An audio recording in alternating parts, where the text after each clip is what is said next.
Hello, 1 2 1 2. Welcome, welcome. Let's see. Oh, thank you for the birthday wishes. Let's see. Oh, thank you. Sorry, I can't read your name. Who is that? I can't read kanji. Sorry, I can't read your name. Who is that? I can't read kanji. I recognise 3 of the kanji, but I don't know what it says. Whose birthday is exciting as the launch of the PS5? yeah, officially it's not called a PS5 Slim, it's called... Oh, actually, what have they called it? Stream time, baby! Welcome, Totally Not! Totally Not, who is just a hop, skip and a jump away in the Netherlands, which is not very far from the UK where I live. So it's actually really close. There's places in the... People live in the United States and there's places that are further away than Totally Not and I are. Do you know what I mean? That's what I mean totally not about it not being that far. You know, compared to like in the States, it's like going to another country, going from one side of the United States to the other. Because they'll say, oh, you know, there's such and such, or they're doing such and such in the States. Or what was it?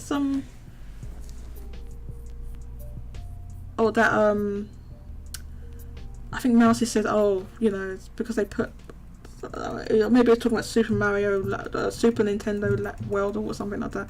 And she said, oh, it's so far. And I was like, well, it's in the same country, right? We don't even have one here.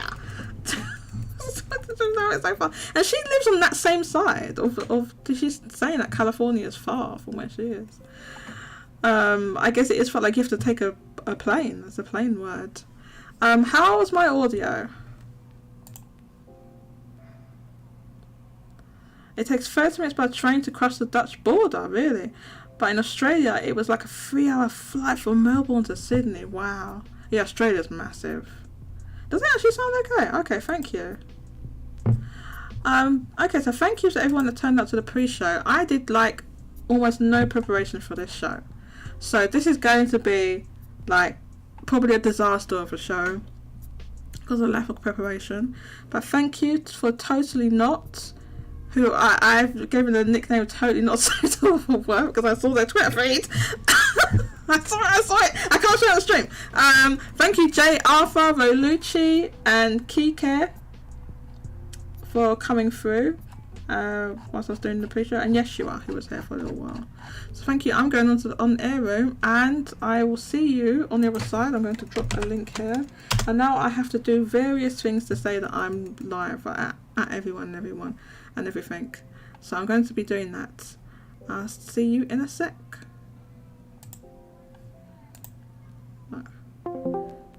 Can you hear that music, by the way?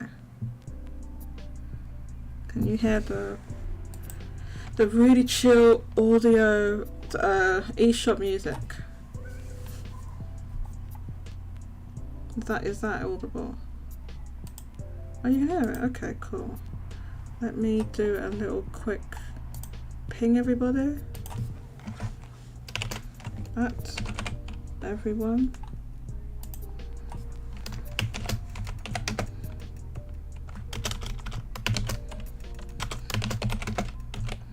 Let me just mute myself a sec.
Okay.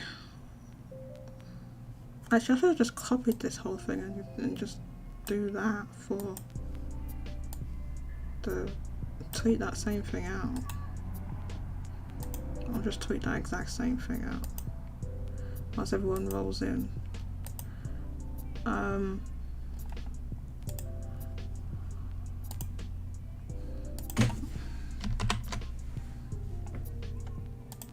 Except the only problem is it's put the wrong goddamn names in here.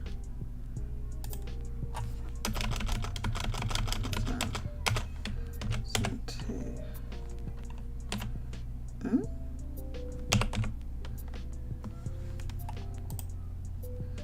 Why is Davidcast JRPGs Twitter handle?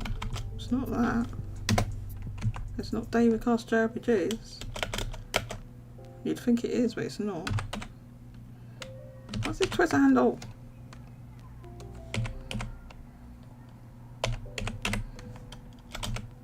David, why is your Twitter handle not the same as just like your regular name that you use? Why is it different? What is it? Davidcast what? I forgot what it is. Oh, it's got a load of numbers on it. It's like 69 or something. Is it, oh my god.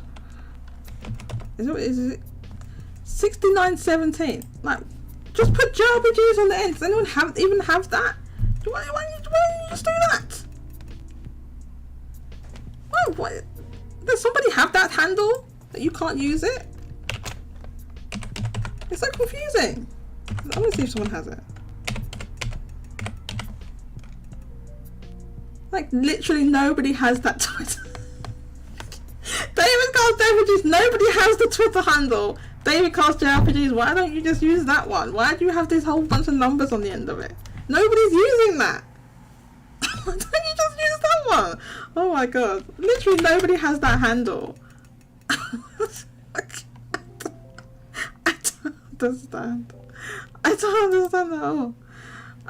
Okay, so you reckon the sound is good, music is good. Hit the like button, please. Hit the like button, subscribe, comment. Nobody ever comments. Comment.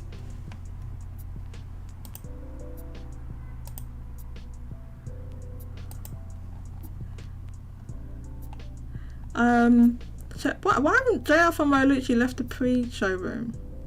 Shall I put them into the waiting room? Come into the waiting room. Do you want to talk? Set channel status. Let's call it birthday stream. Because nobody left that room, the title stays. It's so funny. Birthday stream. My birthday. I'm officially old today, by the way. I'm not even joking. I think I'm joking, I'm not. Okay. There we go.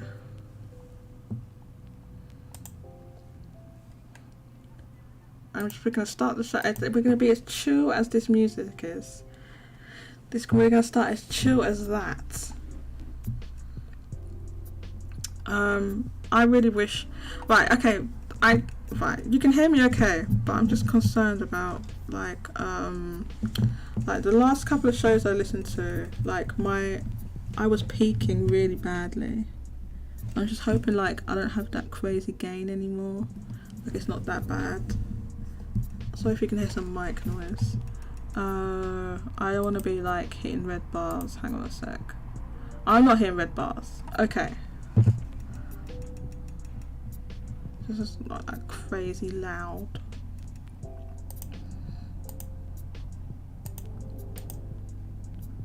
Welcome.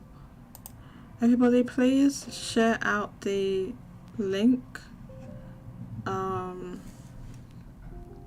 And let everyone know that we're live.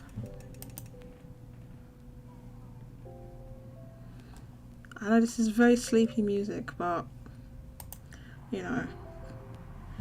Well, can't comment live, so you can't comment live, so comments would only be VOD viewers. I'm saying nobody's looking at the VOD, or people, or not looking at the VOD and looking at the VOD but not leaving comments.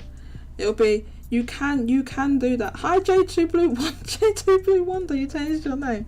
J2 Blue Wonder. Thank you for the happy birthday and welcome. Mousy says she just woke up. Mousy, I wonder what time. It's what I mean. It's really early for Mousy, I guess. Happy birthday. Talk to you later. Thank you, Mousy.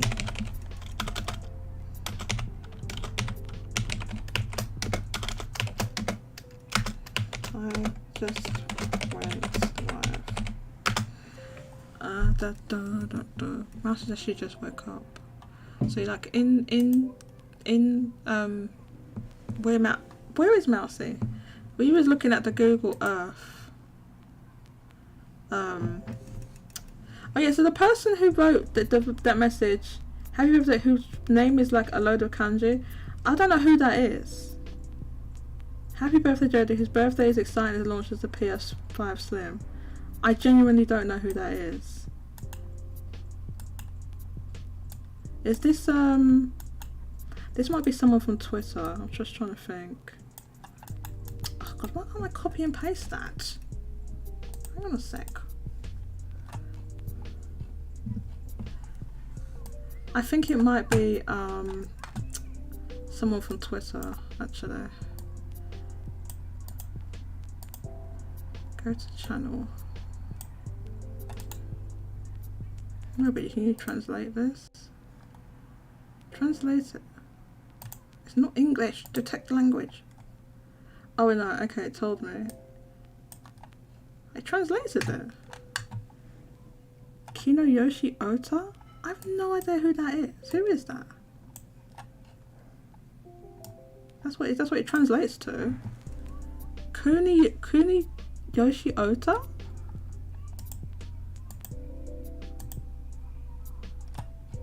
That's what it says. And now I can't scroll up anymore for some reason. Let's try refreshing. Oh, my mouse is being weird. Okay. I'm sorry for the technical issue. My mouse isn't working. Okay. I'm sorry for the technical issue. Wait, hang on. I have to. Sorry if you can hear the feedback. Why is it being weird? Stop being weird. What the hell? Yeah, it's just not working. You can hit these little emojis, little hearts, little things on the corner. So let's get the show started now. Wait, what do I have on the thing?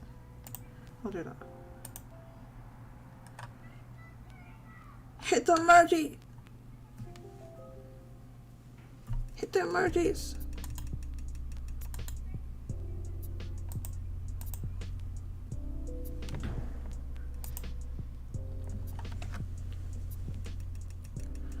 Hello everyone and welcome to another live stream of Game Corner Shop. Today is like a show that I have not done any preparation for at all. Mainly due to laziness, but I've been here doing the prep show, but I didn't really do much. And today also is my birthday, so I've decided to call this a birthday stream, and it's going to be like a bit more of a free for all chat, although I will cover the Famitsu chart. We're going to have a couple of special guests coming in. We'll be joined later by Spencer from SMT Network and Davidcast JRPGs from Davidcast JRPGs. They say it's the same handle for his YouTube channel. You might be familiar with them. They cover JRPGs and especially Atlas, mostly Atlas. So yeah, we'll be joined by them later on. But we're gonna start out with the Famitsu sales and stuff. The music I'm playing today is a 1 hour loop of the 3DS eShop music, but it's lo-fi. It's actually really good, but it's like it kind of like sends you to sleep a bit. Later on, we will be playing FF7 Lo-Fi. Now, I'm not going to be listening to people slandering FF7 Lo-Fi. We're going to play it later. Not right now, this second. I did play it in the pre-show a bit. We'll be playing it later. And I did ask for music suggestions. No one gave me any. So that just tells me that people want FF7 Lo-Fi, because if they didn't want it, they would have given me music suggestions, and nobody did, which means they want FF7 Lo-Fi, obviously. It's obviously the case. Right, so let's look at these Famitsu charts. And who's here? I didn't give shout-outs, did I? Oh my god, how do I get into this thing? No, not that one. Yes. We have, now, I tried to translate this name and it came up as Kuni Yoshi Ota, which I don't know. Like, hang on. Let me do translate. That's what it told me it was. Change language. Change language. Hang on, let me try and do it again. Google search, translate, Google Translate.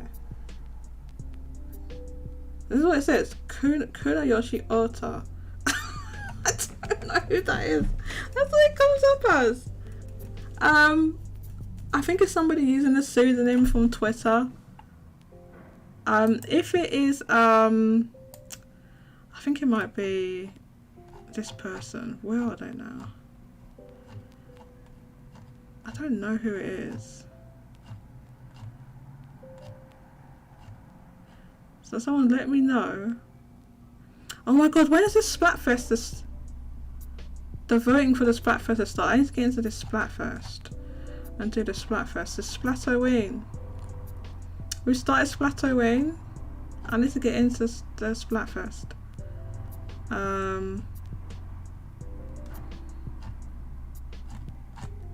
Okay, I don't know who that is. It might be Dark Klong. This is what I thought it was. Dark Klong. But I actually don't know. I don't know. Let me know who you are in the chat. I don't know who that is. Welcome Totinot, J2 Blue Wonder, and Rolushi. Rolushi says probably got some cold stone boo. What? Probably get some cold stone boo batter ice cream. What is cold stone boo batter ice cream? What? To get into the birthday and Halloween mood. Rolushi, I have no idea what that is if you've just made that up. Rolushi says, I'm always down for some Final Fantasy music. Each soundtrack is a classic in my book. Yes, but Final Fantasy 7 specifically is like completely like copyrighted, so you can't really play it on YouTube. So I played the remix, the Lo-Fi remix. Katsunova, welcome! Happy birthday, thank you so much. Thank you so much, Katsunova. Okay, let's talk about the Famitsu chart. Now, this week, people were not wilding like they were last week and last couple of weeks in the Gamatsu comments. And when people scarper and they stopped wilding on the Gamatsu comments, you know that we are back to a Switch top or Switch top 10. So what happens is, right, games release. I don't know if you know this. Games release. And they release on different platforms. And sometimes those games release on PlayStation. In fact, a lot of games release on PlayStation. And when those games release, even if they flop, like Sword Art Online Last Recollection, which last week sold a total of like 20, was it 20? It was like really like 20,000 or something like that. Like it completely flopped. So this is last week's chart, right? Sword Art Online Last Recollection sold, 20,000, right? So even when a game completely flops, it will chart in the top 10 because it doesn't take that much for a game to get into the top 10. Because look, number 10 sold 6,000, okay? So you just have to sell 6,000 or more and you'll get into the top 10. So even if a game that flopped, right? So Sword Art Online Last Recollection is on PS4 and PS5. These are flop level. This is complete flop, okay? It sold way less than the last Sword Art Online and certainly way less than the peak of the Sword Art Online games, which I think on the Vita and PSP was like 100,000. Like they was getting like 100,000 on there. We are far from that, and this is not due to due to a rise in digital, because clearly, you know, it's digital wouldn't make up the difference of like it's where it used to sell 100,000. So that's not what's happening. It just flopped. It just was an actual flop. So even when a game flops, it will be in the chart, right? So when multiple games release in 1 week, they will be in the chart. As within the previous week, we go to week 39, multiple games released, okay? So all of these games released last week. And when a game, you see, they all say new. These are not these are not games that have stayed in the chart. They all released in the same week, right? And a lot of games are still releasing on both PlayStation 4 and PlayStation 5, sometimes Switch as well, for different versions of games, right? And in that case, then they take up even more slots. So you had 2 weeks ago, right, in the top 10, right, 1, 2, 3, 4, 5 games on PlayStation, right?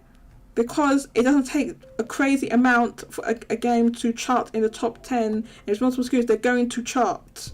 But people think just because these new games released, that, oh look, PlayStation is they're coming back bold. Why are people saying PlayStation is not relevant in Japan? Because, like, literally, this is why. You literally go to the next week and a lot of these games have dropped out, and these are just, and then it's new games again, right? All those ones that were there are gone, and that's just new games in the top 10, right? And they all dropped out way down, all the way down here, right?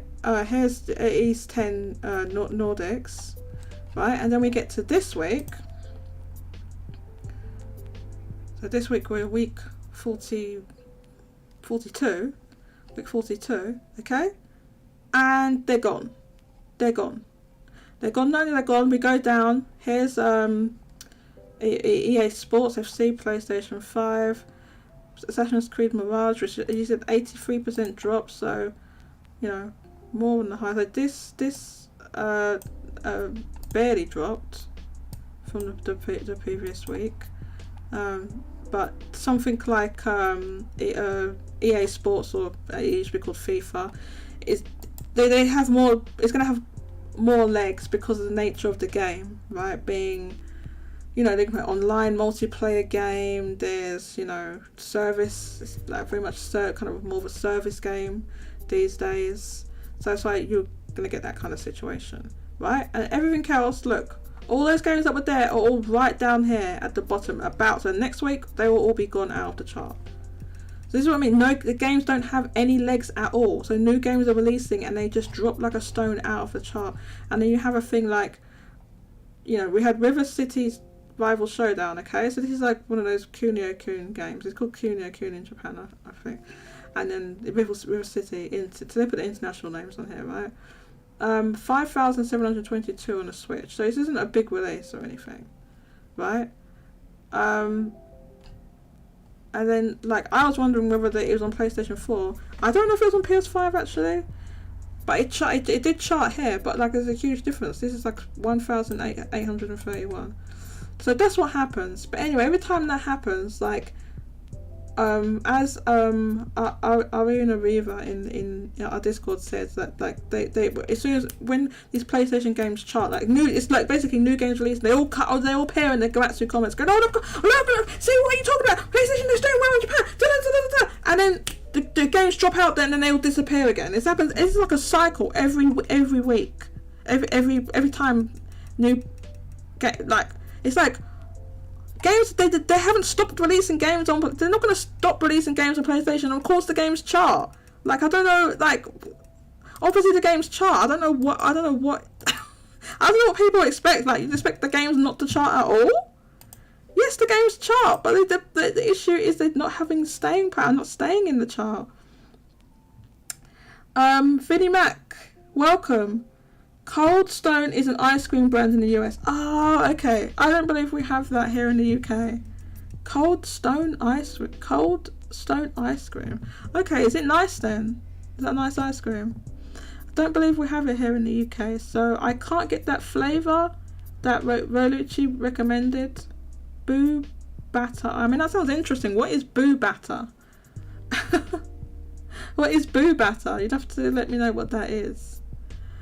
So yeah, I was just talking about, like, Gamatsu comments and how they, every time like some PlayStation's games charts, they start wilding and saying, look, why are you trying to say, I'm not even joking, you think I'm joking, right? So this is this week where the comments are not that many, right? 58 comments this week. Can we go to the previous weeks? Right, so it's just like, oh, we're back to normal, it was an all switch top 10, like, why? And people kind of just talk. This person thinks Spider-Man's going to do 100k. I'm going to say no, it will not. It will not do 100k, and I'll explain why. I mean, so this person here mentions like Comeg points and stuff like that, but we're gonna talk about that, and I'll explain why I do not believe it will sell 100k. It's basically, yeah, we look at Comeg and other pre-orders as well, and then you can kind of see, oh, our 1 hour loop has stopped. Right, did anyone have any suggestions of music? Because if you do not suggest music, you know what that means, right? I don't want any complaining. I don't want anyone complaining about the music. If you don't suggest music, you know what it means. You already know in advance. I guess it's your warning right now. Okay, so how do we just look at the previous week? Can we just like scroll? I'll just click this. Okay, so this is a week ago. So this is a week ago, right? Look at the difference here. I'm talking about. This week there was only 58 comments, right? There was only 58 comments. The comments all happened within like the first 24 hours, by the way, like as soon as it's out. So it's not like loads of comments come later on. They kind of like pretty much dry up, right? They a little bit, but they don't continue. The week before, 90 comments. 2 weeks ago, 189 comments. Now, why were there 189 comments 2 weeks ago, and then the following week 90 comments, and then 58 comments this week? Right? And I told you it's because because a whole bunch of games released, and people are like, look, you see, PlayStation's, you know what you're talking about, how's PlayStation ruined in Japan, look at all these games. And I just explained to you, because it's because games chart, even if they flop, they chart.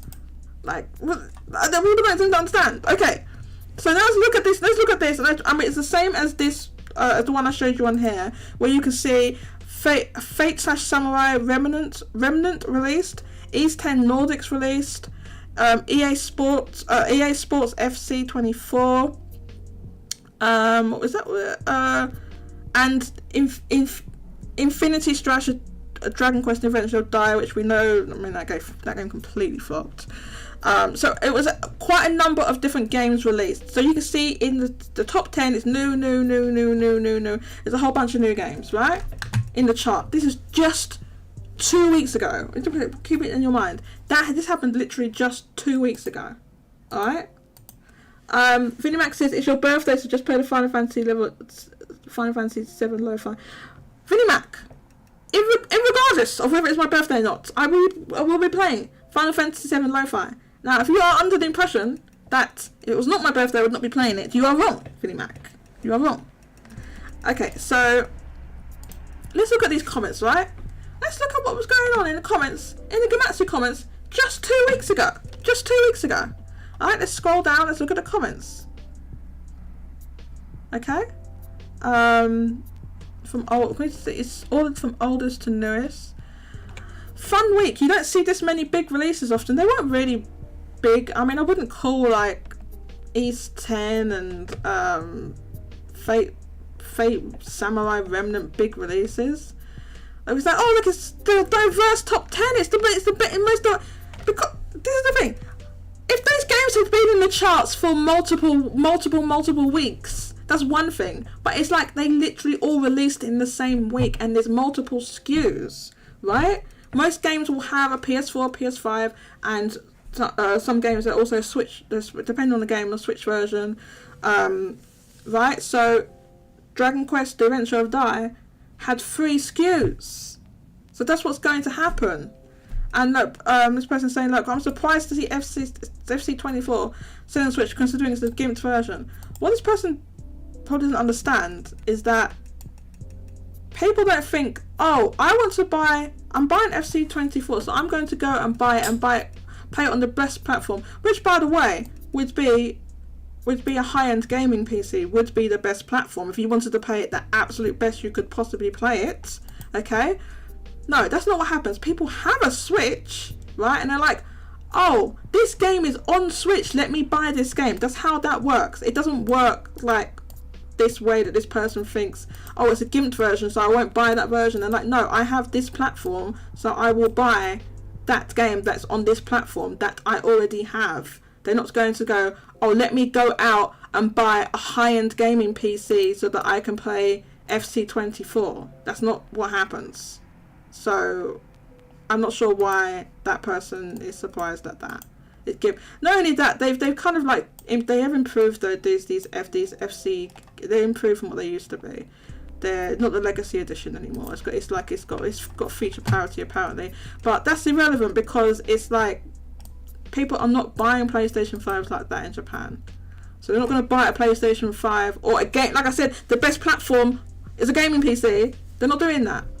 Okay, so this is what happens.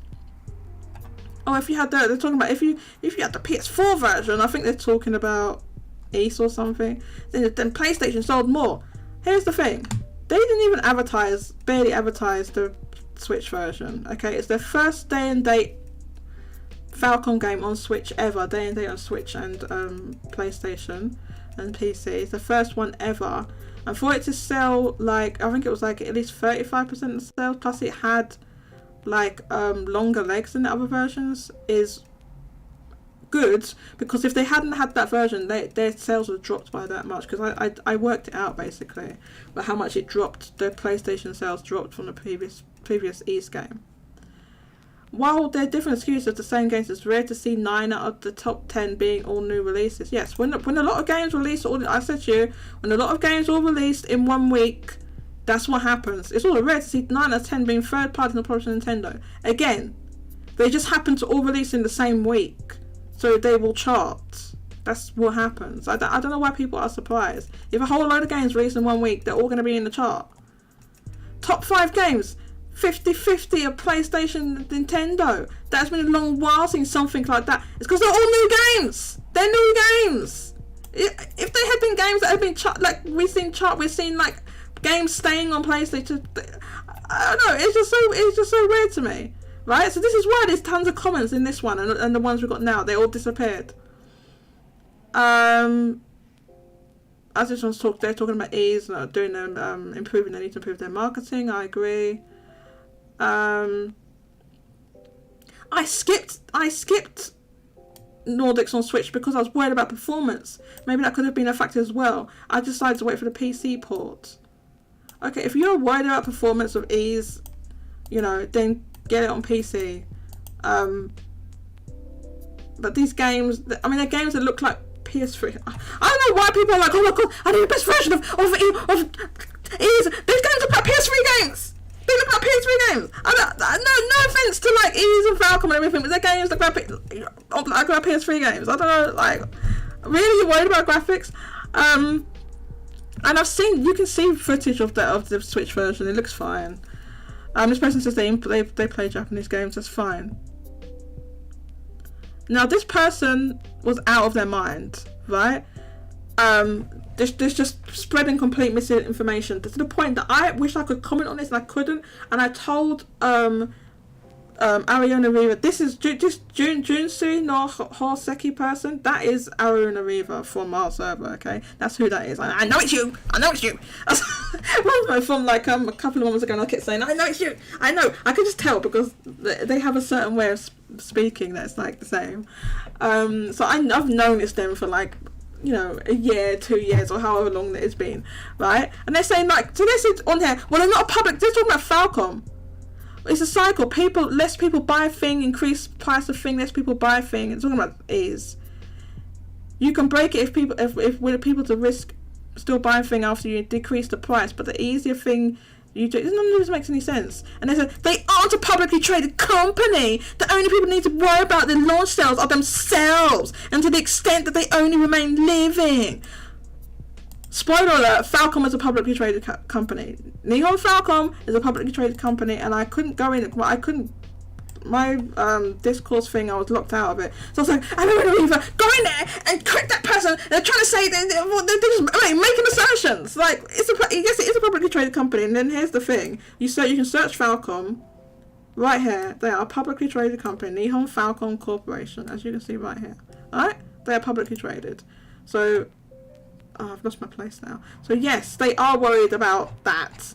And that's why their investors got on them about, like, the investors were like, yo, what's up? The sales are going down, down, down, down, down, down, down. And you're not putting any games on Switch. Like, what's up with that? That's what happened. So they were pressured. Ready. Oh, hi, welcome, Spencer. Well, actually, no, Spencer can't. Can Spencer hear me? I don't think so.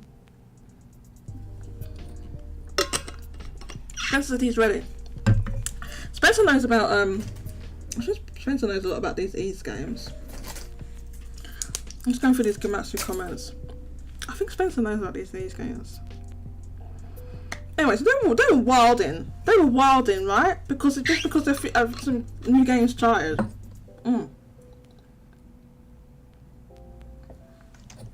I'm gonna bring Spencer in. Let me see if I can get him in there.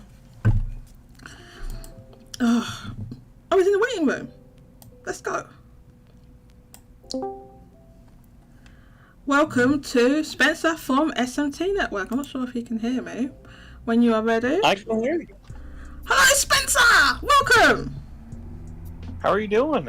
I'm doing okay, thank you. Not too bad. Not too bad. I'm sorry it took me so long. I've been reeling from a week-long depression of fanboyism. I don't know how I'm gonna go on now that I know the Microsoft Activision deal went through, so it's just been a rough. I was thinking you're joking. Oh god, definitely. Yeah, I oh my god, I don't care about the Activision. It's like, okay, they acquire them. I was like, well, I don't care. Basically. But yeah, I mean, it went through finally. That took like nearly 2 years, I guess, and the whole like legal battles and all of this. So I mean, listen, if this leads to Candy Crush coming to Game Pass, then we'll have God, stop it! Candy Crush. Do you know what? Back in the day, like years ago, I played Candy Crush a bit. I mean, like years ago. It must have been years ago now. It might have even been before King was acquired by Activision. That I remember playing Candy Crush. That's how long ago it was, and it was like it's since then I think it's like monetized even more, and there's other versions of it and stuff like that. There's but it was like, I don't know, whatever the original version was of Candy Crush. And it's a really addictive game. It's a really addictive game. And this is oh my god, I just remember something, Spencer. I had an iPhone 4. This is how long ago it was. I put it's not that funny, Spencer. I had an iPhone 4, okay? And if you remember, it had I don't know if they probably still have it. It's like a timer, like you can play a certain amount, then there's like a cooldown timer thing, right? Mm-hmm. And then my sister goes to me, they patched this out like after this, right? But my sister's like, oh, just go into the iPhone settings and change the date, or you just change the date or the time or whatever, and then you can just keep playing. You can bypass that count, and you could just keep. I was like, what, really? And I tried it. I was like, oh no way, this actually works. And you could bypass that countdown thing. Now I played it a long time at that way before they it must have taken a long time before they eventually did patch that out. But yes, you could do that back then. So I used to play yeah, I think this is definitely before they were acquired by Activision. The iPhone 4, I can't even think how long ago that was now. It's been like 10 years. Ages. Oh yeah. That was a long time ago. But okay, Candy Crush is enjoyable. The thought of it going to Game Pass is very funny. Very funny. Good one, Spence. But yeah, how have you been in reality? Apart from that, like, how have you been? I'm good, but also mildly depressed by poverty. Let me tell you, today's a bad day. No, not in a like actual poverty, only in like dumb gamer poverty way of like. Oh, the good one. Let me tell you. Waking up today and realizing I have to pay rent instead of buying Mario and Spider-Man absolutely blows. Oh, you wasn't able to get them. Yeah, I know, but rent, that's kind of important, so I guess. I know. It'd be like, listen, honey, I know having a roof over our head is a big deal and all, but like, look Have you not seen Elephant Peach? That's my argument. Yeah. That's funny. I did see the little I think Nintendo posted like a little short like on YouTube. Did you see that little thing? Oh yeah, all the marketing they've been doing for it is really, really good. I will say, with the exception of one, for some reason, there's exclusive. Like, it was made by Nintendo of America. They were like, we should make our own like American focused ad, and most of the time they're usually pretty good, if not like cringy. Yeah. And they're like, hey, what should we lean into for Mario Wonder? And like, did they do the Flower Kingdom? Did they do the talking elephants or anything, like where they like Bowser or any? No, they're like, let's take the one talking plant in every level who's very cartoonish and adorable looking, and just make a realistic version of him, which will look like nightmare fuel. Yeah, you should look it up. It's like they took a talking plant, but instead of making have an eyeball and mouths, it's just like a normal plant where it just folds in the middle like a mouth, and it looks horrifying. Wait, hang on, where did they post that? Was that on Twitter or something?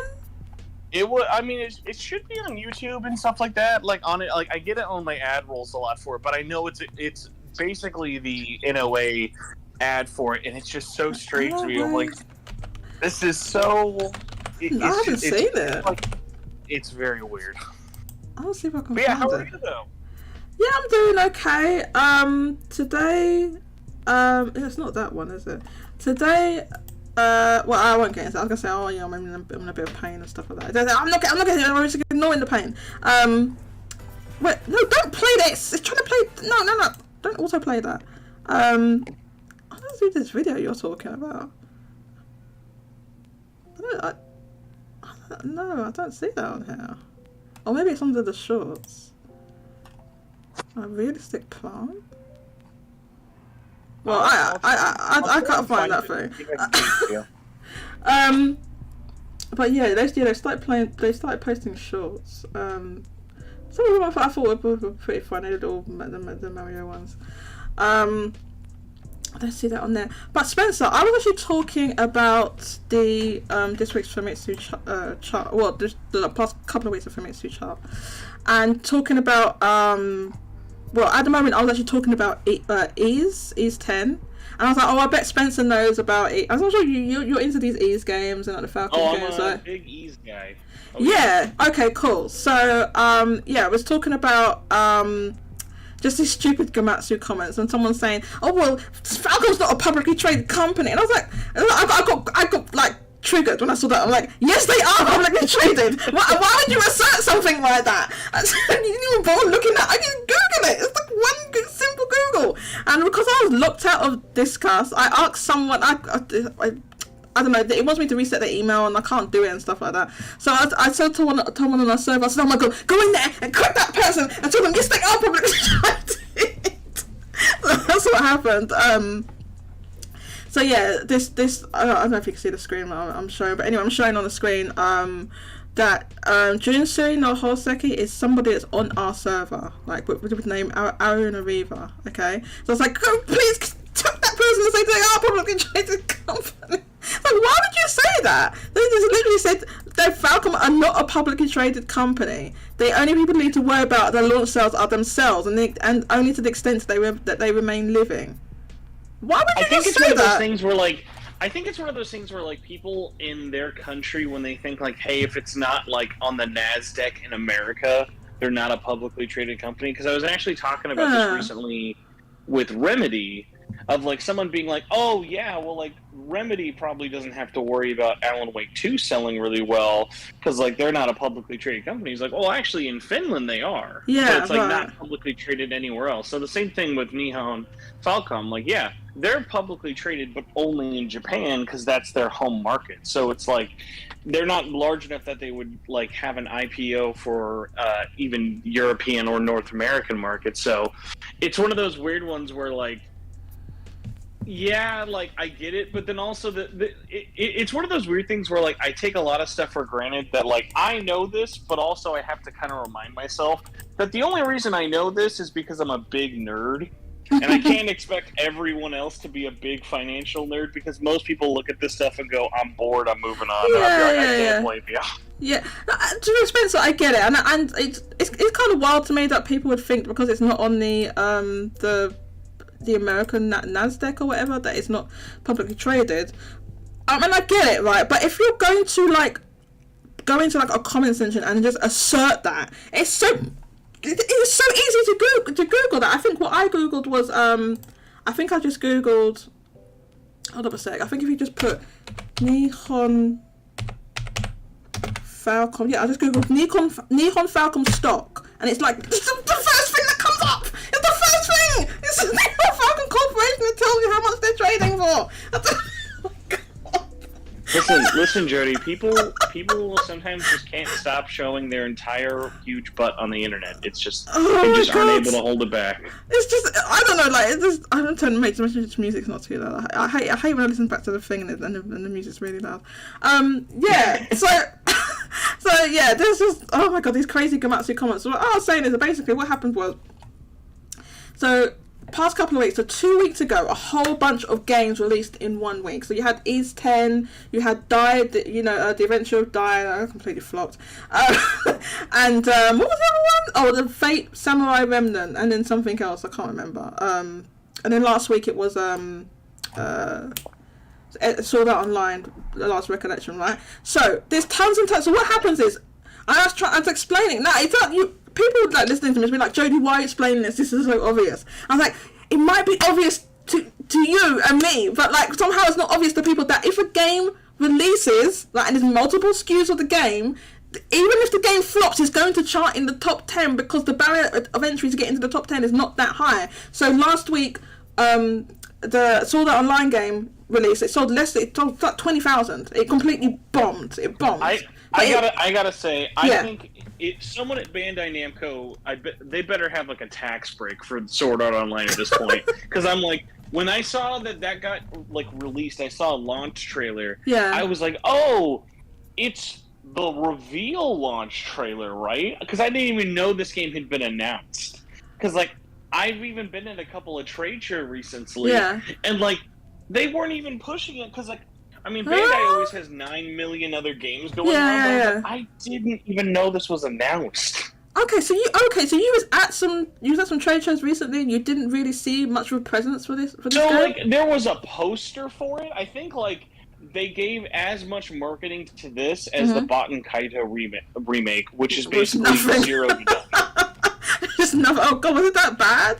Oh, what on earth is Bandai Namco thinking with this? Yeah, it's licensed, but their whole thing is they're I feel like they're having their Square Enix of last year moment this year. Okay. Where Bandai just has a lot of stuff coming out, and the problem isn't oh hey they're not marketing it. It's their big hitters are so big that for the Sword Art Online 9 or whatever this one's on, they're going to release Naruto in 2 months, which is going to just instantly sell millions. True. And that's not even a completely new game, is it? It's it's a whole bunch of I am stuff. a avid Naruto and CyberConnect fan. I don't even know if that's a new game or not. So, I'm going to buy it either way because I haven't bought a Naruto Storm game in a long time. But yeah, I even played that game and talked to people, because they showed off a build of it at Anime Expo. Okay. And I remember being like, wow, this is really cool. And then kind of talking to them and being like, yeah, it retells the whole story from the first game all the way to, Boruto. And I'm like, oh, so is it all of the story modes in one? And they're like... No, but it retells the story. So it's because remember a couple of years ago they remastered 1, 2, and 3, and they brought those to PlayStation, Xbox, and Switch. Yeah. So that's why originally I was like, that's kind of weird that they're just making this current port, but with all the newer characters and stuff from 4. But then it's enough time has passed that you would think, okay, well maybe make a new game. My hope is that it's basically going to just be a linear, do a best of all the most cinematic moments in the series. Because honestly, the series is long enough at that point, even if you took all the single-player adventure elements out, I'm sure that would be fine. Because originally the story mode, if you've ever played the Ultimate Ninja Storm games, they are open world. You're going to each of the villages. Like, they're really, really long, detailed campaigns. But I think this will probably take more of a hint from the Demon Slayer story, which, hey, it's retelling the story, but it's very linear. Like, there's no way to get lost. There's no, like, side quests you're doing that are more than just pick up the glowy item on the way to point A to B. Yeah, I played only the beginning part of the Demon Slayer game. I didn't finish it. I should go back to that. I want you to know, speaking of the Demon Slayer game, speaking of another Bandai Namco game that everyone has probably forgotten is coming out. Yeah, like, what's that? The Demon Slayer asset flip game. I very much needed to know your thoughts on that game. The Mario Party, not Mario Party. It's like a party? It's like a party. Yeah, it's a Mario Party game. I don't have any particular thoughts on it, Spencer. My only thoughts are, like, yes, it's you're reusing assets. I mean, that's pretty much. I mean, that's what the other game felt like. That they had, like, some of these models, because they, you know, obviously they was working directly with Aniplex, right? So they had a lot of these models and backgrounds and stuff like that, and it's like they just copied and pasted it onto those Ninja Storm games, because what people told me, that it's like pretty much the same as Ninja Storm. Also, I just realized I will have to correct myself. That is not a Bandai Namco game. That is an Aniplex Aniplex, game. Yeah. Tomato. But the other thing with it, though, what I thought was funny about it was, remember, the whole deal with that game that people were like, oh, it sold really light because it wasn't on Switch, is that now the, like, Mario Party version of it is only on Switch. Yeah, I don't know what they're thinking. So I have no idea what's going on there. So this Mario Party sort of Demon Slayer game, who's publishing that? That is Sega and Aniplex. So it's the same thing. That's out. I don't understand that. There's no logic to that. There was no logic to what they did before, and there's no logic to. It's definitely only on Switch. I didn't even realize that. Yeah. Well, I mean, I think a lot of people probably have already even forgot that it got announced. So, like, I can't really blame them that much with it. But yeah, like, even other stuff, like, the Spy Family game. That's another one that, like, there was a whole other, like, wave of info about that recently released. Oh, really? A lot of people hadn't talked about it. Yeah. Well, I think it was a weird case of it got announced with the launch of Season 2. So if you're probably not, like, watching the Japanese, like, information kind of coming out of there, that's mostly where it's been. The other weird, surprising thing is, so the Spy Family game, it is only on Switch and PS5. Which I think I was like, well, that's kind of interesting. Yeah. Who's publishing that one? Is that Bandai? That is Bandai, yeah. You see what I mean with Bandai? They don't even know. I'm trying not to swear. They don't know what they're doing. They don't know what the hell they're doing. Why is there no PS4 version of that game? It's like, isn't it like more of an adventure game type thing? That one I have no idea. That one could be a Mario Party game, and I would have no idea. Like, I think it's like a mini game. Oh, okay. Game with story. I don't know. It's you're playing as Anya.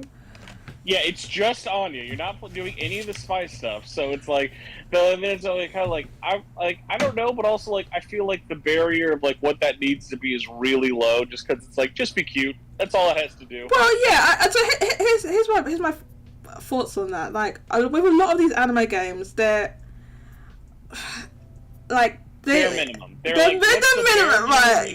Yeah, it's the bare minimum. So, like, with the Demon Slayer game, it's like Demon Slayer was hot at the time, right? It's still pretty big now, but it was just when it was, you know, the first season of the anime, and it's just like, to me, it was just like, how fast can we get a game out? And, like, the fastest they can do something is, like, we're making an arena fighter. We're gonna make an arena fighter. We're gonna just do, like, it's Naruto Ultimate Ninja Storm, but it's Demon Slayer, and that's what it feels like. Now the game, it looked pretty good. It was kind of well done. It was, like, as you said, it was like linear in the little exploration type bits. It's just linear. It was fine, but it's like, I feel like with these games I could make so much more effort instead of making, like, a Ultimate Ninja Storm clone and a Mario Party clone. Make, like, a really cool action RPG. Do you know what I mean? Like, make something really cool. Why are we doing this? And then when they did do something with what's it called, One Piece, They made One Piece Odyssey, which was like a turn-based, right? And that game, it didn't seem to do that well. I don't. Oh no, One if it Piece did gangbusters. actually did sell really well. Okay, That you one think it actually did? do really well. Okay, it did well. Yeah, so that one worked. Like, so the interesting thing with Odyssey has been it's actually had at least like 3 big spikes. One was at launch, obviously in January. There wasn't a lot of competition really coming out. It was like that and Forspoken, basically. And then over the peaks of the anime coming up to its recent season conclusion, it was getting heavily discounted and selling really well. Same thing with Pirate Warriors 4. Okay. Pirate Warriors 4 have been recharting just because of them adding new DLC to it. They But made even a new version or something of that. They re-released it or something. I wish they did a physical with it, but it honestly would make sense because they basically just did a new season pass 3 years after the game came out. It's really weird. They made a new physical in Japan because it charted recently. Okay. But then the other one is when the Netflix series came out. When the Netflix series came out, Odyssey was also Okay. because it was basically when the Netflix series dropped, everything One Piece was just printing money. So it's the most recent new game. Right, so thank you for the information about One Piece Odyssey. The reason I thought it didn't do well because I hadn't really heard much about or heard anyone talking about it. So thank you for the additional information. It makes sense that it would, come to prominence or rise up again with the live action, which I normally steer clear of live action anime because they're normally not good. Alright. Apparently I've heard though, this was what Jago told me, shout out to Jago. Jago said that this one was received really well by One Piece fans. They actually really liked it. So I'm like, it's like a first ever. Thing about, I'm glad, as a One Piece fan, I was yeah, I'm probably gonna like it unless it was offensively bad. What was more interesting to me about the One Piece thing was how much not One Piece fans liked it. Okay, you need to rephrase that. How much not One Piece? Oh, you mean non One Piece fans? A good example was my wife is very aware of One Piece. Yeah. But would never want to watch or read it. She's like, I get it. It's interesting. Right. I don't want to jump into that. So I don't blame her. It's so long. It's 1,000 episodes of anime and thousands of comics. When I showed her the series, I was like, she'll maybe get 1 episode in, and then probably be like, I'm good, no thanks. And she got more into it than I did. Oh, really? Yeah. How much did she watch? Well, no, she pretty much wanted to just burn through it instantly. So I was shocked. Wow. So with the live action, you enjoyed that then as a One Piece fan? Oh yeah, and I mean it's even gotten to the thing where I'm not sure ever how much you were on TikTok, but TikTok, Tumblr, and Twitter pretty much ate that show up oh really? It was the second coming of Christ. Oh yeah, it was. There's a lot of memes. So I am actually not on those networks, social media, so I did not see those memes and stuff. But that is interesting that it got a lot of traction like that, and I'm glad that they've made a show that a anime adaptation, because they just I don't know, man. I've Spencer, they're normally not good. It doesn't matter who makes them, all right? But the Netflix ones have been bad. The Japanese made ones are bad. They're normally all bad. Okay, I was looking recently. I was searching for something, and then I didn't realise that they've made live action movies of Kaguya-sama. You know Kaguya-sama, Love is War? I don't know if you know that anime. They've made live actions of it. And I was like, what the F? I didn't know that. Oh, dude, get ready.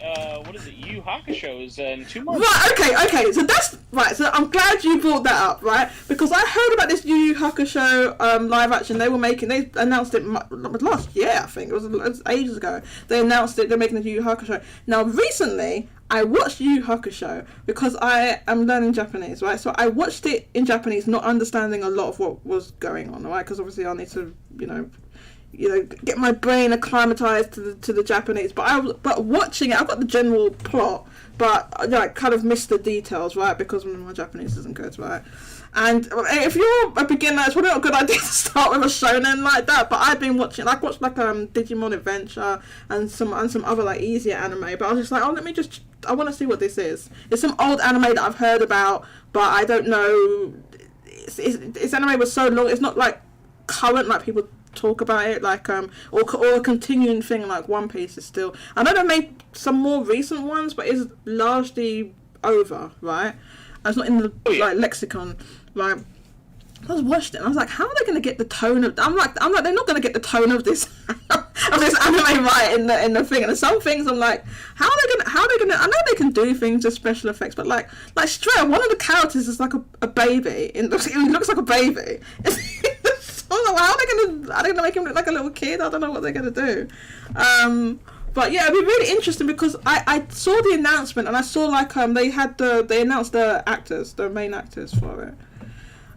So I'm definitely gonna watch that Yu Yu Hakusho live action.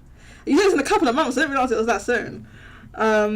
Yeah, well, I mean that's kind of been Netflix's whole thing of like they will promote something in terms of like announcing it really far in advance, but they won't. But they won't like show it till it's done because they know as soon as they show it, it's kind of gonna cement the reputation, and that's why like we didn't see One Piece. Like we didn't see a trailer for One Piece until like right before a month the show, before it was about to come out. Yeah, I remember, so, the same thing with the Scott Pilgrim anime. Like even something like as safe as that. There was a Scott Pilgrim anime. I didn't even know. Well, no, that comes out. That's next month. Oh, okay. So they didn't even know they made that. Okay. Not that I'm not. I remember. I vaguely remember the movie. I don't know if I've watched. So here's the premise of the Scott Pilgrim anime, which is honestly one of the best things it has going for it. They made it during COVID. It has a fantastic animation studio working behind it. It looks really, really good, and they have the entire voice cast from the movie. So it is what? Really? Wow. So it's the That's style of like of the original art book, yeah, and like the like comic book series, but with everybody reprising their roles. Wow, that's really cool. That sounds awesome. Yeah, I have not seen that movie, or maybe I watched a bit of it. I don't remember watching it all the way through though. Maybe it was on TV or something, or on Sky or something, and I saw a bit of it, but I didn't see the whole movie. So I vaguely remember the I don't even know how I remember the plot. Davidcast JRPGs is in the goddamn waiting room. Davidcast JRPGs, why did you not DM me? I didn't know you was there. Hang on, let me just read this comment from Vinnie Mac. Oh my god, here we go. Vinnie Mac, you're wrong in your anime assessment. Some anime cannot be action RPG. You are looking to for them to make a new game as opposed to what the game is designed to do, which is to synergize an anime or manga. Vinnie Mac, you come in here, right, and you defend these comments. How can you say some anime cannot be action RPG when they are basically an action game? They made, instead of oh god, what's it called again? My Hero Academia, right? That could have easily been a really good action RPG. Did they do that? No. They made an arena fighter, 2 of them. They made 2 arena fighters, and this game that just came out recently, which is like I think it came out recently. It's like almost like a Fortnite arena fighter. It is literally just a Fortnite clone. Yeah, it's so weird. The battle royale they released for it. I'm like, I checked in with it. I'm like, are people playing this? And I went like, yes, but like no. I've heard no good words about it. It's pretty right. Like, so it looks. Spencer, it looks so low. It looks so low effort. I've seen footage of it. It looks so low effort. It looks not good. Like, not only that, I think it's gonna get shut down really quickly. I've brought in Davidcast JRPGs. I didn't know he was in the waiting room, but welcome, Davidcast JRPGs. Hey, happy birthday, Jodie. Thank you so much. Oh, David's on my show. David's never been on my show before. It's the first time ever. Hey. And David's got this awesome accent. He's from Canada, but like the French part. He's a French Canadian. Yep, French part of Canada. People are always confused with that accent. Let me just say that. I can understand that because you don't sound French like as in like a person from France. Is it bad that I just immediately think of that Simpsons quote with the Canada accent comment? What quote is that? Tell me.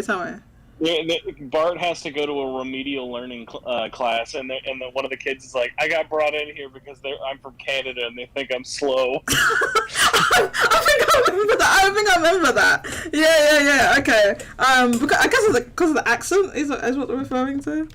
I will never understand how Canadian accents, even Montreal accents, are like French Canadian accents, confuse people. But for some reason, the North American brain just doesn't or at least the USA centric brain just doesn't get Canada.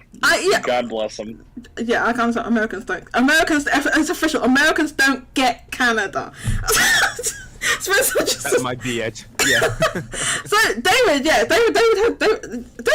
don't know what mic you're using, but you sound like crystal clear. You sound what mic? Please tell me your. Yeah, it's a Shure MV7. Sure. Yeah. Okay. It's a good one. Yeah. It's a decent mic. Yep. Yeah, it sounds amazing. I have like a beginner mic, a Blue Yeti. It's like for beginners. That's fine. You sound fine. Like a debut mic. But yes, I'm so glad I got you here. Sorry? No, sorry. Continue. I interrupted. I was just gonna say the first roughly 2 years that I made content was with a $60 Amazon mic. So. Oh really? I watched that old content. I saw it, David. You did? I saw your old stuff. I remember the first thing that I think, I don't know what I was looking for, but it like one of your streams popped up. This is like years ago, and I think like there was like a stream for SMT5 or something. I think you was watching. I was like, what is this? I look at what this. It's very possible. There was something like that. I was doing every single thing that Atlas was doing for that darn game. I was waiting. Yeah, I remember, and I think I remember. I saw your reaction to that one. It was. I think was it a partner direct that everyone hated. That was my first. Was it? I think it was my first ever live stream. That one, and I was the only dumbass with SMT5 on my thumbnail for that stream. Yeah, man. It happened. So I was like, I think I had roughly 200 subscribers, and there was like 600 people on my stream or something crazy like that. I was so stressed. Oh, that's amazing. Yeah, that was cool. David's reaction to that reveal is one of the best reactions ever. I love it. Go check that out on his Lost channel. Control. So now I'm glad I have both David and Spencer here, because maybe you don't listen to my show, but every week I say that these goddamn Atlas stands, I say, come at me, Atlas stands, come here and defend this goddamn company and tell me that they're not fortunate. Every week I ask Atlas stands to come here and they don't come to defend Atlas and tell me that Davidcast JRPGs, Spencer, King Narukami, come at me and tell me they're not fortunate. You can go back and listen to my old shows. I'm not even joking. I say it every show. I always give you the right to say whatever you want about them, and I'm never disagreeing, right? Yeah. So I'm still a simp. I'm not gonna David's a simp. That's a fact of life. But David asked me to come on his show, and I said, look, I'm not coming on unless someone else say Atlas is fraudulent. And David, to his credit, said I could say that. So, shout out to David. Oh yeah, Mousy reminded me for hello Mousy. It's Femboy Friday. Yes, let's get into it. Femboy Friday. Let's drop those femboy memes. Drop the TikToks. Let's go. Jago just had one comment. I live Femboy every day. Femboy every day. Yeah, why limit Femboy Friday to Friday, man? Live it every day. That's not a bad idea. Mousy, make notes of that. Femboys every day in the server. Jago just has one comment. It's just Naked Flynn. So yes, Naked Flynn. So I mentioned this about Naked Flynn, and people were just telling me like this is what happened. I said Naked. I don't know why it came up, but I said about Naked Flynn, and people were saying and the people in my server were coming at me saying, well, why he did it? And I said, no, this is a canon thing. He's an official goddamn art book. He's naked. I didn't make it up. It's not like I just made that. And they said telling me that I can't say things about Cloud from Final Fantasy VII. And I'm like, no, I can say stuff. This is. I did not make these characters. I did not make Cloud a twink. Okay, I did not make him look like that. right? That's Nomura. He made these characters like that, and the shirt the Sephiroth, the straps and leather and all that stuff. He did it, okay? So you can't say it's me. It's canon. It's canon. They're doing it on purpose. Exactly. Have you played the Jodie, Yakuza games, Jodie? I played Yakuza game. I haven't, but when I want to play them, and because I saw I was on your thing. I was on your show, and I saw the thing, and they made Kiryu look like a goddamn fox. He looks like a fox. Yeah, I want to play it now. When I went to EGX last week, they had them all on demo, right? So they had the Sega Atlas section. Unfortunately, Jodie, I wasn't. Yeah. Please don't listen to David. RGG Studios, though. Oh, please, no. Don't listen to RGG. Don't listen to them. They've been trying to tell new fans, hey, just jump into 8. You don't need to know anything else. Oh, well, they would say that.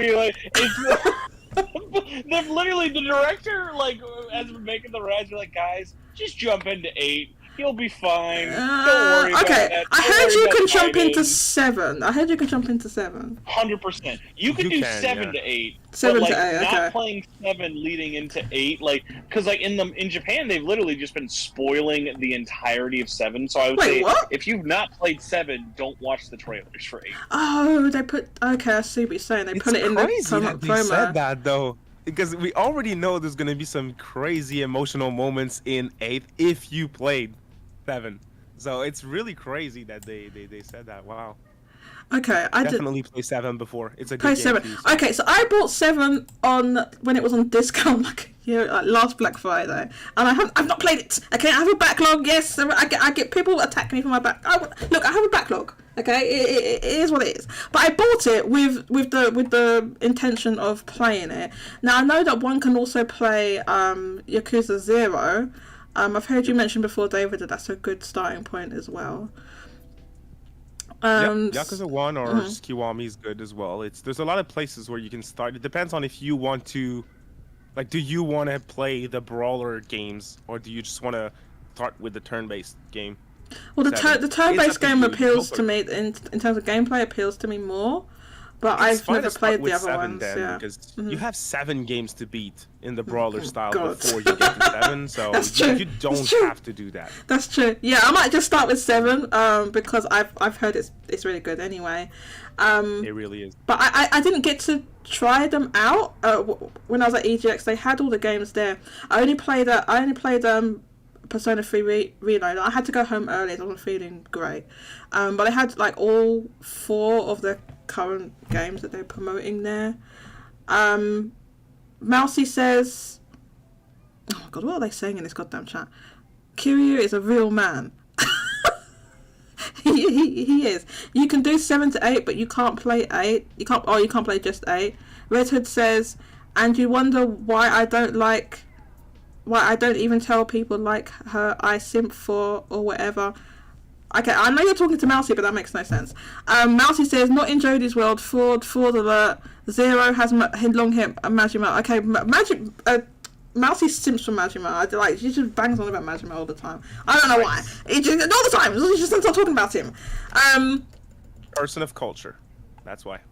Yes, apparently so. So this is definitely Yakuza / Like a Dragon is a franchise that I would like to get into, but I haven't tried it out yet. But I definitely will be doing that.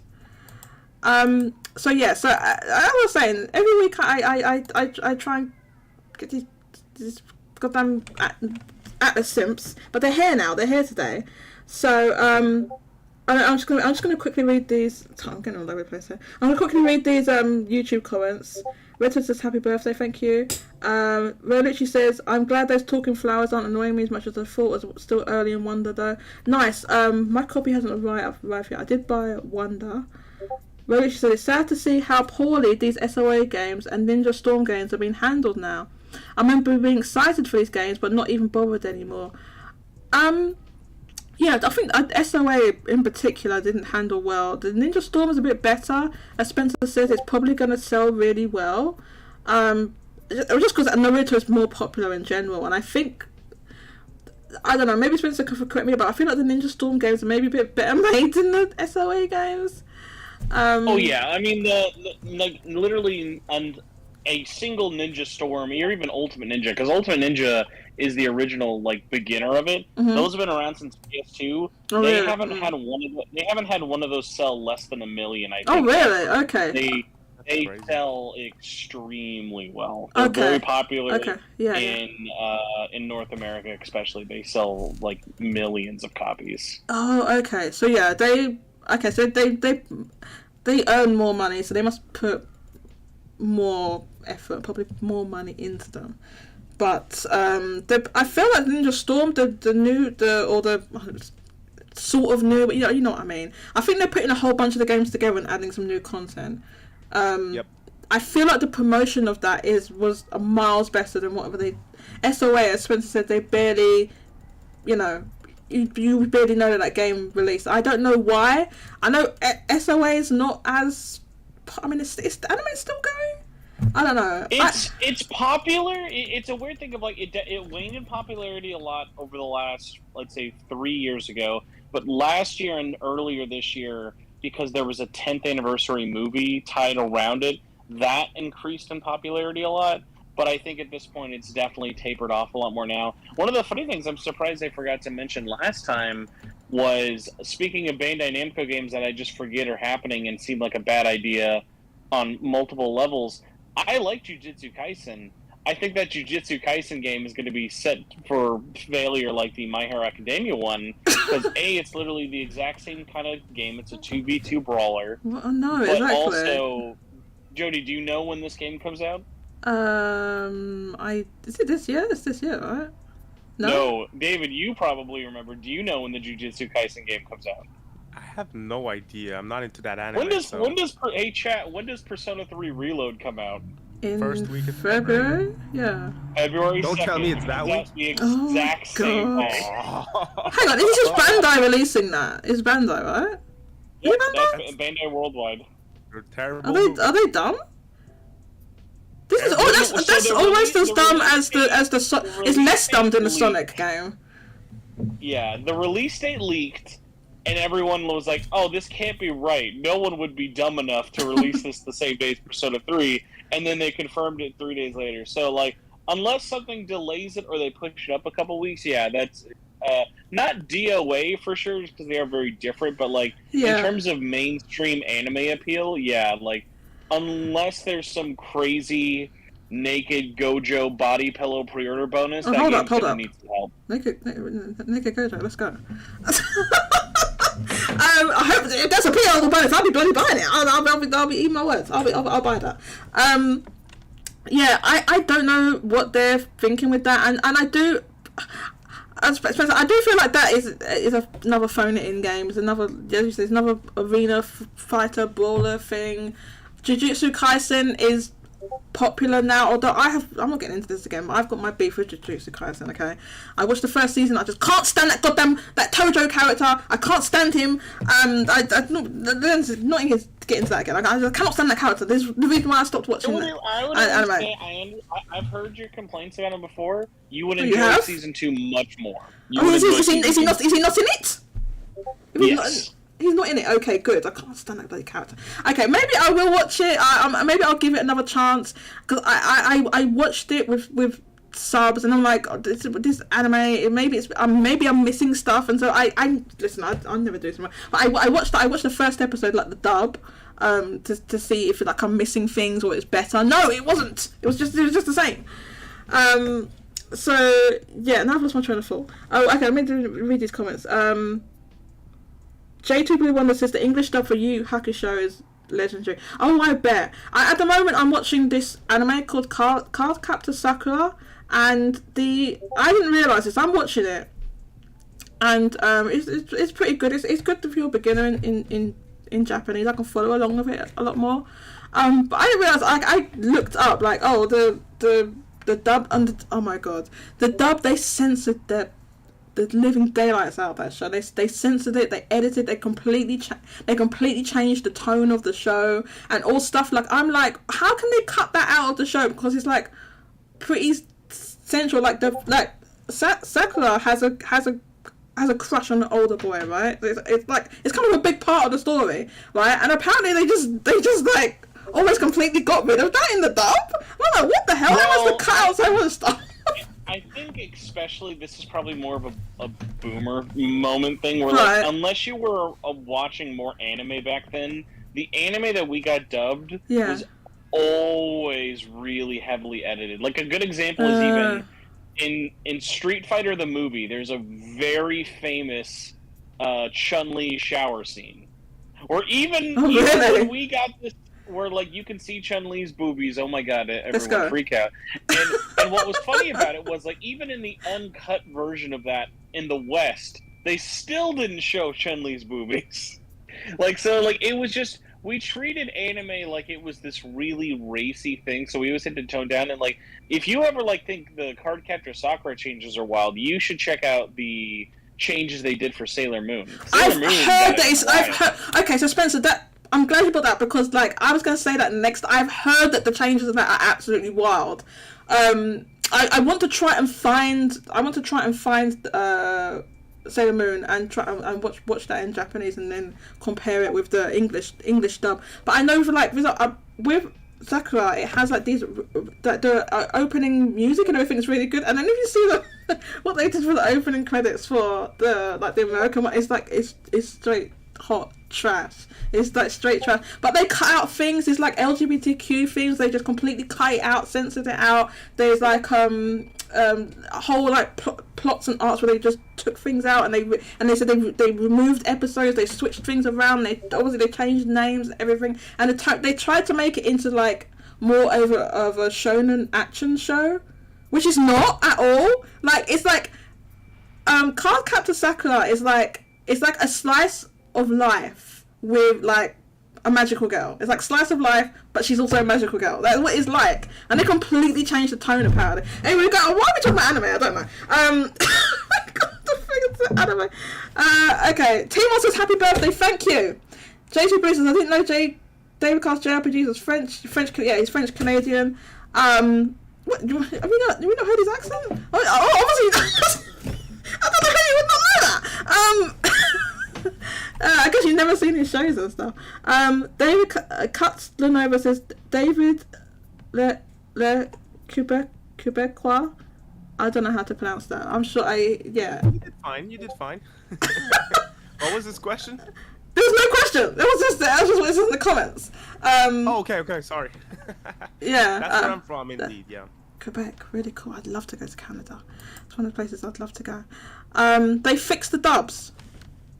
For what? For Sailor Moon and Cardcaptor Sakura? Well, so they redubbed it. So Viz redubbed the entire series, even the stuff that got cut out. So like there is now an English dub that doesn't censor anything out. Oh, cool. Ironically, though, while the Sailor Moon English dub did do many changes, there are a lot of people though who do love that original version because it is so nostalgic and like. The changes are like cringy, but like it's like lovable. Okay, yeah, I've heard that they do stuff like in Sailor Moon that there's like two characters. There's like a same sex. They're interested in each other, but they change it so they're cousins or something. Yeah, I think it's Sailor Neptune and Sailor. It's two of the like later ones that you meet on, and but yeah, they go from girlfriends to cousins, which, hey, just because they're cousins doesn't mean they can't date. So, like, technically they did not make them date. Yeah, oh my god. It's so well. Anyway, yeah, so apparently they do that. I've nearly finished. I've got, like, a couple of movies and that of Cardcaptor Sakura to watch. But anyway, I don't want to talk about that. Anyway, we were talking about thank you, Dan Community Centre. Thank you. We were talking about this week's Famitsu sales. This is what we talk about on this show, like the Famitsu sales and stuff like that. So basically what I said was there's been like quite a number of new releases that and we had like a couple of weeks ago where there was a whole bunch of new releases in one, so they all appeared in the chart, and I said that basically even if a game flops, and I used the SOA last recollection as an example, it's going to chart. And I'll just talk about, I don't know if you ever read, you probably not a stupid nerd like me where you look at the Gamatsu comments and see people wilding in those Gamatsu comments, but a couple of weeks ago they were wilding saying, oh look you see, you don't know, PlayStation's relevant in Japan, look at these all these games in the chart, da, da, da, da. I was like, okay, yes, new releases come and they chart, but then they drop out of the chart. Like, really, that's the issue. Like, the games are dropping out of the chart. They're not staying there. There's no games that have legs, and they're not selling that well. That's kind of the issue. But I was just talking about that. This week's sales. Let me just hit the back. This week's sales. This week's sales. I'm gonna go through a little bit. Everything is kind of like down. Everything dropped in terms of like week over week. Detective Pikachu remained at the top. It sold was like 80,000 or something last week, which that did mean it kind of doubled up on like the original Detective Pikachu, but it's not selling gangbusters or anything like that. Like a lot of these Pokemon spin-offs just don't sell gangbusters. Some do really well. But Detective Pikachu, I feel like it's like, it's more like almost like a visual novel type thing. So they had did you guys see the weird thing about the new Detective Pikachu game, where it made the Ryan Reynolds movie canon? No, what did they do? No, they made it canon. So like, you know how the Detective Pikachu movie is very different than the game, right? So I've not played the first game, but I saw the movie, so you're going to have to tell me what the differences are. Basically, like, it's the same general premise, except, like, obviously, spoilers of who Detective Pikachu really is. Spoiler alert! It's like, well, I'm not gonna spoil either, but, like, what's funny about it is the fact that, what was funny about it was the fact that, like, the Ryan Reynolds one is canon in the game, and one of the things that happens in the opening segment of it is one of the things they left out in the movie is that Tim has a mother and sister, and so they're commenting about how in the movie adaptation of Detective Pikachu, they're like, that's weird. Why didn't they include us in the movie? I guess I didn't know that. Is that true? They said that in the movie? Well, so like they weren't central characters in it. Like they didn't play like a role. I don't remember that at all, but I mean that movie came out like 2 or 3 years ago. No, it was before the pandemic. That was 2 whole Sonic movies ago. It's a long time ago. Oh, you're right. The Sonic movies, because at the time it was like, oh yeah, an actual good video game movie adaptation. And then Sonic movies came out after that, and they were really well received as well. After they changed Sonic's, he looked kind of trash at the beginning. Before they were like, no, this ain't it. When they first revealed what he looked like in the original trailer, and then they changed it, and it was really successful. Oh no, I didn't know they'd done that. That's funny. So just to quickly comment on these sales in Japan with the Famitsu chart. I'm not gonna go into it in great detail. But like everything was down this week, and like I said, like a lot of the games, some of these games that I don't know if you follow the charts that closely, Spencer and David, but the Famitsu chart in Japan, like a lot of the games on PlayStation don't do very well anymore. Just because the PlayStation just seems to be in decline there, so you do have a thing where some of the games drop out the chart fast, and it seems to be like the music stopped. You know what that means? Wait, hang on, where is it? Yeah, this is what we're doing. People always complain about this, but look, I don't care what you say. We're playing Final Fantasy VII Lo-Fi, alright? David and Spencer can't hear it. Hey, I have the stream pulled up. I can barely hear it, but I hear it. But no, one of the things though, it is funny though. You say that about PlayStation, but there will be a PlayStation physical exclusive on the charts next week. Lock it in the bank for sure. But Baldur's Gate, that's not next week. That's good. That will do very well, especially in Japan.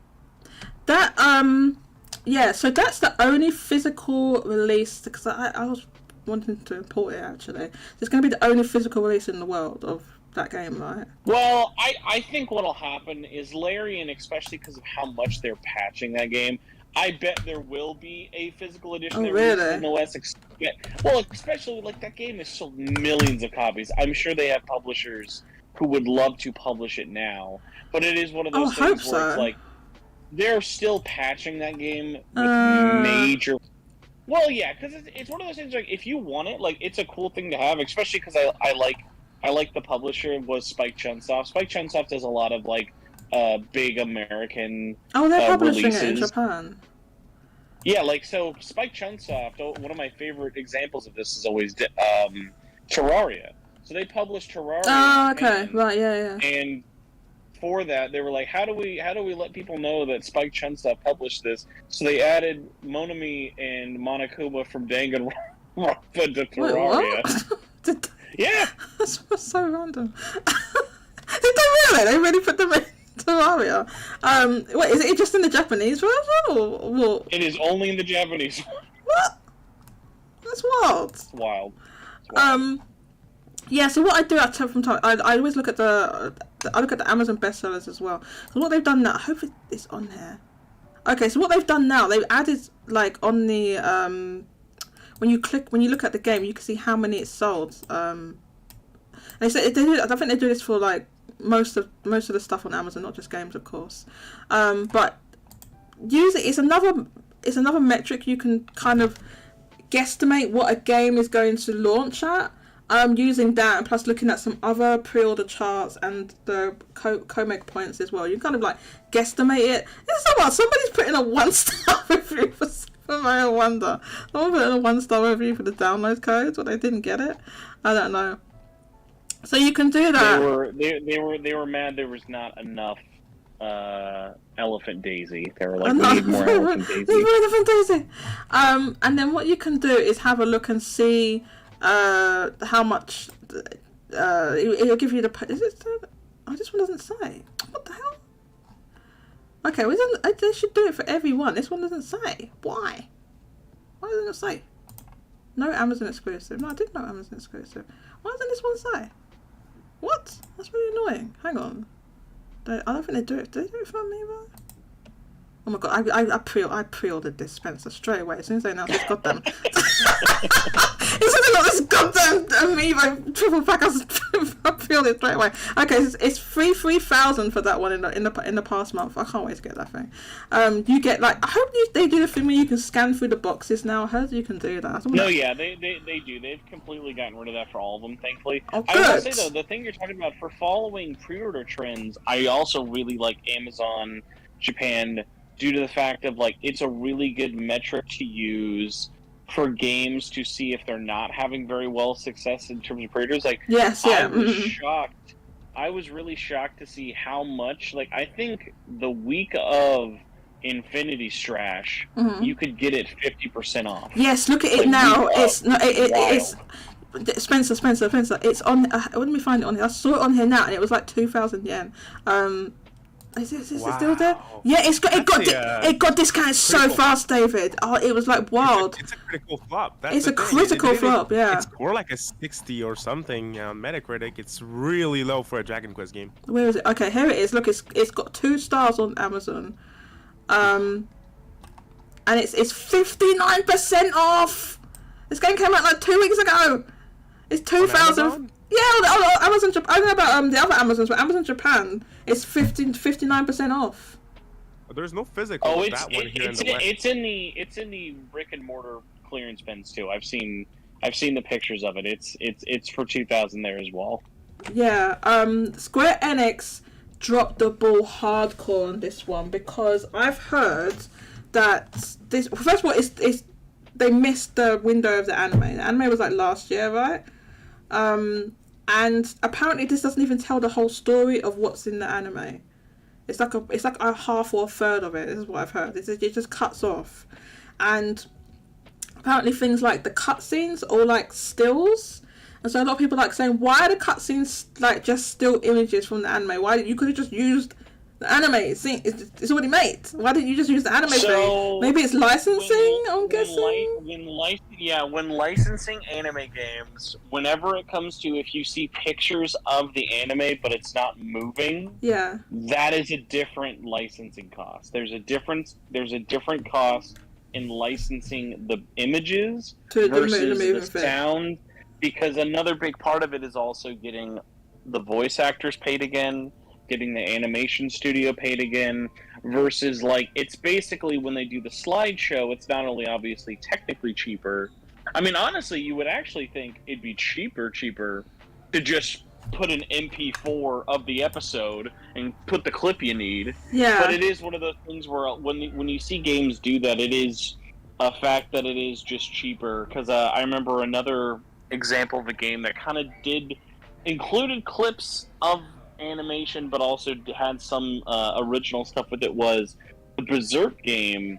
The Muso, when that came out a couple years ago, that has clips of the movie itself.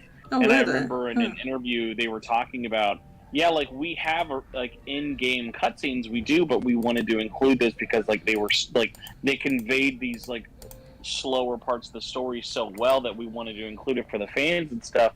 But it is that thing of them talking about it is so much more expensive. So a good example, and this is actually a funny one because this came up when I was talking to someone at Atlas recently. Well, I guess someone who used to be at Atlas, and I was like, hey, I'm honestly surprised that they are remaking all of these animated, as many animated cutscenes for Reload as possible. Mm-hmm. And I honestly would have just expected them just to cheap out and use clips from the movie.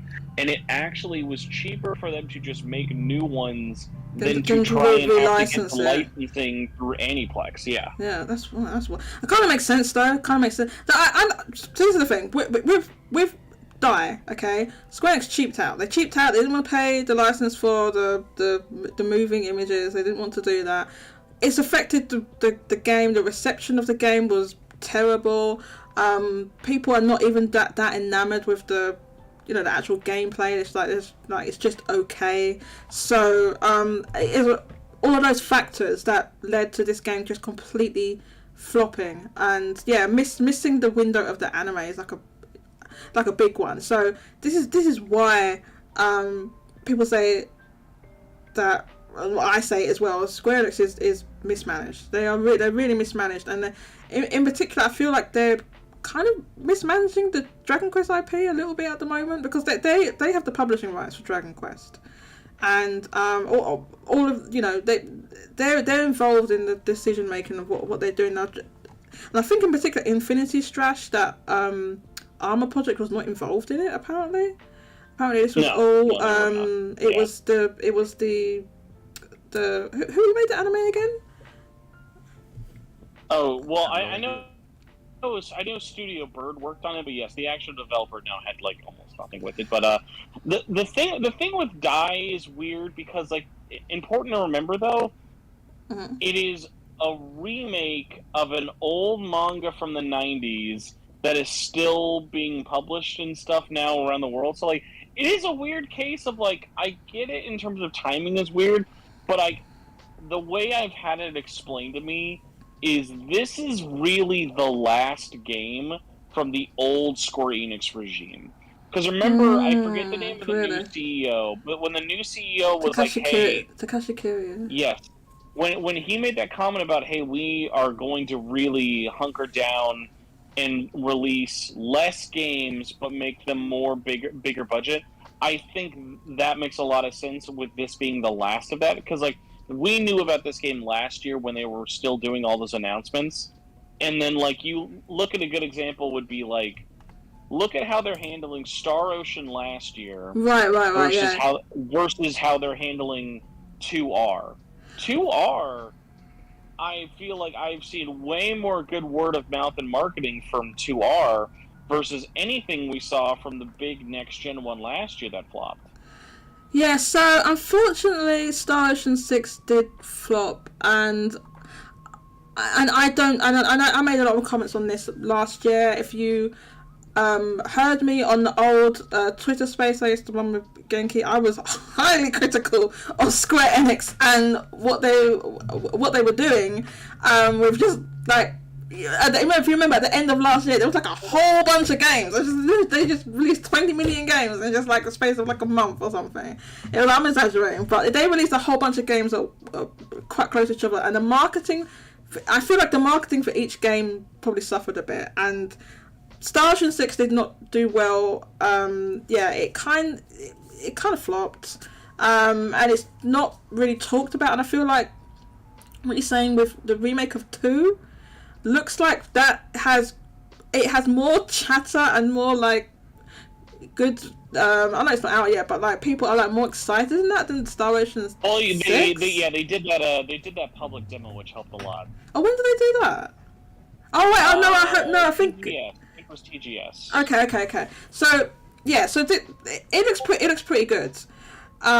So the thing is with that though is that my understanding is that Trias was not involved in that. It's a different studio called Gem Drops.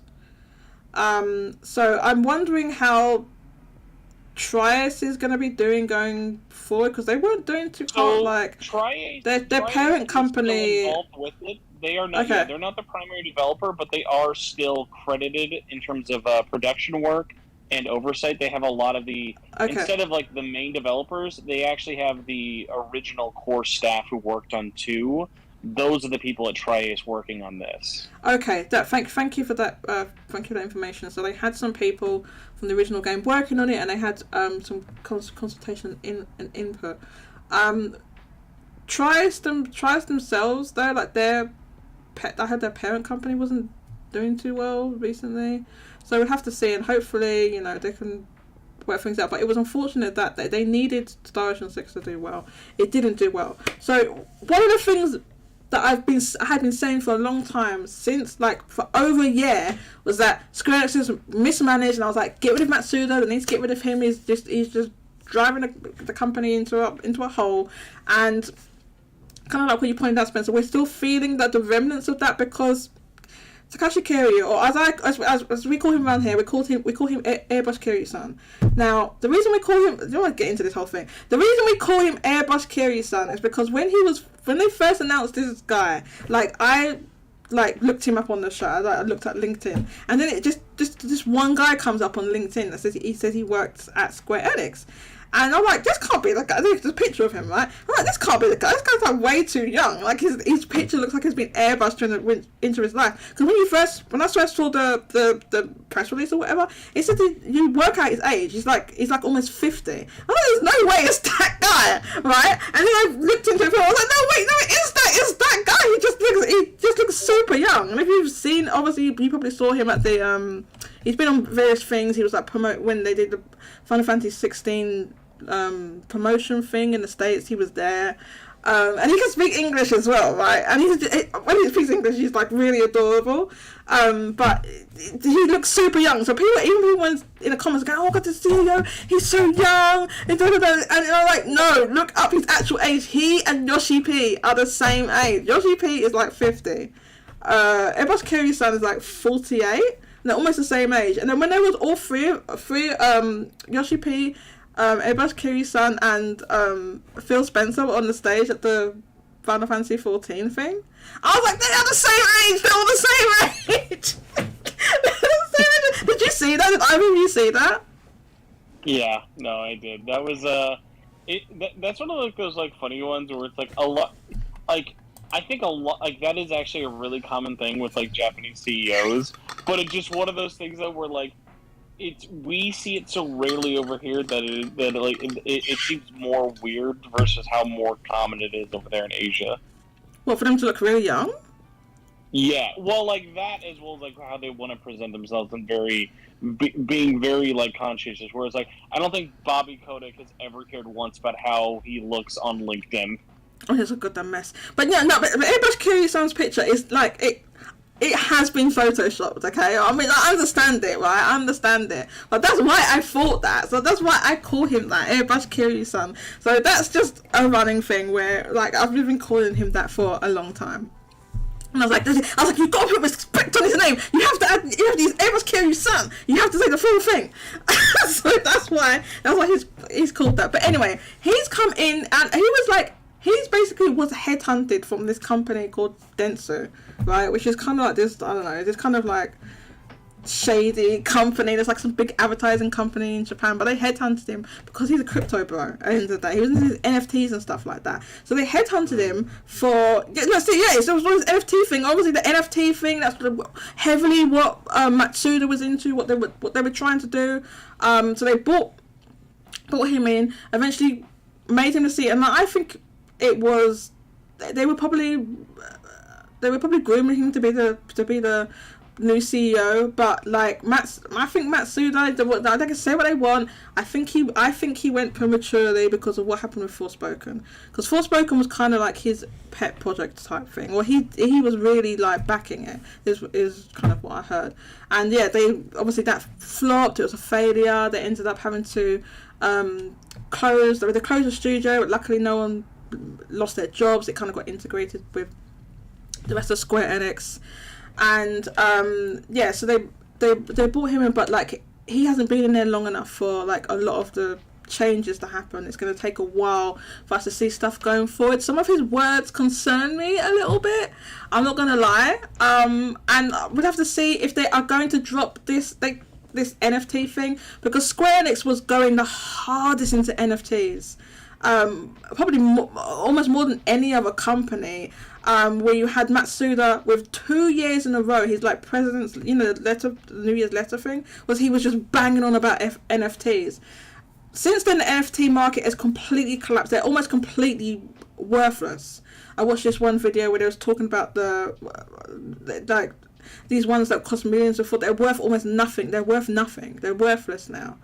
And Square Enix made like some really what they were calling games or NFT. They called it NFT entertainment. I don't know if you saw it. It was called like was it Symbiogenesis? It has like a weird name. It was just like it was like, I don't know how they could even call it a game. Basically, you were just clicking, and then they had these like they made these like portraits where it was like this. It was clearly the same like silhouette or the same thing, and they just put different hats on them and different things like that, and that was what you was collecting. Those were the NFTs. They look terrible, so we're gonna have to wait and see how Ebosh Kiriyu-san's, how his regime's gonna go, if he's gonna improve Square Enix. I'm very interested to see the changes, because Square Enix has been on a downer in terms of, I don't know if either of you've been following the news at all, but their stock price is kind of going down and down and down. Now, obviously, stock fluctuations happen, and it's not the be all and end all, but it does show that the investors are not as confident at the moment in Square Enix. And there was one big investor that did pull a little bit of their stock. Okay, so I'm just going to read a few of these comments, and then we'll hear what you have to say. So, 2R is on Switch, yeah. 2R is playing on your nostalgia. It's not doing anything different. There's more word of mouth because people have already played this game. Yeah, but Vinnie Mac, how many people that played 2? I mean, how long ago that game was on, like the PS2 or something? Was it PS2 or PS1? How many people remember that game? The PS1. How many people remember that game? Or there's more word of mouth. It's not like it came out a couple of years ago. How many people remember Star Ocean 2? In order to remember, they already remade 2. So they could have just ported that. I didn't know that. Remember, they made a PSP remake of 1 and 2. Oh, okay. They could, because the first Star Ocean R. Oh yeah. Oh yeah, you're right. Yeah, I remember. Okay, I remember that one. Yeah. I wasn't aware that they did 2. So they made 2, but they could have ported that one. But they made this one is pretty much a new remake, right? Yes, and also just to make this even more confusing. They actually did port the PSP remake of 2, but that only released in Japan and was only ever released on the PS4 and Vita. That's wild. Okay, why did they only release it in Japan? It was one of the. It was in that like. It was like 2014, really early on. Like it was one of those really weird things where it was like it was a digital only random release kind of thing. Like it never really. So what you mean, Spencer? Yeah, another example of Square Enix not knowing what the hell they're doing. That's what that was. A digital only in Japan. Oh my god, Square Enix. Okay. Vinnie Mac says, but that doesn't really matter since Beat by Beat is the same as the PlayStation version. He's talking about Star Ocean 2, and the dialogue is the same as the PSP version. There's already data out there. The graphical capabilities aren't changing unless you are a new adopter. Vinnie Mac, there's going to be loads of people that don't remember Star Ocean 2, even if it was on the PSP, which was, I don't know, like 15 years. When was that? 15 years ago. There's going to be 10, 15 years ago, right? There's going to be people who don't remember at all. J Alpha says, so apparently the most popular game in Japan is available. Oh, they did? They made it available? Okay, so have you heard of this watermelon game or Suika game? Which one? This game called Suika game? Watermelon game. Oh, yeah. Mm-hmm. Okay, so some VTubers, if you don't know, David, some VTubers in Japan played this game. Apparently this game is like a couple of years old. They played this game and it just blew up, right? These VTubers played this game, it blew up, and it sold, I think, over 1 million or a couple of million or something in Japan. Watermelon game? Yes, yeah. What the hell? It's like it looks like a kind of puzzle, like not bubble, but something like that, where it's like the watermelons are dropping down and you have to match them, I think, is what it is. It's one of these games, right? It's kind of like an Among Us situation where it came out a couple of years ago and it's super cheap, right? So I think this game is like 100 or 200 yen or something like that. It's like super cheap. But it's sold millions now. It was only available on the Japanese eShop, but apparently they've made it available for the US. Let me just see this link. Oh, they have, and they haven't even. You know, so funny. They haven't even changed the name. Did they translate it at least? They didn't even translate it. I mean, Nintendo will let you straight up just put a game without English on the eShop. Like, they don't care. God, look at these screenshots. They didn't translate it at all. I guess you don't necessarily need to read this because it's like a simple. They were like, listen, how deep do you need me to translate this watermelon game? I mean, like, people wouldn't even know. Oh my god, they literally didn't translate it at all. They just put it on the US eShop as is. It's because it's like this kind of puzzle game. You don't necessarily need to be able to read the Japanese. I think you can just figure it out, but I think just because it's so popular, they wanted to do it as quickly as possible. They're selling it for $2.99. And they didn't even change. They literally didn't. They just called it Suika game. They didn't even change it to like watermelon game. They just. It literally didn't change anything. Oh. But yeah, so it's available. I understand why they did it. If a game sold millions, right? That wasn't. No one was talking about it like a few months ago, and now it sold millions. I understand why they want to put it on other eShops as quickly as possible. They should translate it though, at least, so you can at least navigate the menus. I guess you can work it out, but it would be good if they did do that. And yes, it was the power of VTubers. Yeshua says, again to Star Ocean 2, the PSP version is old enough. There are plenty of people that have never played it by now, so I don't think it matters anymore. Yes, for a lot of people it's going to be a new game, and a lot of people have looked at the game and said it looks very good. David, I'm sure I recall you saying that you really like the look of Star Ocean 2 remake. It looks really cool. I have not played anything Star Ocean before though, so really? I'll probably get it. Is it cheaper? Most of these little games that they do at Square I don't know. This one is 50. At but 50, that's I'll get it. Yeah. So it's 50 to maybe 60. So I'll double check on the price. But the thing about it though, and they know what they're doing. They know that when they make a game in the HD 2D engine, they're like, there are people who will look at that art style and just go, I'm gonna get it because it looks like this. Right, but it's not. It's actually not HD 2. It's not like they haven't called it HD 2D. It's not that. So it looks a bit different to that. But it's kind of similar. So I understand why people HD. North America, it is $49.99. So it is thankfully a budgeter release. Okay, but, so more of a budget release, yeah. Physical, though. That's good because you know how some of these companies are going with not doing physical certain games. The dev, I was meant to read some of these comments. VMAC, I don't know why you're arguing that people would play the game, so they're not going to be interested in it. David just said he's never played Star Ocean. There's going to be loads of people that are the game looks really cool. I think it looks really cool.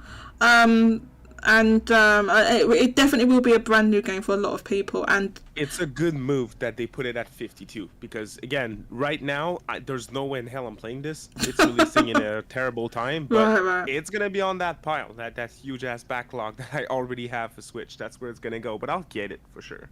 And by the time you get around to getting it, it will probably be discounted anyway. So probably those Square games they get lowered. You want to hear something funny? Yeah. We talked about Infinity Trash before. I was like, oh, what 2,000 yen? I'm down. Tried to get it on Amazon Japan. 3,500 yen for shipping. Wait, what? That's ridiculous. It's like 60 at the end of the day. So I'm like, oh okay. no! How is it charging you that much for shipping? I think it's not Amazon shipping. That's why. Oh, okay. Yeah, right. that's what'll get you because then it's pretty much be like, well, all right, I'm gonna do like the $90 DHL shipping to you then. Okay, so the copies. Pretty much. So maybe the actual copies that Amazon was selling was sold out, and it's like well, a they aren't. marketplace. They're 70. They're the real price right now at 7,000 yen on Amazon Japan. But there's another seller at 2,000, and that's the one with the. Oh, okay. 2,000 yen. Oh, that sucks. What about on your local Amazon? Is it like discounted on there? Oh, it's over $100 here in Canada. Wait, what? Well, yeah. So Infinity Trash only got a physical in Asia, so there was no. No. I didn't know that. I mean, if VTB has it, it's $90, I think. No, I didn't know that. I assumed it was physical everywhere. I guess I didn't look into that. Okay, so like the super. Oh, it's too bad. Okay, that means I can't import the super cheap one either. It's gonna be the same like shipping for me, most likely. That sucks. But 2,000 yen. That's like that impulse buy range. Pretty much. That was the plan. Jodie, you just gotta split game. You just gotta like be like Genki. I'll buy you a Starbucks coffee, and then you can buy me Infinity Trash. And Infinity Trash. How much is a Starbucks? No, it's not as cheap as a Starbucks. I mean, the Starbucks coffee is expensive. But... Have you ever bought Starbucks in Japan? If anyone no. Starbucks is expensive, just Starbucks Japan. Really? Like double the price. No, I didn't know that. Is it really? Oh yeah, dude. How do you justify that? It's because they know they're the bougiest coffee, like by oh like, my god, come on, it's bougie. No, Starbucks is like that place I avoid if I'm going out for a coffee. I will say this: if you're someone who likes watching like tourist videos and stuff, check out some like Japanese like Starbucks stores. They're legit. Like you go there and you check in line, and you'd be like, all right, in 5 hours, come back. Well, it takes that long to get your order? It's literally like a tourist spot. Like so, another thing the Starbucks do over there is Starbucks in Japan do regional exclusive drinks. So let's say when there's the Cherry Blossom Festival happening, if you want to go to all the different prefectures where they have Starbucks branches, each local prefecture will have their exclusive drink. And there'll be like a little ticket thing where you can go to each and every different Starbucks because that one Starbucks is the only place you can get that drink. That sounds kind of cool though. They have like specialty drinks for each prefecture, yeah. It's worth it. And every time I've ever talked to anyone about it, it's like, and they're like, no, it's like, is it overpriced coffee? 1,000%. But also, it's really good. Like I've never heard anyone be like, oh my god, yeah, it's awful. Like everyone loves it. Okay, so if it's really like, you're saying it's like super expensive, then if it was me, it'd be like a treat. I don't know if it's like 2,000 yen. It's not 2,000 yen, but yeah, I don't know. I don't like drink. I don't really like coffee, so if I go out to a cafe, it'll be like for tea. I'll go for tea. Really good teas. They have very good teas there. Oh, really? Very good tea selection. Yeah. I'm a fan of different types of tea, and I would love to try some other tea varieties as well. So I would maybe when I go to Japan, I'll check out these regional flavors. But here, it's just like. Starbucks is kind of. I don't know what anyone else feels about it. I feel like Starbucks is kind of like McDonald's, because very much in the West, for sure. They're just everywhere where I am, because I'm in London. There's tons of them in every corner. So it's glad at least there's like I don't think Dunkin' Donuts is everywhere else as it is like in America. But, not here at all. It's here, Yeah, but not. I think it's here. Wait, hang on, I'm sure now. We have Krispy We Kreme. don't have Dunkin' anymore. We used to There have it are here in different Canada. They all closed down permanently. Really? What? Mhm. Okay, well maybe Canadians weren't feeling those donuts. It's I cool. guess. It's really good too. I like it. As someone who doesn't have them anymore, we went to the States 2 months ago, and we went to Dunkin', and then I liked it. I really did. Yeah, I don't think we might have Dunkin' Donuts here. I'm actually, now you mention it, I'm not sure. I definitely have Krispy Kreme though. But we do have Krispy Kreme though. Yeah. Krispy Kreme, that's one of those I've probably only ever had a Krispy Kreme donut like once in my life. I think I've only ever had it literally once. They're kind of pricey. I think when I bought them, it was like they had a Krispy Kreme like stand in the supermarket, and if you go there at like the end of the day, they're like discounted. So I think I remember having it like that way, but I've never like just gone. It's not something I would really just go and buy. It's different. The fresh ones, like we have them at Costco here. Oh really? But we also have the shop, and it's really different. It is. It's more expensive, but it's different. Here, our equivalent to Dunkin' is Tim Hortons, and that's like even more expensive than Krispy Kreme here. Tim Hortons, I've heard of that one. Wait till to stop talking about donuts. We make we get back to Famitsu sales. Famitsu hardware sales. This week, I don't know if you've seen that. Oh my god, this is weird. Yeah, there was like a crazy, like really hard drop off from the previous. Actually, I should look at this one. It's better. So the Switch sold 44,000 this week. Last week it was 110,000. That was due to so you know the Mario Red OLED basically released, and most of that is the OLED. So last week it was like out of all of that 110,000, 100,000 were the OLED. So it was. What are you expecting for this week though? Well, this week we have the sales. It was 44,000, so it dropped. I mean next week. Oh, next week. Okay. Next week's going to be even crazier because now huge, Mario will be out. So next week I'm expecting it to rise. Yeah. I think what happened, they released the Mario Red OLED before the game, and a lot of people rushed to buy that. So I think it's going to rise with the game as well. A similar thing has happened to the PlayStation 5. So they announced the PlayStation, they're not. I guess they're not calling it Slim, but I'll just call it Slim. So you know what I'm talking about. The new PlayStation 5. The new PlayStation 5. It's going to replace the new one, but yeah, I'll just say it is slimmer, right? So yeah. So they announced that, but in Japan, they raised the price significantly, to the point that I believe the price of the, I think the price of the. Is it the price of the digital will now be the higher than the price of the original? $450 for digital, $500 for disc. Yeah, so it's gonna be. But it's like this is the thing. It's gonna be like 66,000 yen for the disc one, the one that comes with the disc drive, and then the other one's cheaper. But they've raised the price of both of them significantly in Japan. So obviously, a lot of people were like, "Oh, hell nah!" and they wanted to buy the one that was cheaper.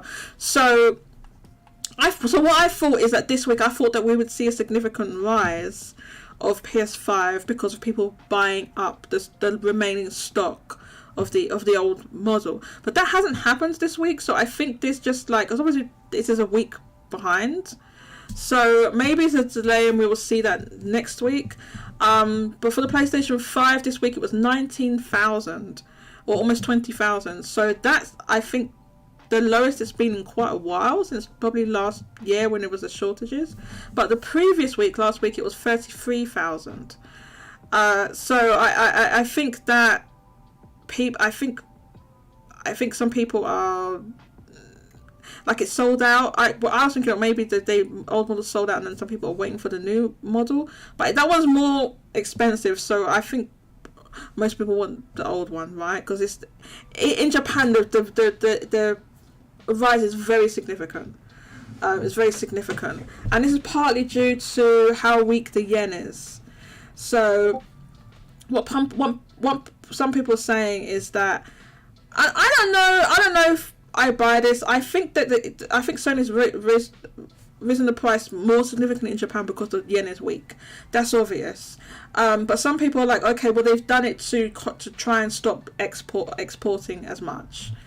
I don't know if that's their main motivation there. To be honest, I think it's just because of the weak yen, because it's been very lucrative for some people to export, and it's not just with PlayStation 5s. It's obviously other goods. It's happened to Switch, but just nowhere near as much. There's been a little bit with Switch, but with Switch it doesn't impact the software and what we're seeing with the PlayStation 5. So that's been happening with the PlayStation 5. I feel the reason I like would Sony raise it that much to try and stop exporting, or would it be more like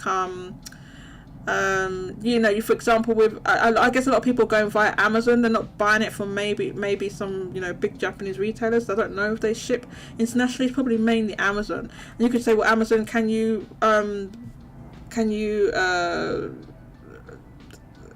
restrict the amount that's what do you call it? Spencer got okay, let me add you back in. Yeah, it's an issue with Discord. I've lost my train of thought now. What was I saying? I can't remember. David, what was I saying? Me all the time. Don't worry about it. David, now I have you here. Right, we're gonna stop talking about the goddamn hardware for a second, because David's got to go soon. But David's right. I wanted you in here because I was like, I want these goddamn Atlas stands to come in here, defend Atlas, and tell me they're not a fraudulent company. This is the thing, David. People say to me, why is Atlas fraudulent? Are they just fraudulent now? And I'm like, no.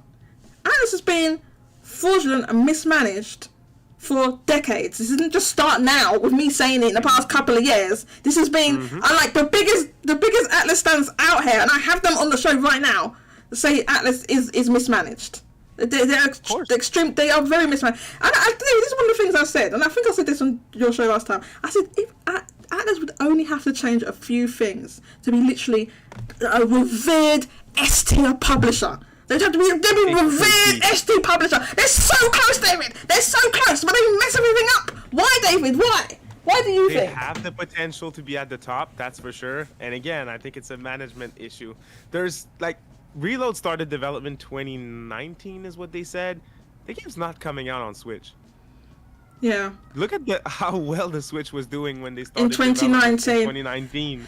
Like, come on. It's like so Spencer. This is one thing. What's happened with the Japanese market, of how much it has shifted since 2019. So you had 2016, 2018, a little bit 2020 was the height of the PlayStation 4 in Japan. And what I said, this is just my theory crafting, whatever, that my thoughts are that basically Atlas is so far, they're just behind the time. They run their company like it's 2005. I've said that before. They run their company like it's still it's not 2005. It's not 2005 Atlas, okay? This is how they run their company, right? But I feel like the decisions they made would be were for how the market was back in from 2016 to 2019, about how the Japanese, because don't forget Atlas, even now that their games sell well internationally, they're still hyper focused on Japan. That's still for whatever reasons they're hyper. I know the reasons, but they're hyper focused on Japan, and I feel like they made their decisions based on how the Japanese market was in 2018, 2019, and then they decided, I don't know if you agree with this, David, I feel like they decided to put all of their eggs in the Persona basket, because one thing we've heard people saying with SMT5, SMT5, why where's the ports for going to other systems? Fair question. Right. The game's 2 years old, right? What happened? It's another thing of their mismanagement. I feel like there's no port, and there was nothing for that SMT 30 was 35th anniversary. Was it 30th? 30th anniversary, because they didn't plan it. In order to have ports done, ports take 6 months to a year, something like that, depending on what you're doing and platforms and so on. You can't just knock them out in a couple of weeks, right? They take months and months and months. It has to be planned in advance. There's no port now for the anniversary, in my opinion, because they didn't plan it. They would have had to have planned it from back then, and I just think they just didn't plan to do it because they decided, no, we're going all in with the market as it was then, with Persona. Don't forget what was going on in Japan. The Wii U was dead. No, sorry, go ahead. You're saying they underestimated what SMT5 was gonna do, because the game. Well, definitely, It sold a million in a matter of months. And I don't think they expected that. The SMT game was SMT4 at like 800,000 or so. Yeah, I don't think they. And that's on one platform. That's on one platform. So I don't think they expected it to sell crazy well. They probably maybe thought, okay, maybe about as well as the previous one. I don't think they accounted for, oh, it's going to do really well. So I feel like what they should have done is it's done really well. Let's. Oh my god! I'm like, I'm not planning all this stuff about Atlas because I'm so goddamn mismanaged. Let's capitalize on it and let's spread the SMT love and let's get more people into this franchise. Did they do that? No. Nope. So what's going on? That's not what they did at all. Oh, it was a success. Great. Let's not do anything else like it. Nothing. Nothing. There's no now as we're talking, right? There are no SMT games announced at all. No mainline, no spin-offs, nothing. There's no SMT games at all, right? And the thing is, Nocturne HD Remastered was like super low effort project. Yeah. Probably very low budget for it as well, and it did really fine. It did well for what it was. Games like Digital Devil Saga 1 and 2, that's the same engine, same models. Very similar game. The voice acting's already there, which wasn't the case for Nocturne, and for some reason they're not bringing back these games. So I know you talk about Digital Devil Saga a lot because of just being the same engine and the same model, very similar. They were all on the PS2 and made quite close to each other, right? Exactly. Back then. So like back to back, pretty much. Why is this like? Why have they not done those? David, I know you bring those guys up so much, like this would be easy to do. Yeah, but the thing is, David, right? And I don't blame you for it. You're speaking with like a logical brain, really, right? Alice does not run on logic, right? That's for sure. Otherwise, I feel like that's something they would have considered doing, seeing as that didn't they put SMT3 in a new engine? They did put it in Unity or something, right? In Unity. Yep, Unity. Right, so if they've gone to all that trouble, then you could do it with... Obviously, it's more expensive, it takes more time to do the other games, but you've done the groundwork, I guess is the point, with the models and stuff. Yeah, it's already there. Plus, the big money went into hiring voice actors for Nocturne, and they don't even have to do that for DDS. And those games are really similar, so if you put a similar amount of effort into them, maybe make them run a little better, since you don't have to put money into voice acting, I think those games would do really well on modern systems. Nocturne did. I know they're not, they don't have the name that Nocturne has, but still. So, David, this is what I think. My conspiracy theory, whatever you want to call it, about what I think has happened to Atlas. I think that basically Persona 5 blew up in a way that was unexpected. There was it came out in like 2016 in Japan, something like that, and then it was like a year later, something like that in the West. And in that time, word of mouth had obviously reached the West, and it blew up in an unexpected way.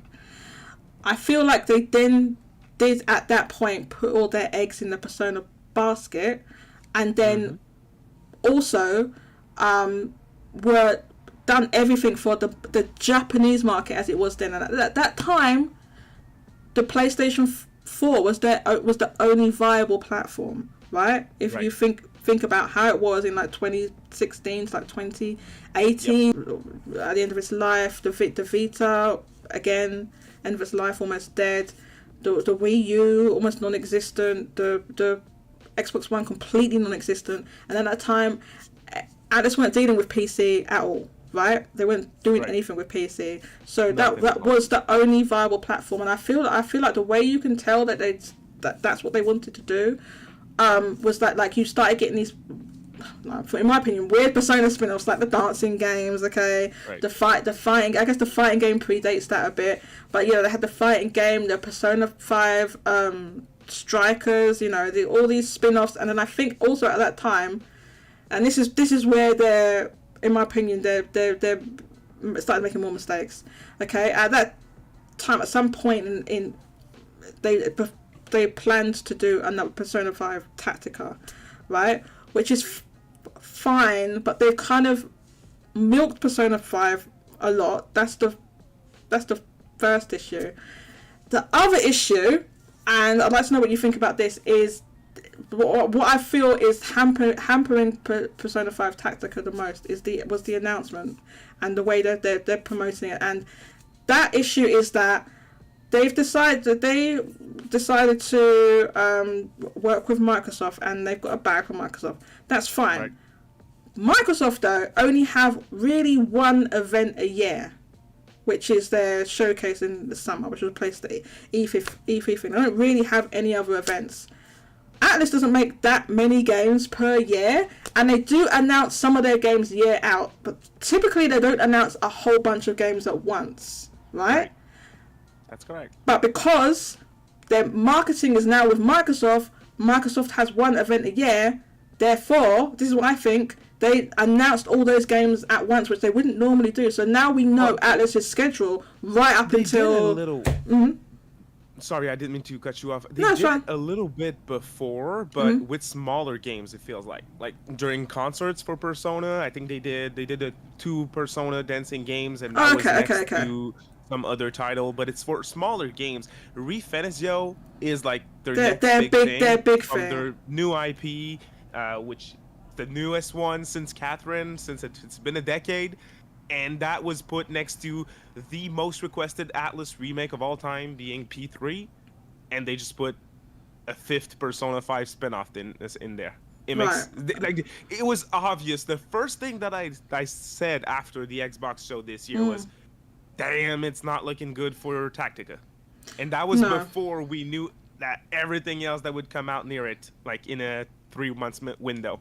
You have all these February games. You have January with Like a Dragon, you have Reload, you have Super Mario RPG on the same day. You have it's rough. It really is rough, and I'm a little worried. I think because it's the 5th Persona 5 game. I know the art style's a little bit controversial because it's like chibi, but it's like sort of like the what's it called, Persona Q, but like they look stretched out. So it's kind of like that, but not quite. That's controversial. I feel like it would have stood more of a chance if Atlas's other games weren't, if it had more breathing room. It may have stood more of a chance, but the game is 5 is 6 years old in the West, 7-year-old in Japan. So after all these games, I think it's fair to say it does not have the impact that it used to have. Tactica would have been huge in 2018 before Royal came out. Yeah, so okay. So this is the thing. David, I'm so glad you said that. This goes into my point where Atlas, what they're doing now is for how the market was in like 2018. You know what I'm saying? You know what I'm saying? And now that's why it's like wild to me that now all this stuff's been announced, right? Because you can imagine that I can't even say Metaphor is going to be probably the second half of 2024 if you've got Persona 3 in February, right? They're not going to release them right next to each other, right? So you've got these games that they announced, and then also another announcement, which was the Valinaware game, which I know Alex is publishing that, but again, it's like, okay, so we know four games. Right after Reload. Which... Oh my god. This is Sega and their management. Why are they releasing all those games right next to each other? It doesn't make any... It doesn't make no sense to me. From November 17th to late March, they released 3 games. It's just too much. Like, why are these Yakuza games all right next to each other, or Like a Dragon, whatever it's called? That's the thing. I know it's Sega, it's different, but Like a Dragon Infinite Wealth is coming out a week before Reload, and there's a lot That doesn't of seem fans like that a good are idea. of both series, like Persona and Yakuza. There's a lot of fans in between these series. These two series talk about each other in the games themselves. Like, Right. I think it's in Strikers. You can talk to Makoto in front of a theater, and she's saying, "Hey, I'm gonna go watch a movie. It's Like a Dragon Yakuza or something like that." It's like, That's cool. Yeah, so like they put fans in a position where, like, because okay, that's the other thing is they're charging like full price, like $70 right? More of a higher price for these games now as well, and not everybody has got the money for, you know, two games that are pretty expensive at the same time. I'm gonna read a couple of these comments because they're building up a little bit. of course. Okay, Sam says Sam's full name is Sam Monolith Soft Sega. I can't read that every time. Sam says because they love milking P5. Yes, and like I said, I think they make people. Oh, it's a most successful game. Let's just keep doing it, and making stuff for the Japanese market. I'll say the Japanese market as it was in 2018. Right? Not even like the worldwide market as it was in 2018. The Japanese market as it was in 2018. That's what I think is happening. Red Hood says it doesn't help people don't like the art style. It's another PS5 spin-off, and it doesn't help people wanted a sequel to Strikers or a sequel in general, but it is not.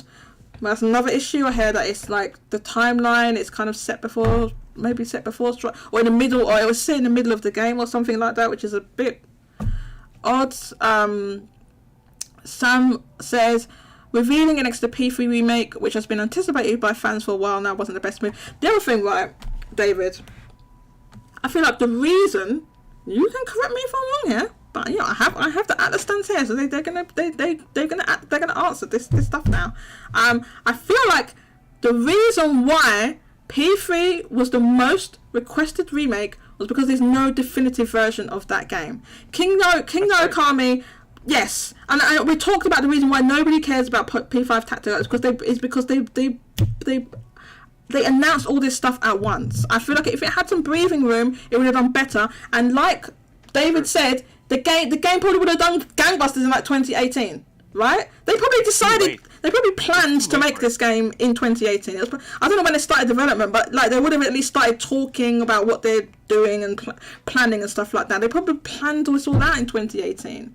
For the Japanese market as it was then, and they probably were going to release it on Vita and PlayStation 4. That's probably what they were going to do. I'm not reading that. King no Okami. I'm not reading that.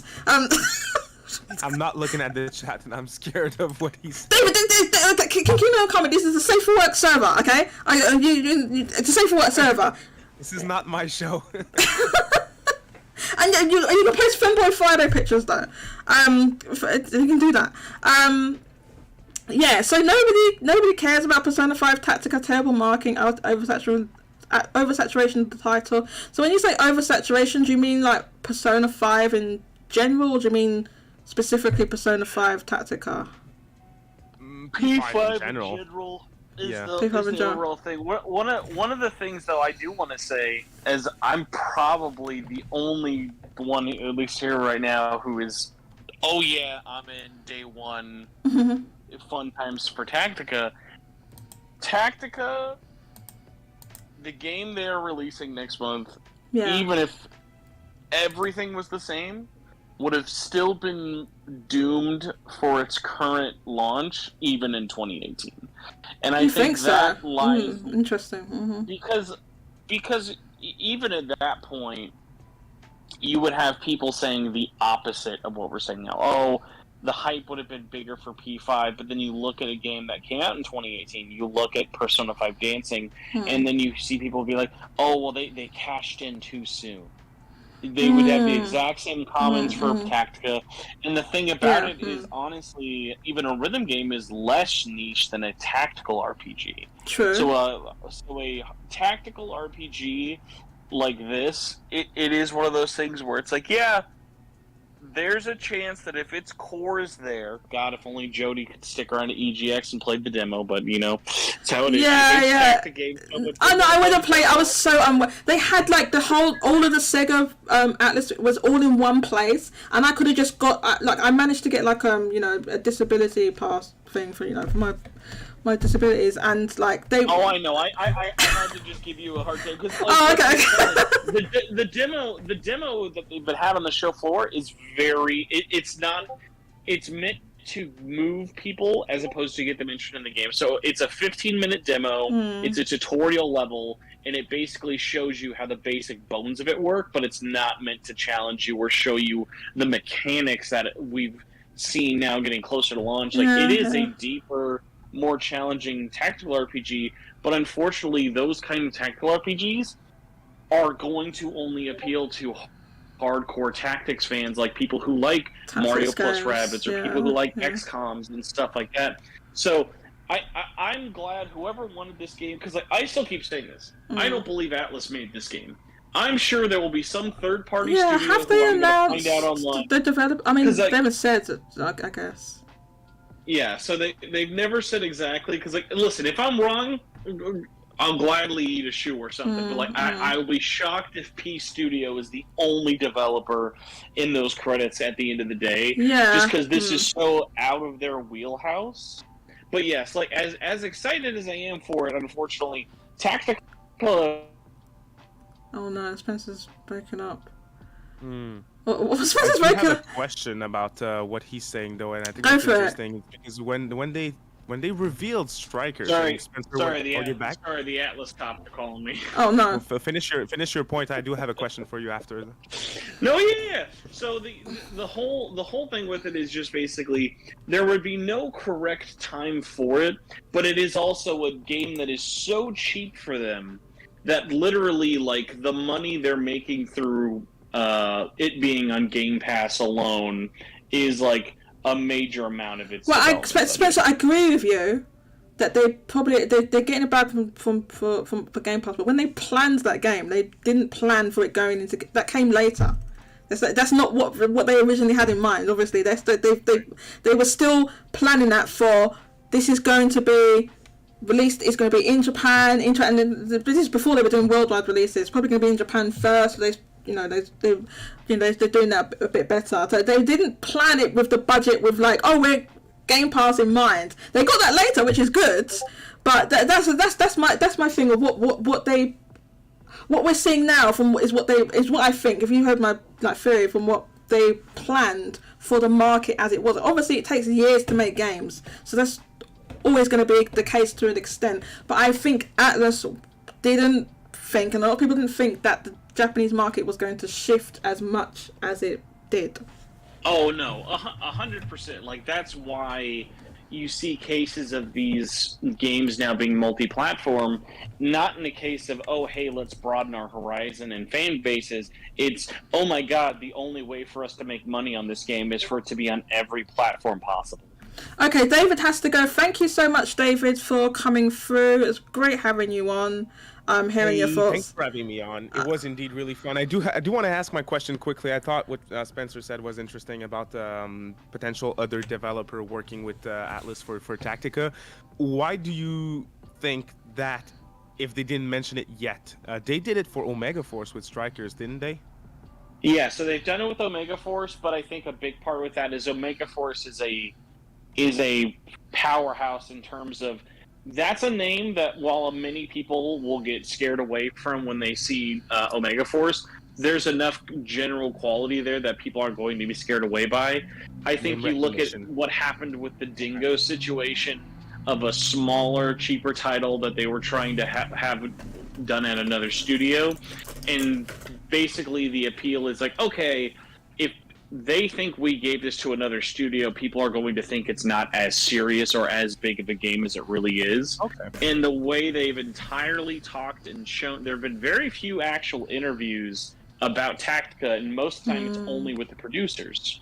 So the whole way they've talked about that whole game, there's never been like here's gameplay designer, blah, blah, blah, blah, blah, blah. Here's him to talk about, like, the deepest we've ever heard them talk about this game is them just being like, Persona 5 has been in a bunch of genres, and we thought Tactical would be a fun one to do next, which doesn't say anything about its actual development origins or who's making it. And also, it could be another situation of, like, even like a Dealfield Chronicles thing, or like, oh, it's the like team who made like Monarch is making Tactica. Then people who didn't like Monarch are going to be like, oh, don't they make bad RPGs or underwhelming RPGs? So, like, some developers, whether it be warranted or not, have a stink to them. And I think, especially for a tactical game, it's a make or break it. Like, if they had even if they had the Ubisoft team, if they had the Mario Rabbids team on this, they would be like, oh, don't worry, guys, we've got the best tactical team in the biz. We'd be like, all right, let's go. Now, David, though, before you leave,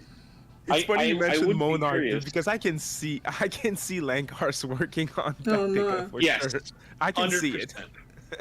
now, David, before you leave, and I want to give Jodie a bit of a birthday scoop, most because, like, I wouldn't know the best way of telling this, but one of the things, though, of mismanagement, and even in very confusing and belittling ways.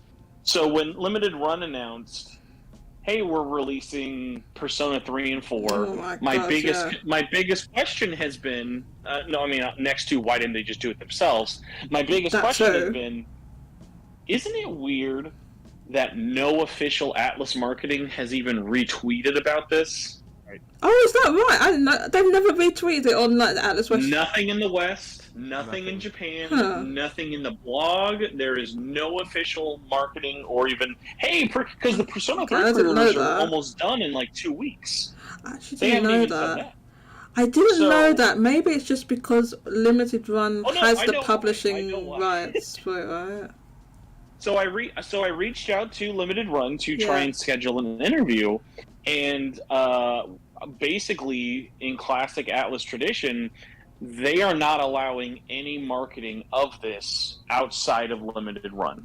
They won't let anyone in Atlas talk about it. What? They won't let anyone in Limited Run talk about it on other shows without it being officially sanctioned by Atlas. What the hell? They are as hands off on this project as possible, and they don't want people to think that this is a Sega or Atlas release at all. It's licensed, obviously. This is what I mean. Completely official. This is what I mean with Atlas and how mismanaged they are. What the hell kind of a decision is that? That's crazy. It's weird. I have to go, y'all. Thank you so much. Thank you, David. It was fun. Catch you later. No problem. Both of y'all. Thank you. Take care.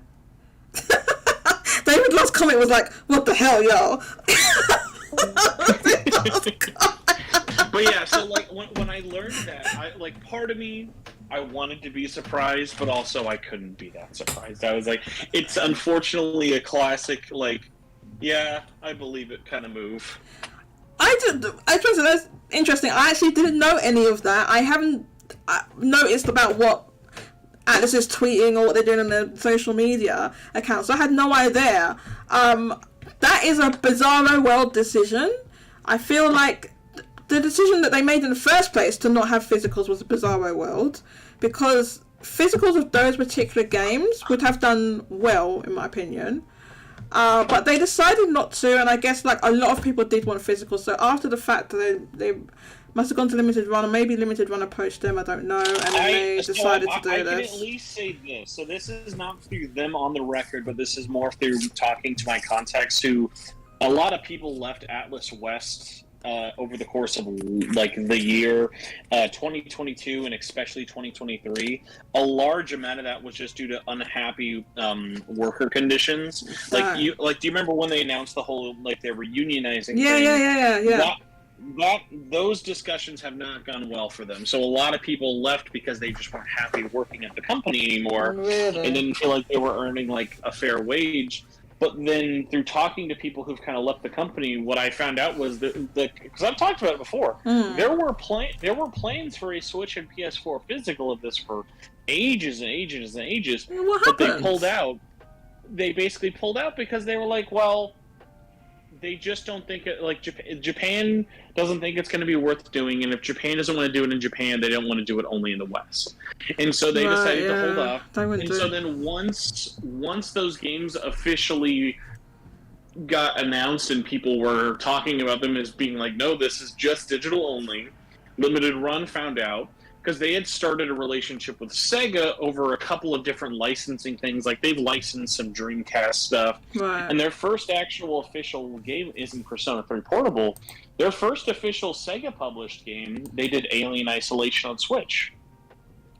So they've been working with them for a while, so they found out that there was no physical end up happening after all, and that's where the negotiations started, and that's why Limited Run is the only one doing this for now. But I also, the part of me in my brain would be like, I wouldn't be shocked if, depending on how well this sells, if these sell well and above Sega's expectations, they're going to be like, wow, look at all this money we made for doing nothing. Let's now sell it as a double pack and get everyone to double dip. If Spencer, if they did that, that'd be extremely fraudulent. That'd be extremely fraudulent. Jodie, these are the people who sold Sonic Mania as a digital only with a collector's edition to then just sell. So I mean, same thing with Sonic Origins. They did it twice. Like, this company makes silly, boneheaded decisions because they know their Sonic fans. Mania. That's what. Yeah, that taking advantage of people double dipping is like I obviously don't agree with that at all. It's kind of bang out of order, and I kind of vaguely remember what happened with Sonic. So Sonic Origins, remember, came out 2 or 3 months after Sonic 2 last year, right. And people were like, why is this $40 and not getting a physical release? Right. And then bump it ahead a year later. They added Amy and like $10 worth of DLC and then sold it physically. Oh yeah, I remember that because they had this weird upgrade. Was it that game when they had this weird upgrade thing to it? Yes. And it was like a weird chart. No. Yes, that's the whole chart thing. Do you want the extra animations? Do you want the extra doohickeys and sound effects and a 32x music tracks? Like, make sure you get the DLC fun pack. Yeah. For this HD collection. Yeah, so that was kind of weird. Yeah, they make a lot of really weird decisions. Sega in general, but Atlas especially, and I think that like it's. I feel like it's at the detriment of the company. Just if they were a little bit more better managed, that they could be even more successful. But I think like your point with my friend's calling me. But I'm pulling that later. I think the point you said with the saturation of Persona 5 spin-offs, and even if they had released it in Tactica, if they had released it in 2018, people would have kind of felt the same. I feel like, yeah, you're right, there would be like a lot of that same sentiments. I feel like, though, if it had been back then, like 5 years ago, people would have been a bit less fatigued than they are now, just because so much time has passed as well. And yeah, I think like with the spin-offs, I understand why they've done this, why they've done the spin-offs and stuff, but I feel like I don't know what you feel, but I feel like all these weird Persona spin-offs, they've replaced all the SMT games. I don't think there's not going to be any more SMT spin-offs. I think like that Soul Hackers 2 was probably like the last one that they even had planned. And by the time it came out, I guess it was like over a year ago now that came out? I feel like it was last year. Soul Hackers was last year and feels like it was 10 years ago. Yeah, it does feel like it's... It does feel like it's... I don't know, I had to stop and think about it. I was like, when did that come out? Still like waiting on that. 2 years ago. Waiting on that Switch port any day now. I'm waiting for it. There's not going to be any Switch port because the game absolutely completely bombed. I like to imagine that there was like an intern working on a Switch port, and then after the first month financial figures came out for Soul Hackers 2, someone just came up to him in his little closet, his little like Harry Potter size room closet where he's developing the Switch port. They put his hand on his shoulder, Like, and he says, "Are we ready? Are we ready to announce the port yet?" And they just sighed and shook their head and said, "No, I'm sorry. It's I'm okay, sorry, buddy. We're killing it." I don't know, but yeah, I feel like let's just say it's been a year since Soul Floppers 2 came out. Yeah, I feel like now. Oh yeah, that's what I wanted to say. Do you remember when I asked you on the Twitter space about, and you told me about what Sega or Atlas thought that was going to sell, because it was like 700. No, there's 700,000 by the end of that financial year. I have a clip. I have a clip of it. You said something like I cracked up laughing. I'm like, Spencer, there's no way. And this is months before the game has come out. Bro, they were confident. They were like, dude, we are lock it in the bank. Lock it in the bank. Spencer, knowing what we know now about the game and the release and everything, why do you? What were they thinking? Like, I don't understand. I think that is you could pretty much fault the higher expectations due to P5 selling well above expectations, SMT 5 selling well above expectations. Right. And then even Nocturne HD selling over expectations. True. They're like, wow. So if we just put something out, they'll buy anything. Right. So what the problem is like those even the Nocturne being a bit janky, it still was. They were like really good games. I know Tarkus 2 wasn't like a bad game, but it was like, you know, I feel like there was like a disconnect between that and the original Soul Hackers, and I know that a lot of, from what I've read anyway, some of the fans of the original game weren't happy with the change with how much it had changed, like with the first one. It was definitely not a universally like agreed upon like good decision. That and the fact that it's like you're calling it Soul Hackers 2, but it's 25 years since the original game. And the last time it was seen was like they released one on the 3DS, like I can't remember how many years ago. It was some amount of years ago now. Like a port of Soul. Is that my phone? What's that noise? It's just my phone going off. There was a port of a Soul Hackers 1 on the 3DS like years ago. And that was the last time the game was seen, and you still went for $20 on Steam. It hasn't gone down to $20 on Steam. When I checked on the PS, I think I was looking at the PS store, and it was still full price. I feel like that game, like maybe they thought that their stuff. A lot of them stuff had overperformed. So there's that, and then there's also like they tried to forget these comments, but they said at the time, looking back, and they were talking about Soul Hackers 2. We know they were talking about Soul Hackers 2, that they wanted it to be a new pillar for their company, and they did make those comments like multiple times in like the New Year's. I think in like one of the New Year's letters or something like that, right? Oh no. The game was announced, they were like, this is the third pillar, like we expect this to be the third pillar next to Shin Megami Tensei and everything else, which is a hilariously laughable statement to make.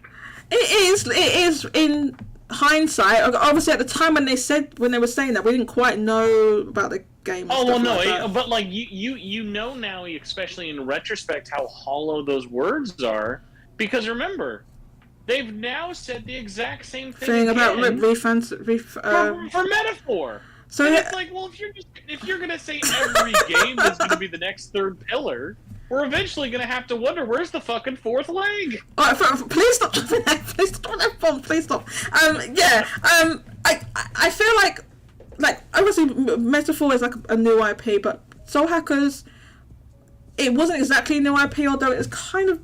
They've done so much to it that it kind of sort of was. So I don't know if it's like a thing where they're going to be saying it for each new IP, or this is our new pillar. But they did say it for Soul Hackers 2, and I think they did have those high expectations. But now what you're saying with like, oh, you know, this game performed well, this game did really well this way, so then this one should do really well. I think that this is my opinion, Spencer. You're welcome to disagree and give your opinions. I feel like with the other games we was talking about, I feel like, and I've said this before, I feel like those games were a case of right time, right place. Those games 100%. are extremely good quality, very good quality games, the previous games that Atlas made, and I think they would have been that good and that good quality anyway, because Atlas is a very capable studio, and that's, you know, they can make high quality games. Like, I feel like with Persona, we focus on Persona 5, the PS4 was the only viable platform for that game at the time, right? And at that time, I feel like a lot of that JRPG audience was concentrated on PlayStation 4 at that time. And I feel like it was just a lot of circumstances around why that game was able to blow up. The game was of very high quality, right? That's obviously the main reason, but also being on the right platform that when you had a chance to flourish, I think that makes a difference. And I think that is what helped with Persona 5. It was like it was a breath of fresh air in a way that a lot of people thought. And at that time, with, you know, you've seen development interviews and stuff like that where they said they felt like they wanted to focus on Japan and the way they made the game and stuff like that. I'm sure you've seen it. I'm sure you've seen the interviews and stuff. And then with the other games you mentioned, Nocturne HD, obviously it was kind of, you know, the port wasn't, people weren't that happy with the port and some of the decisions that they made, but that game had not been seen for a very long time, right? It hadn't had any, it was a PS2 and that was it. There was no other ports or anything, right? So it was a very, you know, still niche game, but was a very well liked, very well revered entry into SMT. So I feel like it had just enough for it to sell well, right? And also they did make a Switch port of that game, if I remember, and they did sell well on the Switch. I feel like, again, with SMT5, it was a case of right time, right place. I think if they had released that game back on, obviously not exactly the same, but if it had been back on the 3DS, then I don't think it would have sold as well as it did on the Switch. I think, obviously we know what happened to the Switch. The Switch blew up. It was, you know, obviously, I don't know, it hadn't been released. I guess it released a couple of years ago, so the Switch was basically at its peak at the time. At the time when that came out, in terms of like what the units being sold worldwide, you had like a big JRPG audience that was now on Switch, and I think that, and the game itself being good, and then not being an SMT game for a long time, is why that game was able to perform so well. So I feel like there's certain circumstances, and I feel like with Soul Hackers 2, the decisions they made with making changes to what people liked about the first one, it being a sequel to a game that's 25 years old, they could have just called it Soul Hackers without the 2 on it, and that would have helped with marketing. I feel like I feel like the game was kind of, you know, a lot of people feel it was a bit mid, and, you know, I feel like not having a Switch version did not help matters. I don't think a Switch version would have saved that game. I think it would have still underperformed what they wanted. But that certainly didn't help in terms of the Japanese market when the game sold. I think it was like 50,000 or something like that. And there's no way they wanted that game to sell 50,000 in Japan. I just don't think that's what they thought it was going to sell. So I feel like there's like particular circumstances of right time and right place for all of those games. What do you think, Spencer? No, for sure. Like my biggest one though is also goes back to the you're calling it 2 for all the wrong reasons.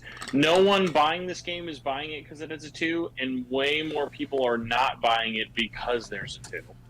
Right. It's kind of off-putting because I feel like it's not even like a Final Fantasy. Like most of the entries are like self-contained and you can just play it. But like they kind of like were like, oh yeah, they kind of said it was a sequel, right? Yeah, they were like, yeah, it's in the same world, it's everything. Yeah, they should have done like a Final Fantasy thing, where it's like, it's connected and it's in the same world, but it's like, I know Final Fantasy is most from in like different worlds or whatever, but because it's connected, but it's a whole new cast of characters, and I feel like that was like kind of the, because you can market, you can choose to market things in different ways that will make a difference, but they kind of said it was a sequel, and then it's probably people, what is a sequel? Where's the original game? I want to play that. Okay, so it's on the Dreamcast. It was on the Dreamcast. It's on the 3DS. We can't play it. We can't play it now. Yeah. So on platforms that you can't play it. You can't play it now. It's not accessible. I should say it's not accessible. I guess you could have got the 3DS version, but it's not. Even then, that was not that accessible at that time. So yeah, I think that was the marketing was an issue. I feel the other thing with the marketing, and you probably will agree with this, was that the marketing was so. They did so much marketing for that game in Japan. Like they actually did like a decent amount of marketing, and in the West was hardly anything. I seem to remember it being in the summer, like one trailer in the Summer Games. It was the Summer Games first thing, or one of these things where they had the English dub trailer. I remember that. And that was it. Oh yeah, that was SGF, Summer Game Fest. Yeah, and I feel like that wasn't enough, and I feel like the Western marketing Atlas definitely, I would say, dropped the ball, but you have to pick up the ball to be able to drop it first. So I don't even think they really invested in it. I mean, you can even tell, because remember, they didn't even do the collector's edition outside of their own exclusive store and only made a couple thousand. Like it sold out fast. It was at least a situation of like, hey, this makes sense why you'd want to do a store exclusive collector's edition versus something like Persona 5. But like, I'm not gonna be started on that one. Yeah, but all in all, though, it was just one of those things of just being like, yeah, the West definitely knew what this was in the meantime, versus Japan, if anything, probably was marketing it the right way, but also, again, you're marketing the right way on the wrong platforms in that environment. They were marketing it, yes. Spencer, I'm glad that you can see that. They were marketing it to, like, I feel like they were marketing it to, like, an audience that wasn't there in Japan. They did a lot of different events and stuff like that, because I was following it at the time. But it's like, even more so now, because it's like the game came out a year ago. It's a case of, because I occasionally do look and see, well, what are people saying in Japan and stuff like that. Like, at that time, it wasn't clear. A lot of people, it's hard to understand this in the West, but a lot of people didn't realise that the game was not going to be on Switch. They just didn't know. Because you don't necessarily... People don't follow stuff closely like us, right? There were a lot of games where people just assumed, for sure. They assumed, so it's like, I think like what's happened in Japan, and you can see how lopsided the market is. People are just like, it's not on Switch. Oh well, I won't bother with that. That's well, I'm not getting it. Or I can't get it. Even though the game was also on PlayStation 4, so I think that was unfortunate, and the game was, it was not as well received. Now, looking forward to the few, and I will look at a few of your messages in a minute, but I suspect I don't have Spencer for much longer, so I just want to get a few more of his thoughts. Now, looking forward to the future of this, we do know some major games. I feel like Persona 3 Reload is fairly major. I know it's a remake, but it's fairly major. Looking forward, we know their games like for the next maybe year or so, because I feel like it's probably not gonna. They're not releasing Persona 6 next year, right? So, we know like their major games. Now, going forward, how are you feeling about? Because you gave your thoughts on Tactica, like it's kind of maybe they didn't do the best job that they could have done with it. How are you feeling about the sales prospect? We're going to talk about sales because this is a sales chat. The sales prospects of Persona 3 Reload. You can talk about what's it called again? Not Overcorn. Unicorn Overlord. Is that what it is? Unicorn Overlord. It is Unicorn Overlord. Unicorn Overlord and Metaphor as well. P3R is like the closest slam dunk they've had since SMT5. It's definitely not going to sell Persona 5 numbers. If it does, I'm sure they'll lose their mind. But like, I think for sure people definitely are excited for it. It's attracting new audiences. It has a lot going for it. Unicorn Overlord, God bless Vanillaware. They just have a really just weird track record with making great games, selling slow, selling fine. Like, for every Dragon's Crown and 13 Sentinels, there's like a Muramasa or a Grimoire. So it's always hard. Like, I think from a quality-wise, it'll be good. I think the time it's coming out, it'll be fine, but if anything... Is it March? It's March, but I think, again, with it kind of going back to that, because it is like a strategy RPG, I think as long as it's halfway decent, people will be in. So they'll be in it for that one. Metaphor is like it's such a slam dunk because all they have to do is what they've been doing already. They just have to say from the makers of Persona 5, I'm in. Okay, bye. I'm here. I got it. Here's my money. That's all you got to do. It's new. It's something different. The art style is familiar while still not like just seeming like more of the same. I'll be really curious how and who gets the marketing rights on that one. But even then, I would still say Xbox. Metaphor. They've already got the Metaphor. Marketing rights. Metaphor, at least the way it is now, it's a guaranteed $1 million+ seller because it's like one of those games where it's like it has to be, or else that studio's gonna get like slapped on the wrist hard. So I actually agree with you about Persona 3 Reload. I did play. I was able to play a demo at EGX, and I. Yeah, did you do the train boss or did you go do Tartarus? No, there was no goddamn boss. No, it was just Tartarus, and I don't know what I'm a dummy. I went to do it, and for some reason I went in without my party. I don't know what I pressed. I went in without my party members. I'm like, where's my party members? And I was talking to the woman was laughing at me, like the demo woman. I was like, I don't know my party, what's going on? She was like, I was like, oh, how can I get back and go back? And I was like, can you just reset the game, please? Because I don't want to be there without a party.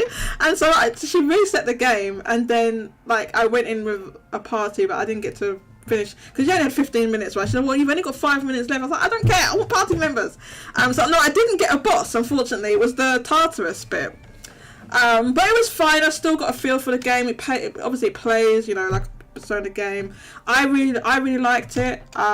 It was like it was just a regular running around and like I just fight regular enemies. It wasn't like a boss, but I guess I'm familiar with the battle system enough that, you know, I already knew. Even though I haven't played Persona 4, but I haven't played Persona 3, but it's similar enough, right? So I really liked it.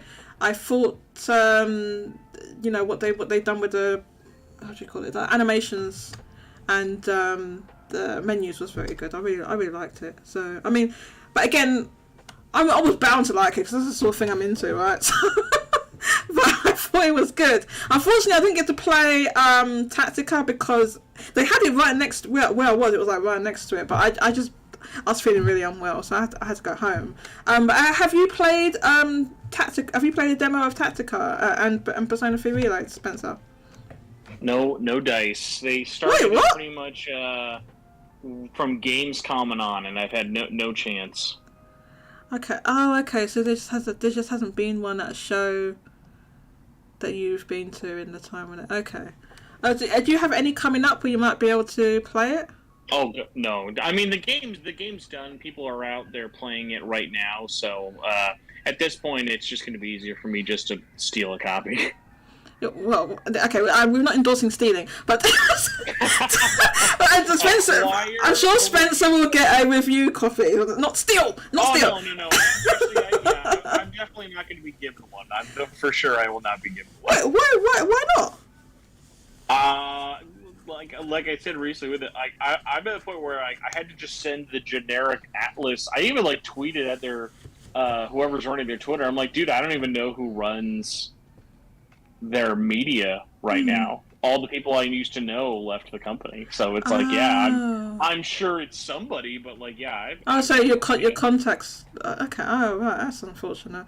Well, I hope you get that sorted out and manage to get a copy. So I agree with Persona 3 Reload seems very good to me. From small little demo I played, I think it'll do fairly well. Not entirely sure about what the performance in Japan is going to be.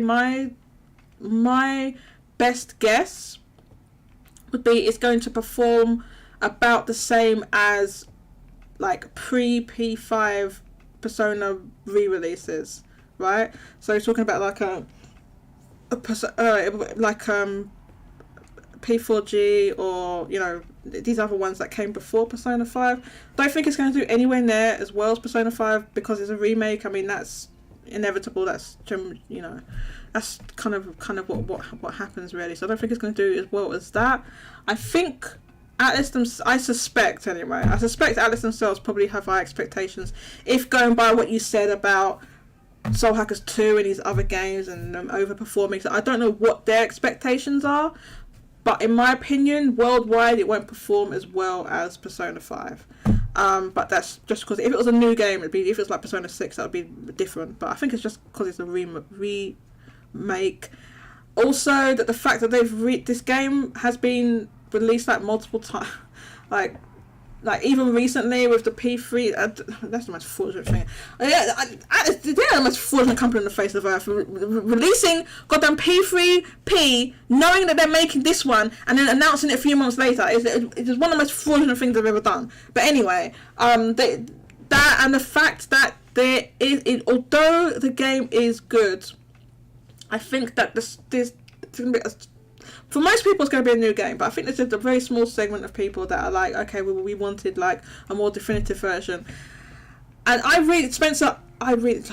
swear to God, if Atlas do this, I'm going to lose my goddamn mind. If they later on make DLC or make the definitive, the complete version of this, where they make femc, female main character DLC or do that, Spencer, I'm gonna go absolutely crazy. That's the day I'll be having a 12-hour stream about this. I swear to God. Right, I hope they don't do that, Spencer.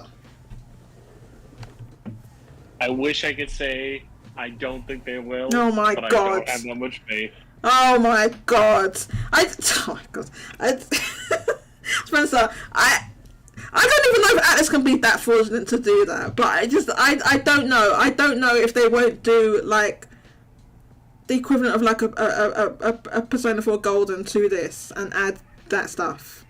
Like I will like, I will not be happy if that happens, Spencer. I will not be. I'm not happy. People complain for 5 minutes and they'll go and buy it. Right? So that is why Atlas gets away with this nonsense, right? Because you're rewarding them. You're buying all their stuff.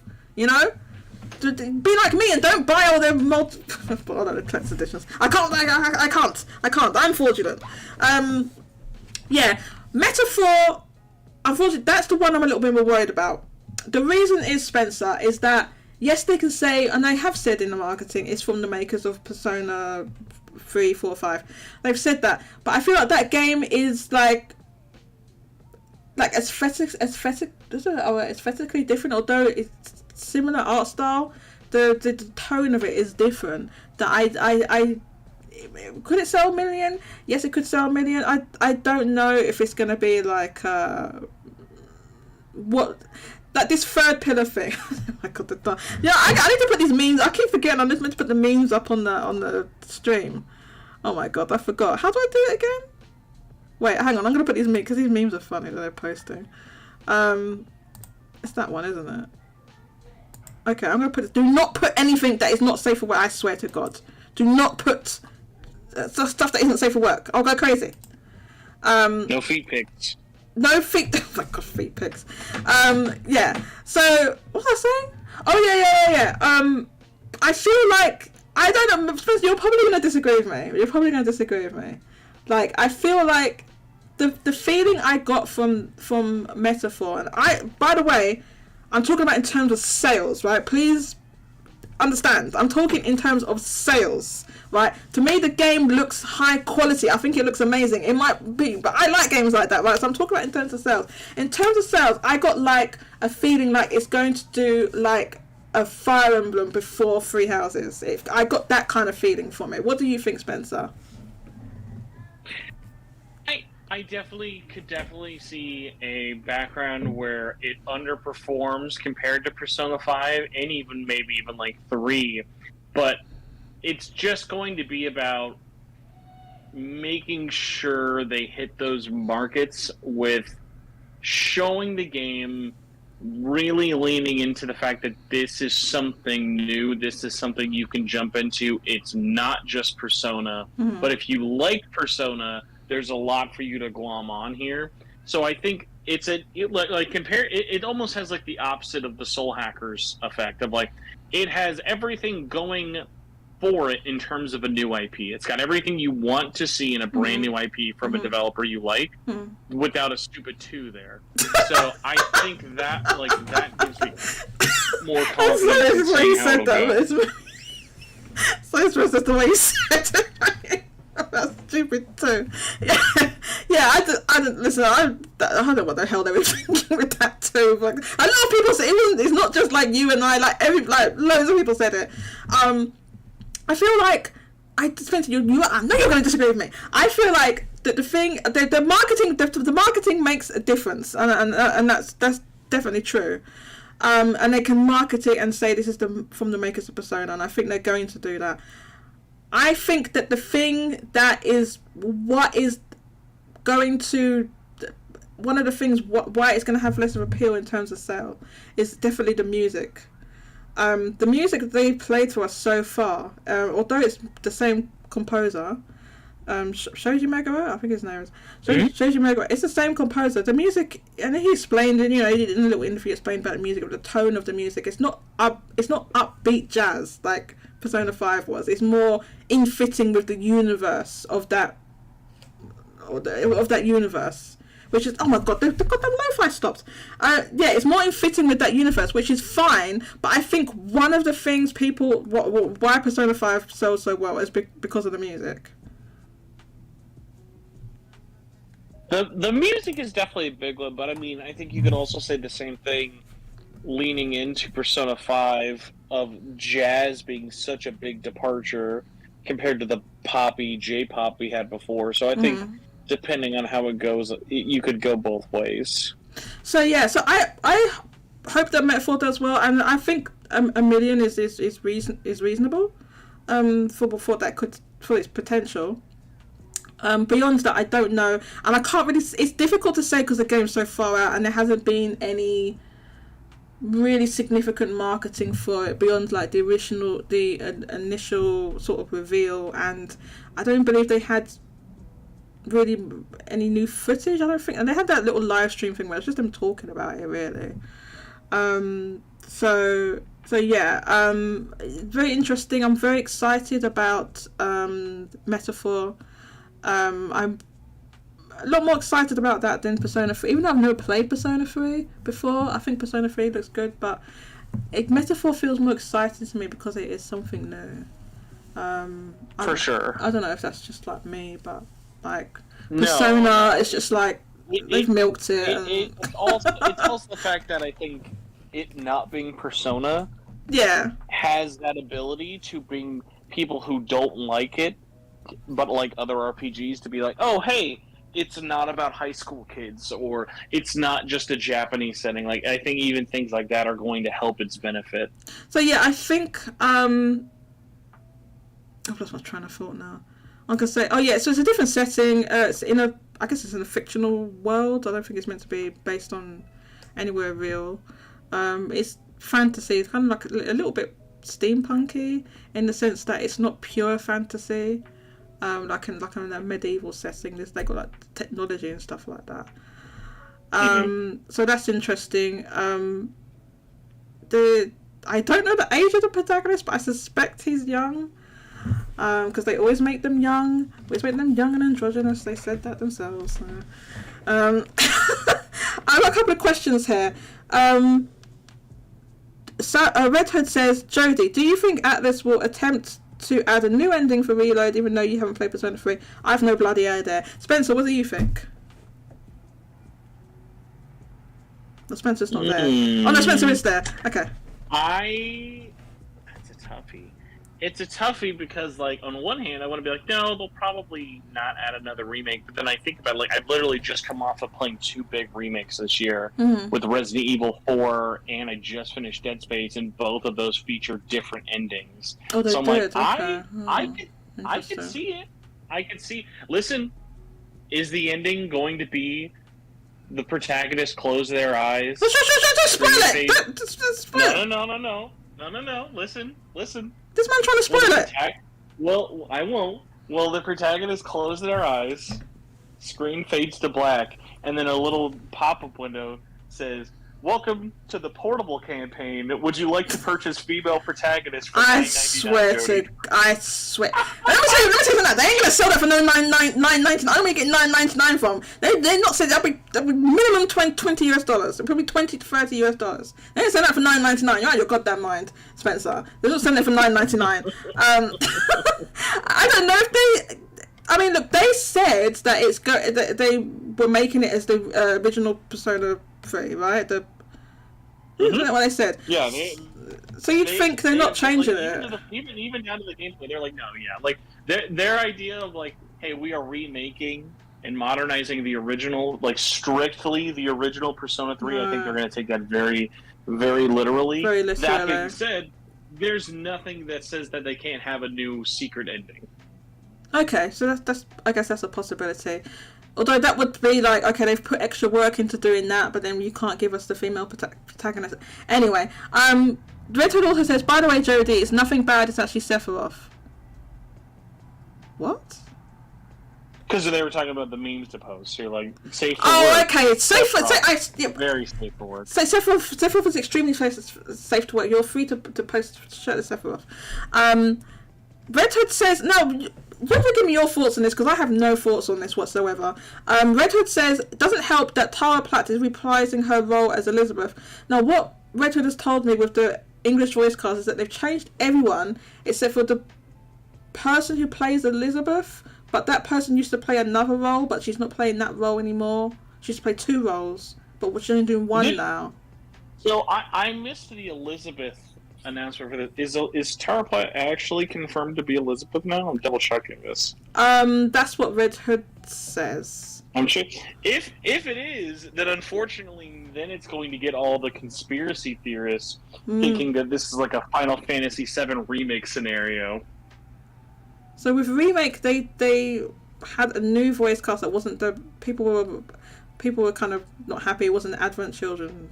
Wow, yeah, this literally got announced back in September. That's so funny. Tara Platt is continuing to be Elizabeth. So, like, then on that unfortunate front, and I only say unfortunate just because now people are going to, like, think that this is a big conspiracy theory of why a female protagonist isn't there. Yeah. Is there's a whole plot after the ending of the original Persona 3 where Elizabeth tries to go back in time and change the original ending. Okay, so you think they're going to keep that in? Say if they were going to do a secret ending, that would be a really cool one of like, there's a way to change the ending to have it be something completely different, and that is because this Elizabeth is from the original Persona 3. Oh my god, that would be such a deep... that would be such a deep cut, Spencer. Do I expect them to go Final Fantasy VII Remake Galaxy Brain? No. But, like, now that I know Tara Platt's the only one reprising her voice as their same character, I think that's really interesting. Yeah, although, hey, speaking of, ironically, I actually will be seeing Tara Platt later today, so maybe ask her. Just randomly, or is there a particular reason? How do you feel about it? Oh no, there's a convention happening this weekend where I'm at, so. Oh, nice. Please do. Ask her and let us know what she says, and let us know her she probably can't say that much, but would you like me to ask Tony Todd any questions for you? Tony Todd. Tony Todd's the new voice of Venom. Oh yeah, no, I knew who Tony Todd was, but I'm like, why are you mentioning? Yeah, he's the new voice of Venom. I always remember him as Candyman. He was in Candyman, right? Yeah, I remember that movie. That's what I guess he's Jodie, he's well known for. Do you think will I be the first or 900th person to ask him? Excuse me, Tony Todd. What are your thoughts on all 19 inches of Venom? Oh my god! I'm sure other people will make that joke. That's kind of why he probably smile and laugh and like, oh yeah. Well, you know, in real life he's more than 19 inches. I don't know. Oh yeah, no. 19 inches is when he's coming out of the pool on a cold day. That's just the startup size. So, Spencer, did you get that collector's edition? Oh no, dude, not at all. No. I would love to. I'd say if I ever find it, it is a cool statue, and I do want that steelbook. Yeah. But like, when I found out there was no disc, I was like, I'm out. Oh yeah, no, I forgot about that. They don't put discs on them anymore, do they? Oh yeah, that is really off-putting. Sony's a bunch of silly heads. Well, there's that. I forgot about that. That sucks. Now, Jodie, I do have to be a party pooper and leave shortly, but I did want to ask. I can't believe I hadn't brought this up earlier. What is your plan for your actual birthday? This is it. I'm not doing anything today. There's nothing today, but a couple of my family members are going to come and see me next week. But I mean, that's starting next week. So a week from now, I'll see my family. But right now, today on my actual birthday, it's just like I'm on the live stream. That's it. You see what we need to do is we need to get like the Jackbox, your favorite mini game from there, and just do a community stream for the entirety of your birthday. I could do it. I hate Jackbox. I hate those Jackbox games. It wouldn't be that. Wow. I really don't like it. What is Jodie's favorite multiplayer game?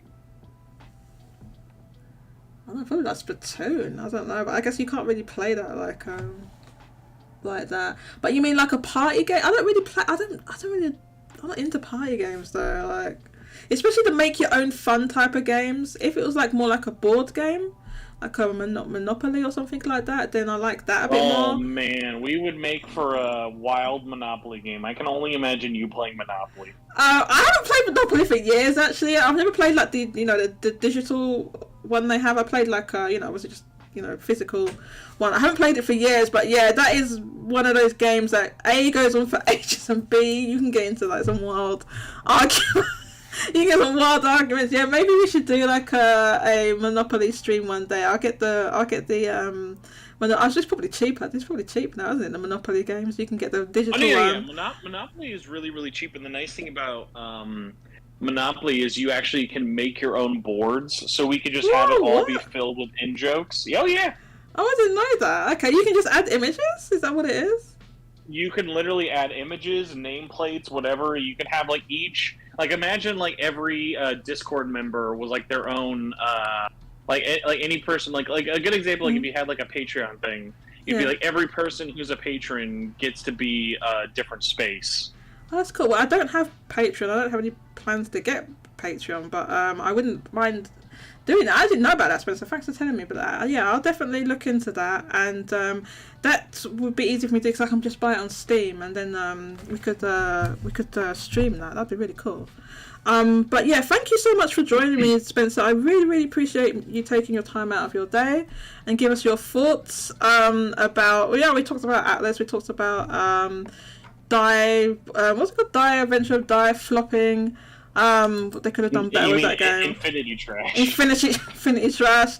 The fact that it's reduced now. Where in Japan it's like 2,000 yen. I don't know if I can get it super. Like, it's one of those things. Like, yeah, if I can get it super cheap like that, I'll probably get it. So thank you so much for coming through, Spencer. I really appreciate that. Me.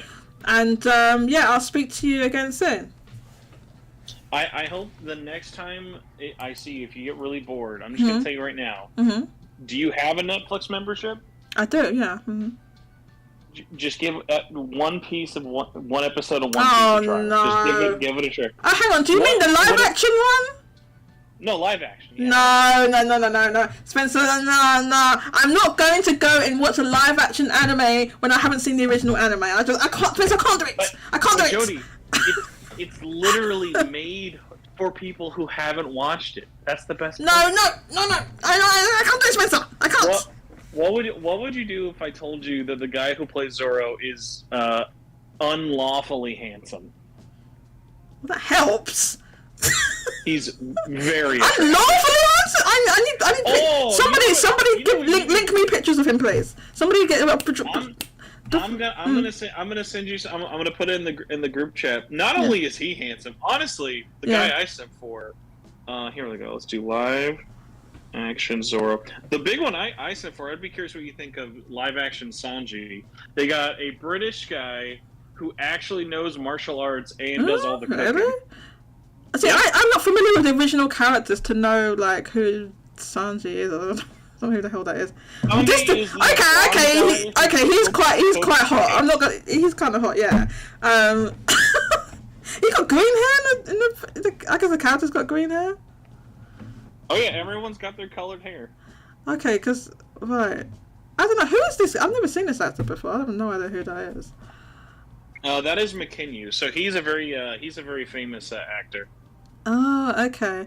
Look, you're given accidental J points, and this actor I don't know who that is either. Taj, the guy who plays Sanji, hasn't really been in too much stuff, but let me tell you, there's more than one shirtless scene, and I am all here for it. There's more than the shirtless scene. That has piqued my interest, Spencer. But I'm just not familiar with like. I don't like going in when I don't know the source material. I don't know. I'm weird. I don't know. I'm kind of maybe it's like that's I'm weird like that. One episode. That's all you gotta do. Just one episode. Spencer, I don't know about that, man. Maybe I'll think about it, but probably the answer's probably not. Spencer, I know you're trying to get me. Spencer's trying to convert me. That's what's happening here. This is a conversion. There's a conversion. He's trying to convert me to his cult of live action. But I mean, just think though. If you end up hating it, then you can lord it over me for all time. I probably wouldn't hate it because I hear it's like well made and everything. But I think like yes, they made it for people to jump in, but it's also like for people that are familiar with the characters and the references and stuff like that, I guess, which I'm not. That's why I don't know, I feel like stuff would just go over. Is that my phone? Stuff's gonna go over my head type thing. So I don't know. We'll see. But yeah, I definitely. One Piece is one of those animes that I would love to watch, but it's like it's one of the most intimidating because people are like, oh, why don't you just watch Naruto? I'm like, well, there's like a 1,000 episodes. Like I'm just gonna, you know what I mean? It's a commitment. And if you work it out, it's something like I think it's like 400 hours. Is it not 400 hours? Yeah, it's like 400 hours. Oh, I wouldn't be shocked if it's more, but I'm just saying there's only 8 episodes of the live action one. Only 8. I'll think about it. What I'll be into watching will be the Yu Yu Hakusho one. So when that releases next year, I'm really like looking forward to that one in particular because I watched that anime and yes, a lot of the plot went over my head because I was playing this whole thing. I'm trying to learn Japanese, but I'm still very interested to see how they. A lot of the time with these live action animes, it's like sometimes the tone is changed and it doesn't work as well. For one thing, they can't. I don't know if it's. I know you got to go, but I just one thing. For one thing, I feel like, there's like in some anime, there's what I call the chibi bits. There's the chibi bits, right? And then, you know what I'm talking about? And then when they go into the live action, they can't put the chibi bits in, right? So they just have like actors doing weird stuff, and it looks kind of weird. And I don't know if One Piece has chibi bits in it, but there's a lot of anime where there's chibi bits in it, and then when they convert it, it's like weird. It's like I watched this one like slice of life anime called From Me to You. It's on Netflix, right? So I watched that. There's also a live action version of From Me to You that's also on Netflix, made by Netflix, right? But I watched that. The tone of it is so different from the anime because the anime had tons and tons and tons of chibi bits, right? Which is obviously not in the live action, and it's like way more serious. I don't know. Dude, all the things you're telling me, I wish I was joking. The One Piece live action fixes it. Really? How?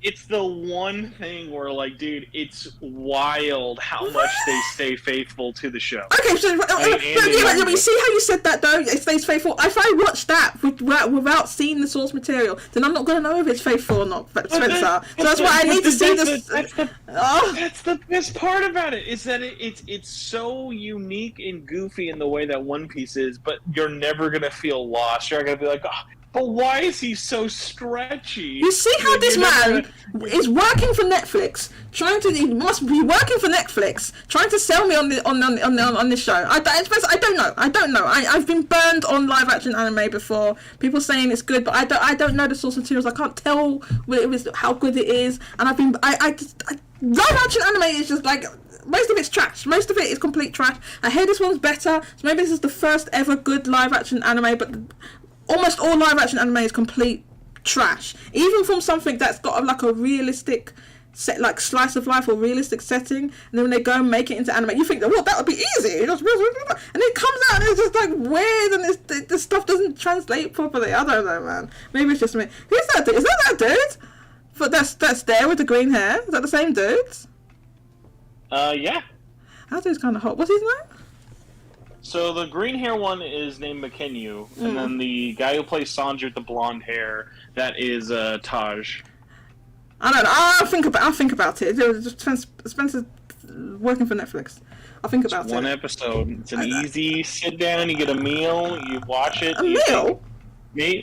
You get a meal. You're eating at home. You're like, what am I gonna watch today? And you're like, oh, let's watch that horny pirate show I was talking about. Hang on, is the show horny? What the hell? Is it? Is it a horny show? Man. There's clowns. Okay, now I'm put off. Now I'm turned off. It's clowns. There's clowns in it. I don't know about all that, Spencer. I don't know what you're into. There's no clowns for me. Ooh. Oh, how about this? How do you feel about cat butler men? I feel very good about cat butler men. Tell me more. There's a handsome butler whose whole attire is cat themed, and he's very tall, dark, and handsome. I'm feeling that. Don't forget, it's Femboy Friday. Post your Femboy Friday memes. Yeah. No, I'm feeling good about that. Maybe. I'll think about it. Maybe. How long is the episode? I don't know. Less than an hour. I don't know. I'll think about it. Mousie's typing. Mousie, you better have some Femboy Friday memes for us. Yes, thank you, Spencer, for my mum loves the live action One Piece and she didn't watch the anime at all, or any anime at all. Yeah, I understand you can watch it without having watched the anime, but I'm just very suspicious of most live action anime is complete and utter garbage. Like, I've seen Nami's boobs. I know what they look like in anime. I know what One Piece looks like. I just never watched it. No, I've seen her boobs. I know what that looks like. I just haven't like sat down and watched the show. Although I've seen obviously images of the characters and stuff like that. But yeah, it's like how most video game movies are just complete trash. Until the Sonic one was a bit well received, and the Detective Pikachu one was a bit better received, but most of them are not good. So most anime live action is trash. It's just not good. It doesn't matter who makes them; they're just bad. So I'm surprised this one, Netflix, they got a hit because when they made the Cowboy Bebop, when they made that, yeah, this is like the opposite of people hated that. People hated that Cowboy Bebop one, right? And they made Death Note, and people hated that as well. So there you go. Xbox when? Xbox for what? Xbox wins the femboys. I'm sure they have them. You can get Crunchyroll app on Xbox. I'm just saying we need the femboy games. Oh, the femboy games. There's not many. What is it? I don't even know who these characters are. Where are they from? I mean, let's be honest. I think it's more concerning when you know who they are. Like, oh, it's this character. You're like, oh, why do you know this person? Oh, I'd rather not talk about it. I don't know. I guess it's like from loads of. I don't watch that many isekais. I know a lot of them are in isekais and stuff. The only one I watched was what's it called? ReZero. Yeah, ReZero was. I guess I watched saw that. I saw that online. I can't be dead. After when I got to see, I couldn't even finish season 2, man. I just that show just went off the deep end, and I could not be dealing with it. I have an Xbox, and I am no femboy, nor will I ever be. Red Hood, I have never said that you are a femboy. I have never. Where is that even coming from? Why are you saying that? I don't know. Where is that coming from? Why is this? Where is this weird defense that nobody's said that? The Cowboy Bebop wasn't bad. People just didn't like the cast. Well, that's the same as being bad, Mousy. I mean, if it's bad casting, then the show's not going to be good, is it? Just because. All right, Red Hood. Okay, but if you want to I completely forgot how good and disturbingly attractive Yusuke looks in cross-dressing. Yusuke. So let's go. From Persona 5. Is that what we're looking up there? That thing you posted? Yeah. The red Kunoichi dancing. Oh, is that who that is? Okay, I didn't even know. I've never seen. Where's this from? From Persona 5 dancing? Yeah, there was a cross-dressing DLC. Oh my god. I see, now I know there's a cross-dressing DLC. I want to play the game. I don't know what this cross-dressing DLC. I can see. I didn't know who this guy. When you put that up, I didn't know what it was. But you're saying they're cross-dressing and thought, now I want to play it. Now I want to play it. Now I'm more interested. Yeah. No, I've never played Persona. I've never played Persona 5 dancing. The lo-fi stop. Yeah, that would be a good birthday stream. Yeah, I need to think about it. I need to think. What, Persona 5 dancing on live stream? Maybe I've never played it. You'll just look at all the costumes and judge them. We'll have like Jodie tier list all the costumes. Maybe I could how would I even stream that? Isn't that only in PlayStation 4? Okay, I'd need only PS4. Okay, I was planning to buy a capture card anyway, so maybe not that particular game. But I want to get a capture card so I can stream from the PlayStation and the Switch, which I can't do currently.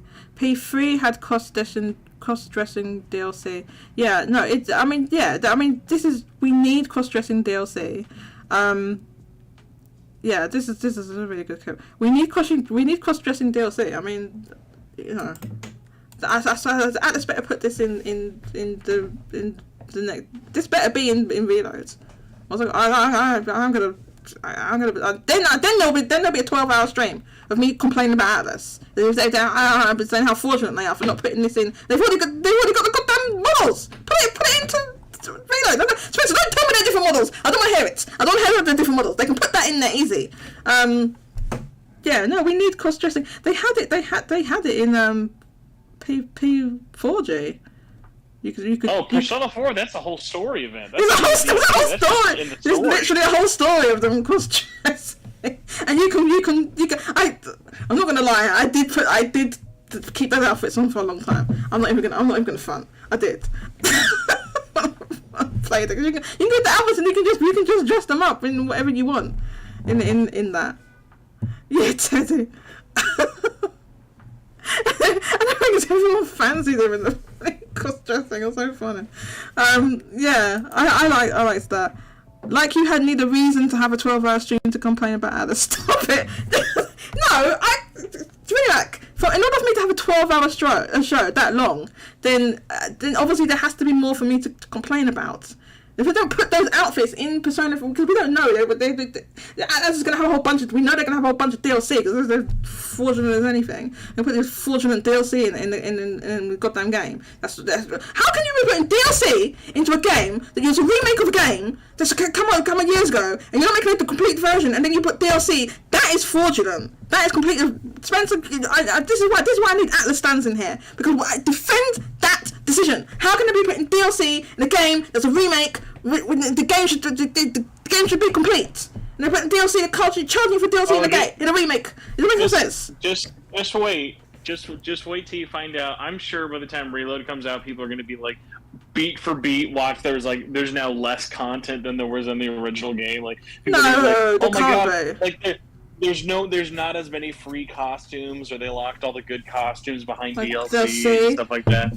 I am trying my best not to swear. I'm really trying. Spencer Jodie, drops F-bombs. Jodie, we need a like happy stream. So I'm ruling it in. I don't know who. It's either gonna be on my channel or your channel. I'm coming to your channel.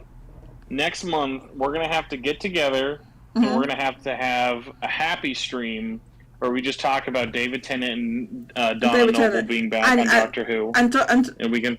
I'm years and years behind. I need to catch up on Doctor Who. I'm so many years behind. I'm fortunate from being years behind.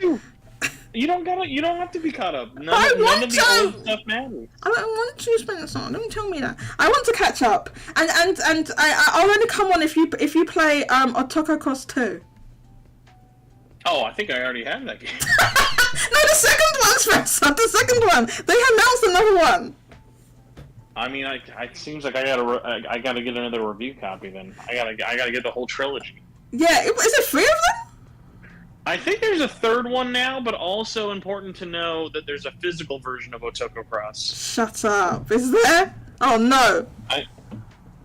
Just saying, everyone. Jodie needs some birthday gifts. Otoko Cross has a physical version. For anyone who doesn't know what Otoko Cross is literally, it's one of those, one of those gal games where it's like a puzzle game, but the clothes come off. It's like that. But they're cross-dressing guys, and their clothes. Jodie, I'm posting it in the chat now. Oh, is this safe for work? This might not safe for work, Spencer. Okay, it's fine. Yeah. It's called the Naked Remix. What the hell? But they don't get naked in it though. Includes 2 complete games. Here's the wild part. In the digital versions, they can't be naked due to rating restrictions. Right. The physical versions are the only way you can actually see the boys naked. Shut up! Shut up! Wait, hang on. Why? What's the reason why it can be on a physical and not on a? It's rated 18. Oh my god! What's the reason for that? That it can be on a physical thing but not on a digital one. It's one of those weird ones where like because of the way that you like have to actually prove your age before buying a copy.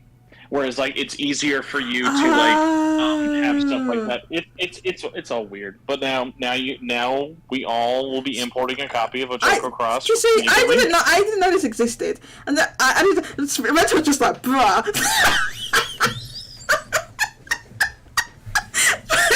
You're saying it like I made the goddamn game. I didn't make this game. I don't know. I need to import.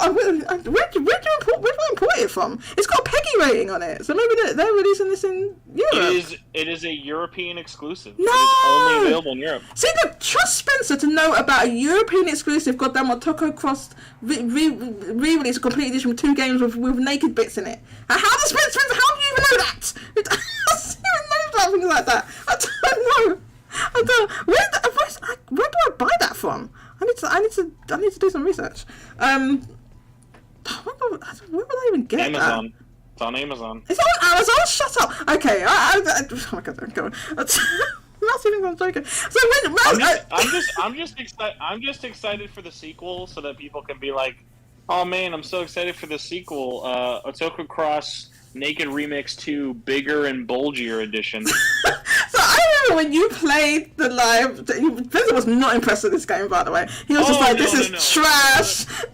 It's a very bad game, but like I do respect it for existing. The other game it comes with is better. So the first game is that like Mahjong tile one, right. Not good. The other one is Solitaire. The Solitaire is much better. The Mahjong matching, the Mahjong matching one is a little weird. There is a third one, but it's not made physically yet. The Otoko, there's a I think it's a Brick Breaker game. Let me see which one this is. Like where like you like bounce and like have to like Spencer needs to play it. Get rid of the blocks. Spencer, I trust you will be playing this on your channel. I unfortunately do have a reputation of being the straightest, sistest white guy ever to review these games. So yeah, Spencer got a review copy play this game. The first one. Listen, The first one. I'm just saying, I'm a real man of culture because I know how I know what to be looking for. Oh, here we go. Spencer appreciates these things, even if he's not into it himself. It's Otoko Cross Pretty Boy Dropout. So yeah, it's oh a my brick god, breaker game. Drop it in. Are you saying here it is? Where's the link? Well, I'm saying it's out. But clearly, we gotta wait for the physical though. We gotta play the naked version. If we're not looking at them naked, what's the whole point of the game? So you think they'll definitely? I guess okay. They might make one of them physical of that. Well, we have to get 2 copies of the physical. We have to get one for you and then one for me. Yeah, or 2 for me. Yeah, we need copies of it. But like, so there's a lot of games like this exist where it's like a puzzle game and then the normally it's a girl. And there's oh my god. Look at that goddamn, especially the Switch eShop, and see the crap that's on there. It's full of those weirdo games. And then some of them, like you said, Spencer, because I remember there was some other one, I can't remember what it was called, where they did a physical only and then a physical one. It was like, is that Pretty Girl something? Is that, you know what I'm talking about? Oh no, yeah. So the Pretty Girl collection games, yeah, they're up to the 3rd one of those. Yeah, those games, and they released the physical, the same rules go for those. So the Pretty Girl games are just the same thing. It's take a basic game, make it so that whenever the better you're doing, the more clothes that they lose, and then the same thing works for the physical, where if you actually want to see the naked version, you have to buy the physical. That is so wild. Yeah, so I remember hearing about a physical for that. I think the reason was, I can't remember what, I was just, because I used to watch this podcast, the Famicast, and the guy there, for some reason, he was playing that Pretty Girls thing. I think you can get it. I think it's digitally on Xbox.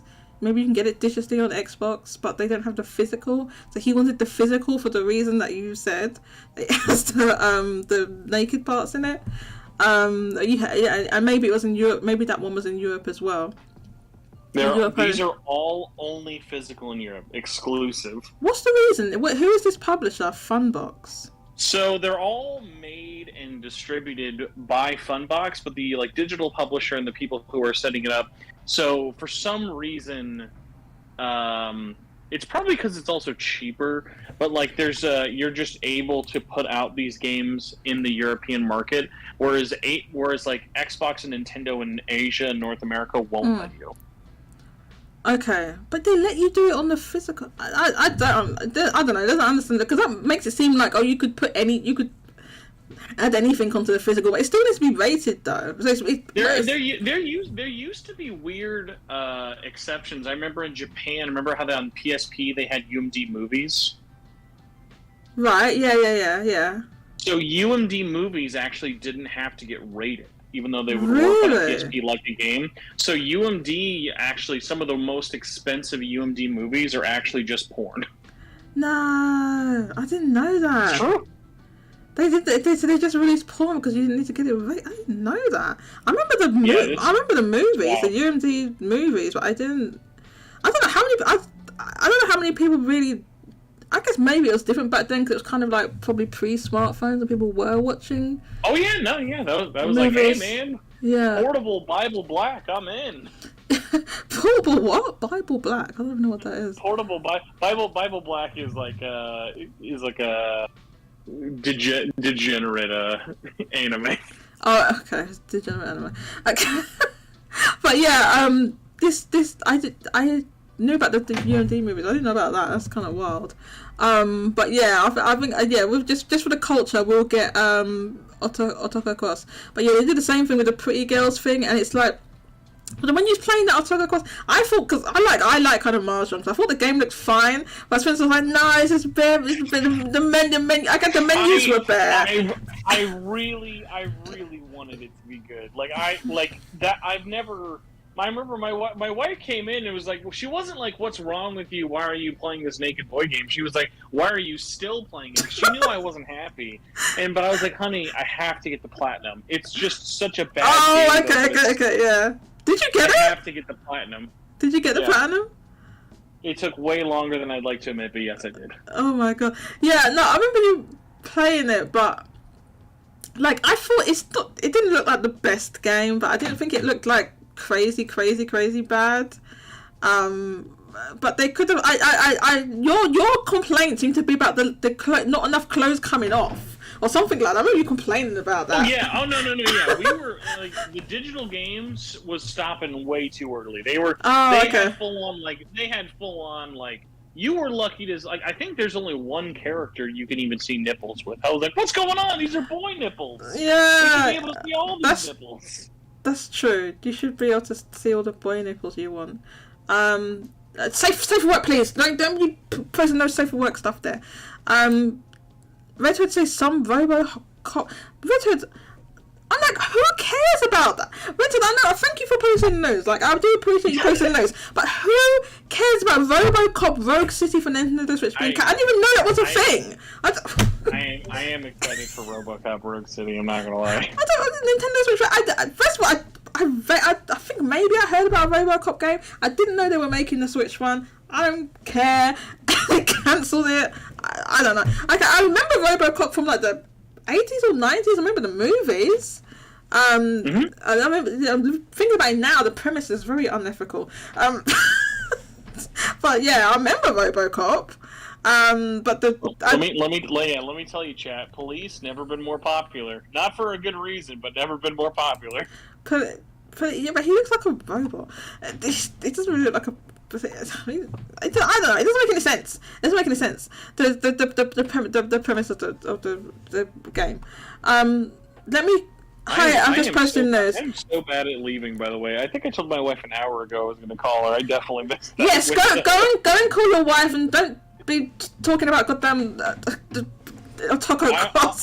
I'm gonna track down Terra Platt for you, though. I'll report back if I can find her. Oh yes, please. And was you planning to do something for your channel with her? Oh yeah. Well, the plan is because so she's married to Yuri Lowenthal, who also was the original Persona 3 protagonist, Yosuke, and like Spider-Man and stuff. So he's there with her just because they travel for everything. My thing I'd like to talk to both of them, but I'd also like to, because Alex Lee is there, and he's the new voice of Persona 3 protagonist. I'd love to try and do something with both of them, because I haven't actually seen them do anything in person in terms of interviews together. So I'd love to talk to both of them about it, because they are both in the game. It's just he's no longer the protagonist anymore. Well, so sorry. Yuri Lowenthal is in the new in Reloads? Yeah, so he is the he's the narrator, announcer voice, that's been in one of the trailers, and I think he's in the opening of the game talking. That's strange. I didn't keep him for the. I guess I don't know. It's probably because they would have to pay him more, or whatever, to be the protagonist. I mean, no. I think it's probably one of those things of if they're replacing all the main cast. Even though Yuri Lowenthal, I'm sure, would still do a fine job with it, they might as well just get everything. Although Alex's voice is very much going for sounding like Yuri, so it's not at the end of the day, they're voicing a silent protagonist. So that's why I'm like, how much stuff did they? I've got a quick question for you. So they've replaced the Western cast. I heard that they kept the Japanese cast as the same cast. Yep. Yeah, same thing with Final Fantasy VII Remake, where the Japanese cast is just the entire same. What is the reason for that? Do you have any idea why they would change the Western cast? It's cheaper in the West. It's cheaper just to get a whole bunch of new. It really is that? It's really a money thing? Oh yeah, it's always about money. Dang, man. Yeah, we was talking about that. I think I was talking about with Red Hood about. Yeah, I guess it is that then. They don't want to. They obviously got to pay older actors, more experienced actors more. And then a lot of the actors from the original P3 have become more well known and more famous, right? Yeah. And I think also in Persona 3's case, there are characters that would just have to get recast for other reasons anyway. So then at that point, it's if we're already recasting one, it's probably easier just to do everybody. So why did one person keep their role? Keep their role? What's her name? The woman you're going to speak to? Yeah, Elizabeth's role is a little bit more interesting, because she's a nebulous sort of character who's she's pivotal in terms of the game, but not really the story. So like that one's kind of more interesting. Like there's not really a ton of lines with her. She's definitely more like one of the side characters, but it is interesting that out of everyone, she's the only one to reprise her role. Is very weird. Oh, okay. Spencer, you're working now, right? You have a job now, right? I do. I actually, yes, my schedule will be changing shortly, but I do have a job, and I will go back to normal hours eventually. Well done, well done. I'm glad. I know you was like, you know, maybe between jobs and stuff like that. So I'm glad to hear that you're doing well. With your jobs, and I know like you moved house a bunch of times. Or so. I remember you saying, "I'm moving house. I'm like, how many times are you moving house in like 1 year? I don't like. The goal is never the goal. Move ever again. That's the goal. What happened to your audio? I mean, did you? My AirPod literally. Your AirPod died. Your AirPods died. Okay. Maybe that's your cue to go then if your AirPods are dying.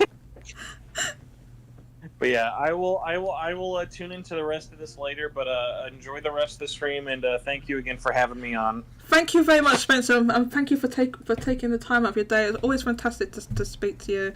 I'm glad we got to catch up, and I'm glad to. Thank you for telling me about Otaku Course Physical. I'm gonna buy it. He thinks I'm joking. Thank you, Spencer. All right. Thanks. Bye. Have a good one, guys. Cheers. That's a quote. I don't forget they changed the singer for Reload as well. Okay, I didn't know that they changed the singer as well. So I guess they re-recorded. I guess because they're re-recording the songs, so you know. No, Spencer says that like at that point they might as well change it as well, so they redid the songs. I'm just gonna make sure I didn't miss. I think I missed some comments. Oh my god, Spencer posted a lot of memes. Did I miss comments? Spencer needs Sega needs a DLC money, says Kike. Listen, Sega can get banned. Mousy says P4G wasn't so much pop and rock, and was more in the rock rap area. Atlas doesn't care for femme protagonists. They don't have many, although Soul Hackers 2 obviously had one, but they don't have that many. They prefer androgynous boys. You notice that? And it's not even like it's just a thing. They said that. They literally said it. Go and look at their they said we make androgynous characters. Androgynous male characters. They said that. Why is every one of their male characters androgynous? Because they intentionally did it. That's why. And I'm not complaining. People have conspiracy theory on Reload for months. Yeah, they probably will. Before Tara Platt confirmed she will be reprised as Elizabeth again. I tend to be singing. Kika says play everyone wanting to switch Horace. Absolutely no way. I'm not doing that. Richard says to Kika, I heard she was available after what Atlas did cooking with Mitsuru. Did you make that up? Is that a thing? Cooking with Mitsuru? What? That's not a game. You just made that up. Ay, Dios mío. Faints in Spanish. And Spencer's posting gets it. Oh no, that guy's kind of hard. I'm not gonna lie. Now thanks is that's in a comment. The first comments about first comments about who? About who? Mitsuru with a ponytail? Is that what the first comments are? One Piece is real. What is the One Piece anyway? Someone needs to explain it. Is it just like a big piece of gold or something? What is it? Is this the thing they're looking for? What is it? Jodie clearly hasn't seen Nami's boobs. I've seen Nami's boobs. Mousy. You can't not see Nami's boobs. I've seen them. I have an I don't know. No, I'm gonna say you doth protest too much, Red Hood, because nobody was saying you was a femboy. The fact you just come out and said that, now you've got me thinking things now, because you come out and said that. Nobody was saying anything like that. I don't know what that is, but I'm just gonna get a heart. This one I'm gonna react to as well. Gonna give a heart. Oh, no, I'm gonna give first. This one definitely gets first.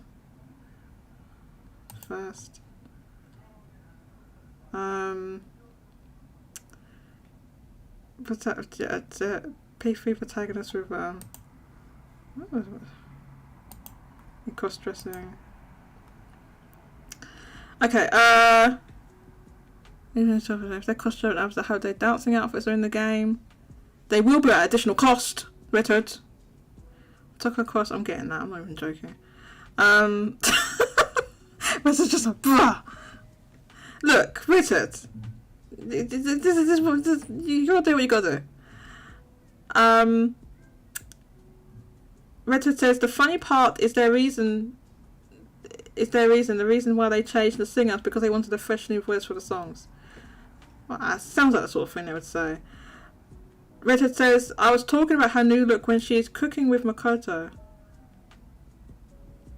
What, the ponytail? Are people thirsting for that? Oh my god. Why would you be thirsting for that? I just don't understand. I don't understand nothing.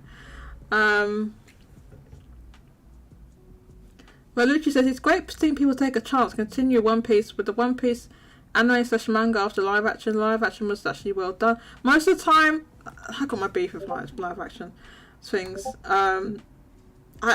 Okay, you're not wrong. Most live action, like, all of it's trash. Apart from what this one they're saying now is good. But every single live action anime that I've ever seen, I've ever read about or commented, is trash. Like, all of them.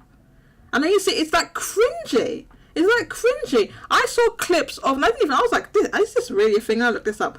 I didn't realise that there was a live action Tokyo Revengers. And I looked at, oh my god. It's not good. It's not good.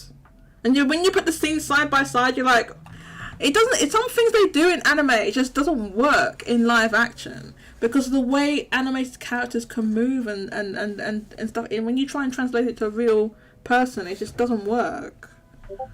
You know? But there is a live action Tokyo Revengers. I think One Piece is a great way to introduce people to the manga due to the length of the series. It's a great way to binge series without pacing issues. I think but nobody's gonna sit down. Nobody's gonna be sitting down reading that manga with 1,000 issues or however long it is. Who'd be reading that, Roruchi? And 1,000 things. Not but the ponytail, but her clothes too. She's wearing an apron.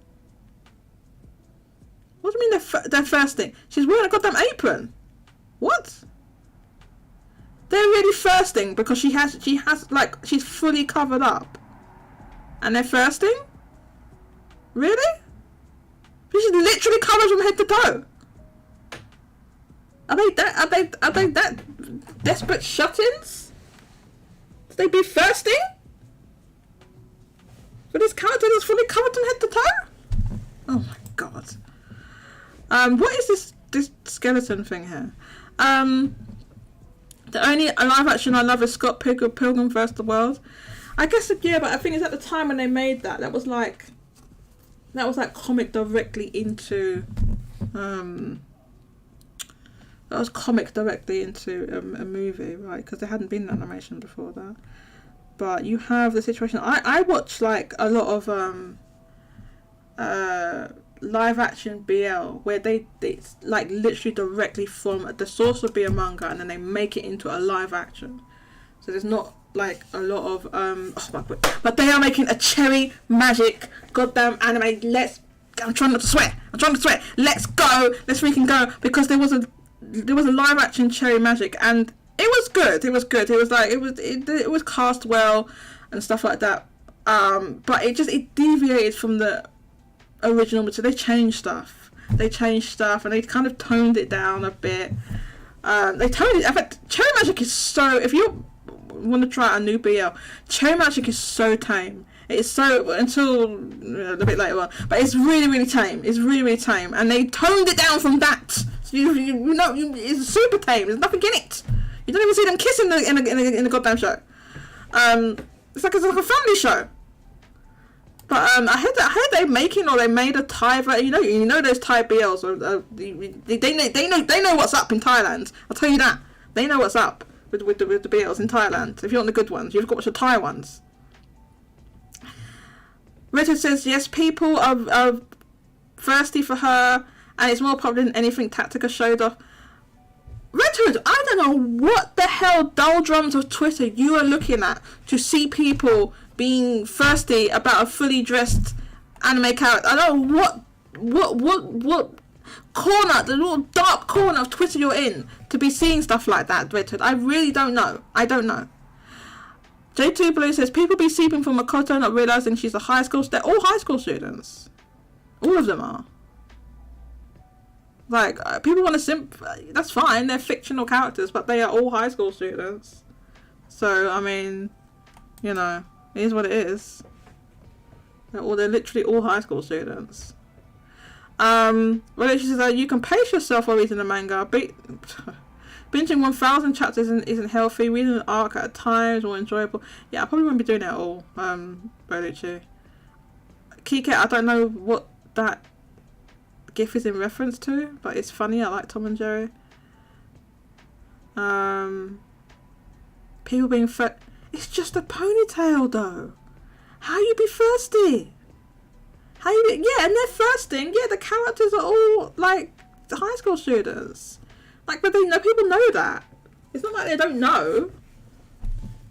I don't know how old they're supposed to be, but they're all high school students. They're not adults. Or you'd consider to be an adult. They're all teens. You know, but that's not new information. What do you think Mario Wonder will sell next week? Worldwide or Japan? Worldwide? You mean in the first week sales or whatever? I don't know if Nintendo would even tell us, because they don't do it for all their games. I don't know if we would even know what it would sell. It'd be multiple millions though that it will sell first week worldwide. Japan, 800,000 to 1 million, something like that. It could be like 1 million, but it's 800,000, 900,000, I'd say. First week in Famitsu, something like that. If I had to guess.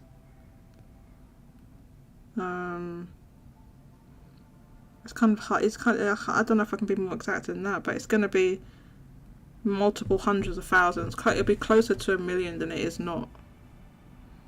Well, not on the Famitsu chart. If it sells 20, it won't sell 20 million first week, Kika. It won't. Lifetime maybe, not first week. Well, she says a ponytail has its utilities, but I don't know. I didn't know the internet was so thirsty for it. It's not even the whole internet. It's just this corner of Twitter that Red Hood lives on. Like, I don't know what it is. Like, where you be thirsting for this? Richard said it's not just the ponytail, it's the clothes as well. And I'm like, but she's fully dressed. Look at the image. She's wearing an apron and she's fully dressed. It's not like she's like in a bikini. So why are we simping? Is that something to simp over? I don't know, man. I just wouldn't go that far, personally. Like, I don't know where. I mean, it's fine, whatever. Yes, they're high school students. Everyone knows they're high school students. It's not like a new information. Are you estimating the power of 2D Mario? No, I'm not. I just said like it's going to sell multiple millions. I don't know how many. Richard says 2JCat, which is me. Well, blame Twitter for the notifications I get.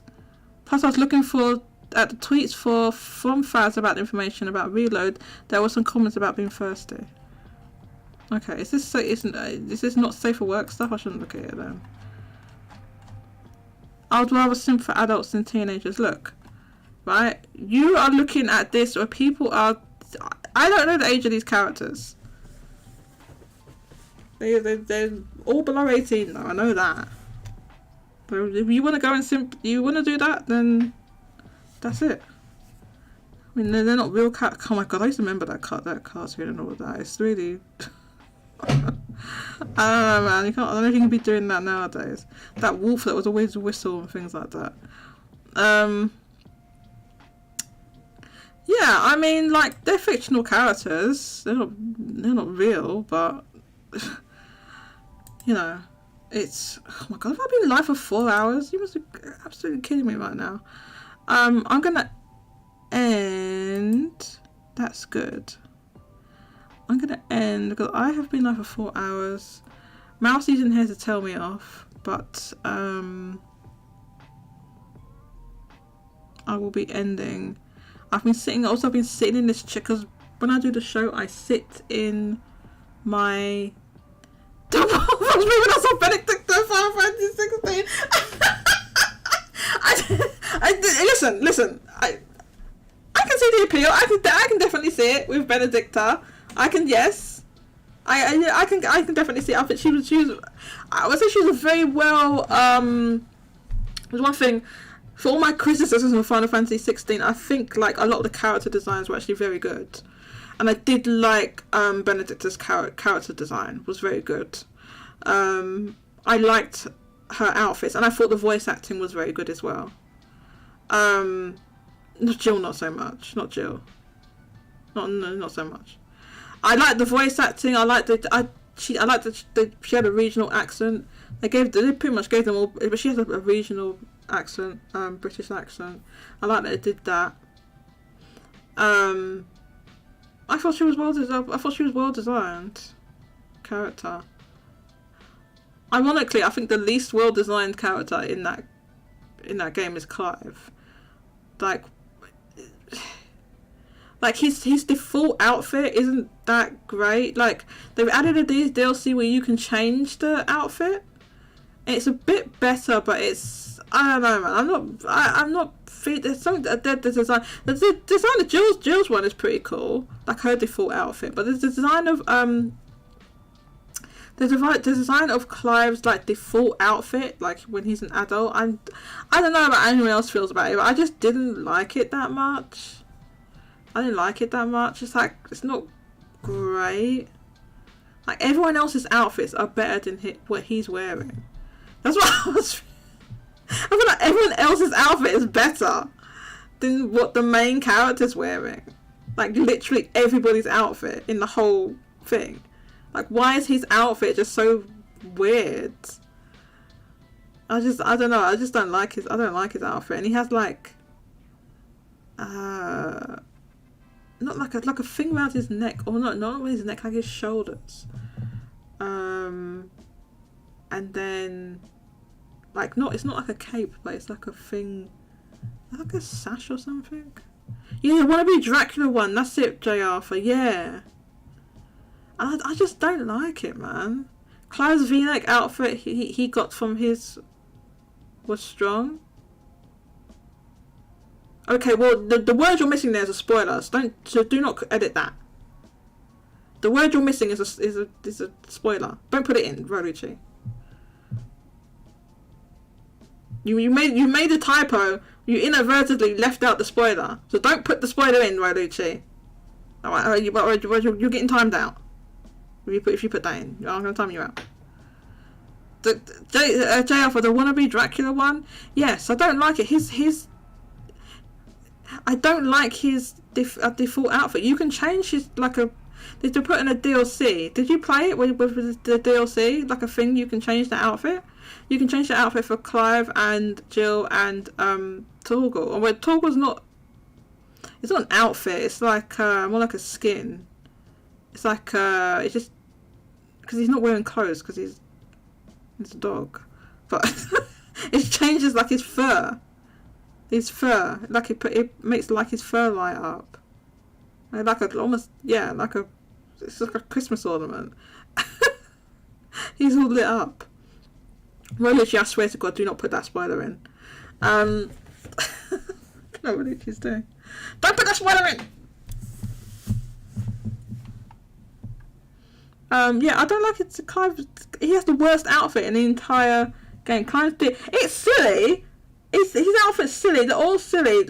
Jill's one's okay. Torgal's one it makes no sense. In fact, if you put that if you put that thing on him, it makes no sense in the game, because everything is just done as though like his original appearance, where he just looks like a big dog or wolf or something like that. But now when you put that thing up, his fur's all lit up, and I feel like if you saw a dog thing, like, you would comment on that, you would say something, but they still treat him like a normal dog, even though when you change to that lit up fur, it makes no sense.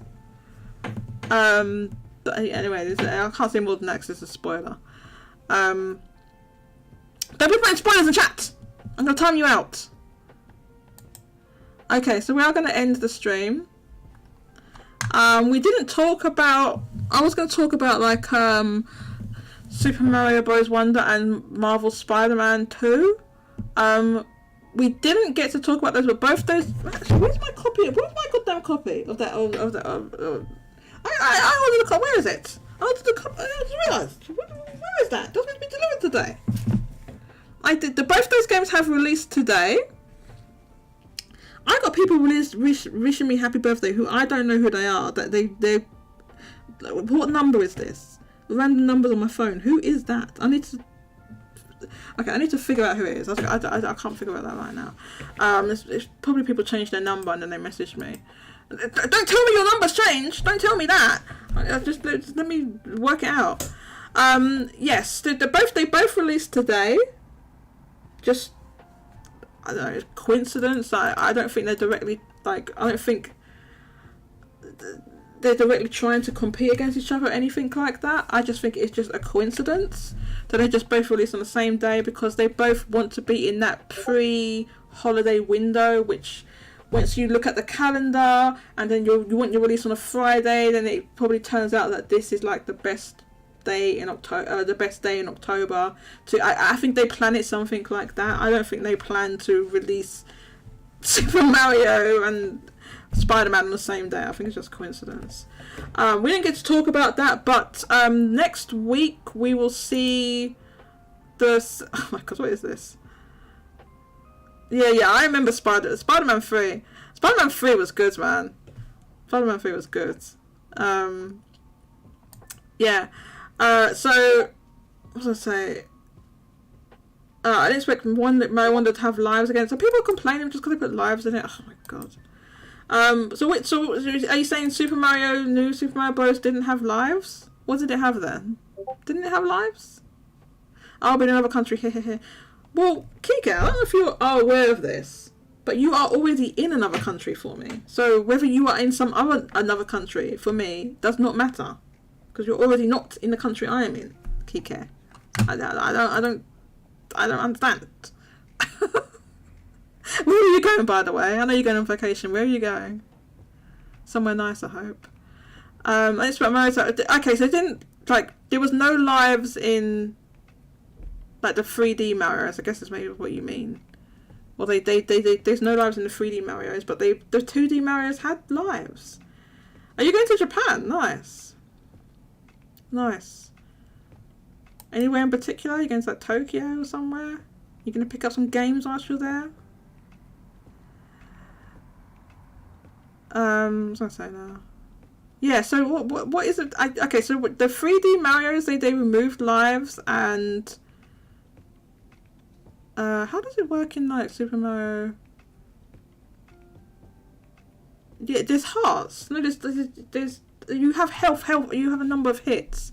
You get, like, 3 hits in Mario. I'm gonna say you get 3 hits in Mario Odyssey, and then you do lose it. You don't lose a life. You lose coins. You lose coins, I think is what happens.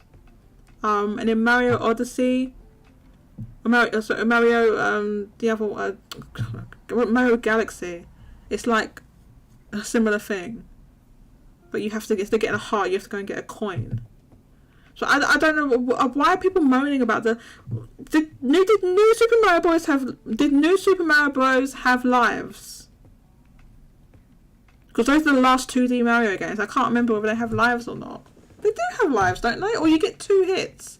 You get 2 hits and then you die. Or does it have lives?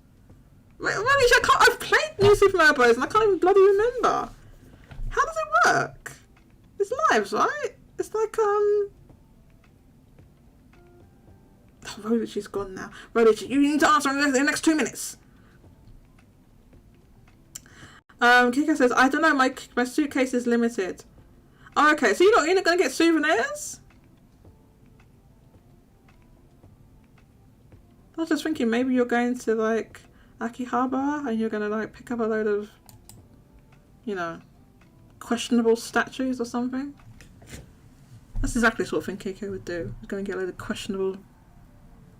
questionable statues. That's what I can see you doing. I bet you're saying suitcase is limited. I bet you have a whole suitcase just for that.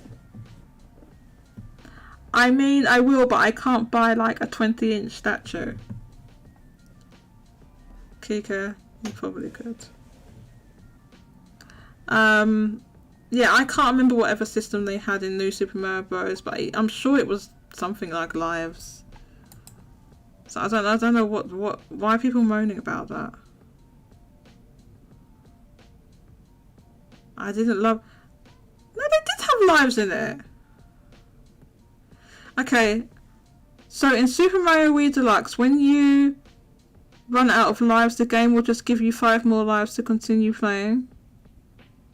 What it does, I played New Super Mario Bros. 2. When you run out of lives, it gives you the goddamn golden Tanuki leaf. And then you get when you get that golden Tanuki leaf, you're like it gives you that. It just appears, and then you're invincible. That's what happens. I don't know, maybe it's different, but in New Super Mario Bros. 2, they give you this golden Tanuki leaf. And then you're invincible. And it was the same in Super Mario 3D Land. You're invincible. They give you the golden Tanuki leaf. And then you're invincible.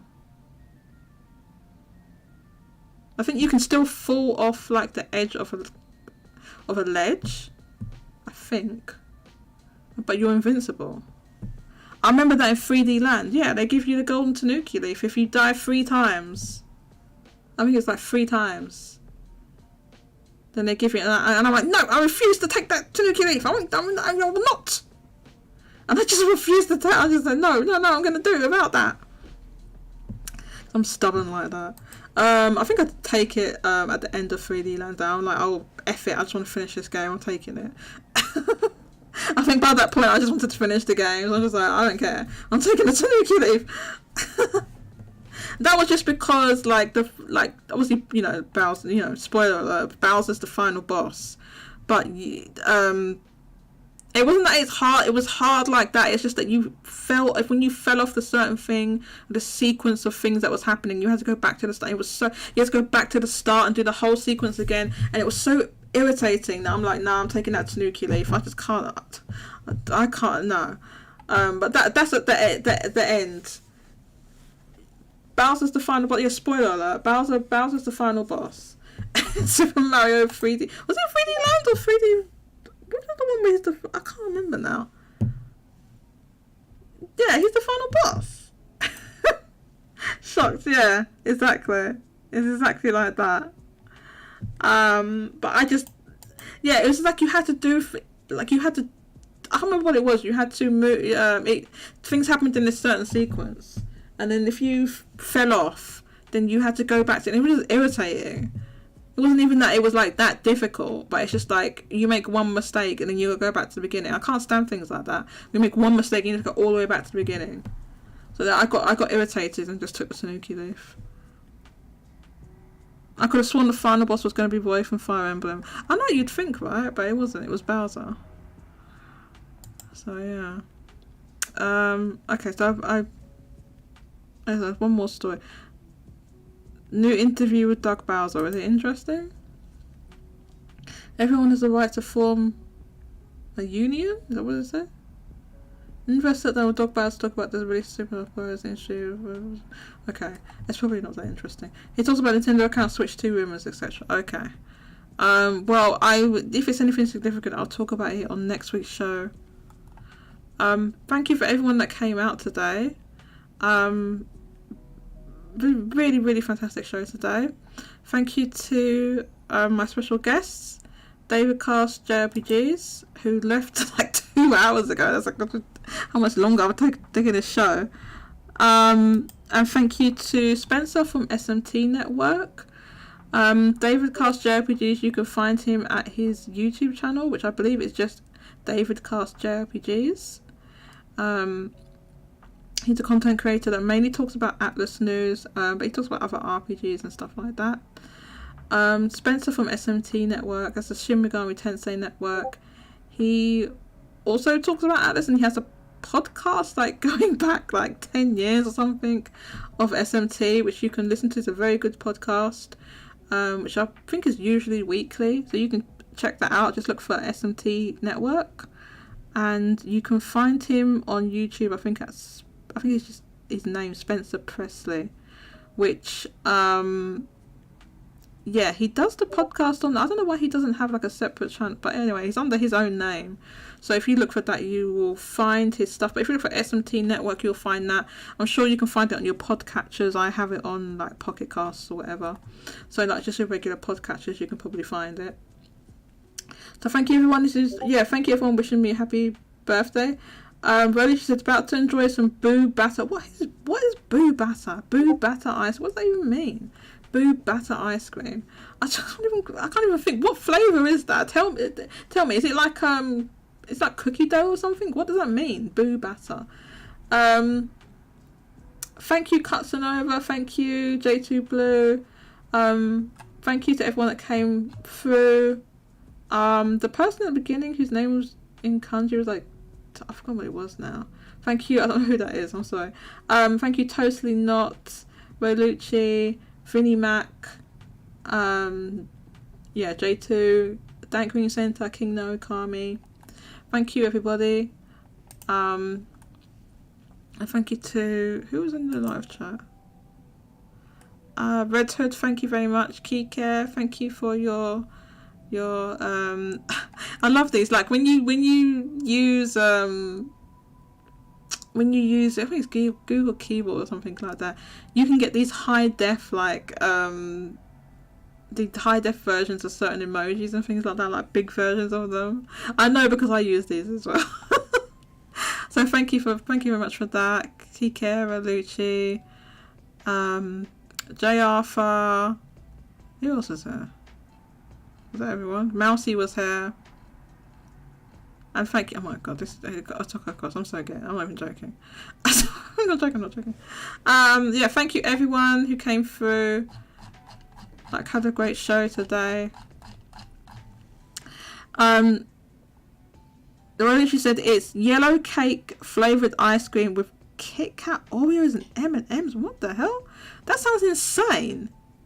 First of all, I don't know what yellow cake is, but yellow cake flavoured ice cream with Kit Kat Oreos and M&M's. That literally just sounds insane. Like, they just went into the shop and it just took whatever chocolates and just like dropped them into the thing. Vinnie Mac says, you guys spent the whole show talking about Atlas and Square Enix as usual. Angry face. Vinnie Mac, I literally invited 2 goddamn Atlas stands. What do you think they was going to talk about? You knew in advance they were Atlas stands. It's not like you didn't know, Vinnie Mac. You knew that in advance. What do you think they were going to talk about? I can't come here. I can't bring them on the show and say, well, you can't talk about Atlas when it's just all they talk about. It's literally all they talk about. And you brought Square Enix, because Square Enix, well, firstly, because Square Enix is a complete L company. That's the first thing, right off the bat. They're a mismanaged L company. This is the facts.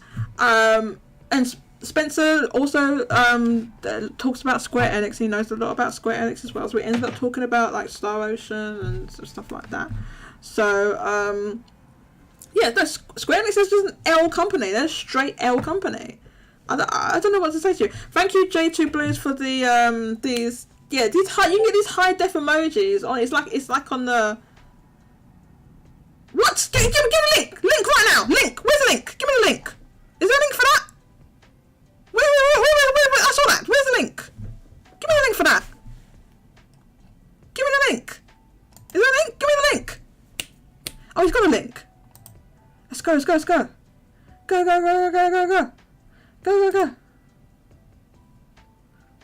They announced it. The P4G physical. Wait. Oh, you can't order it. What? Pre-order form October 27th.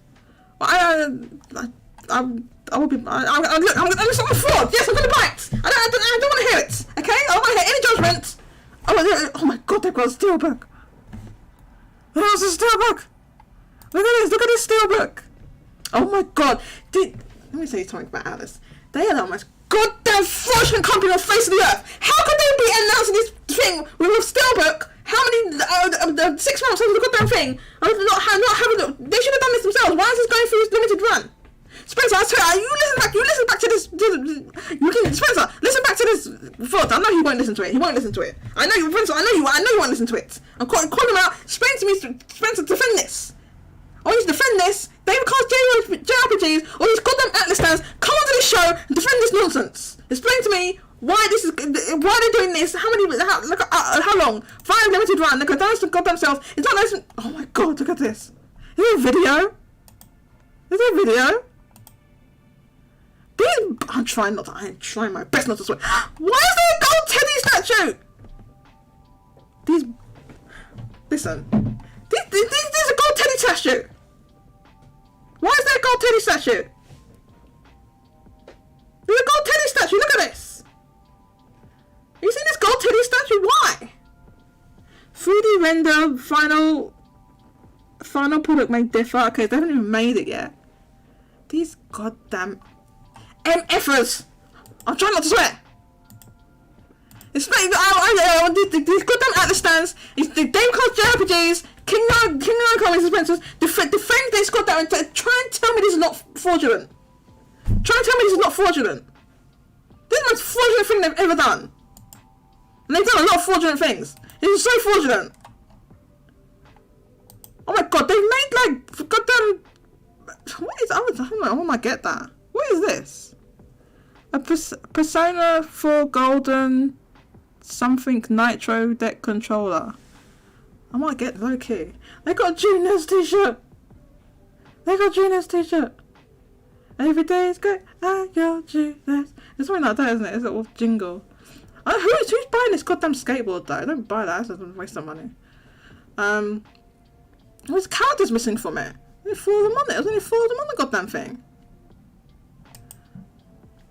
This is the most fraudulent thing they've ever done. This is so fraudulent. Look, how can they have this? How many times? This is the most fraudulent thing they've ever done. This is so fraudulent.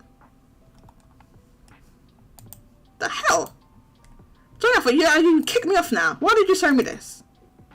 Why did you show me that? It's the most fraudulent thing they've ever done.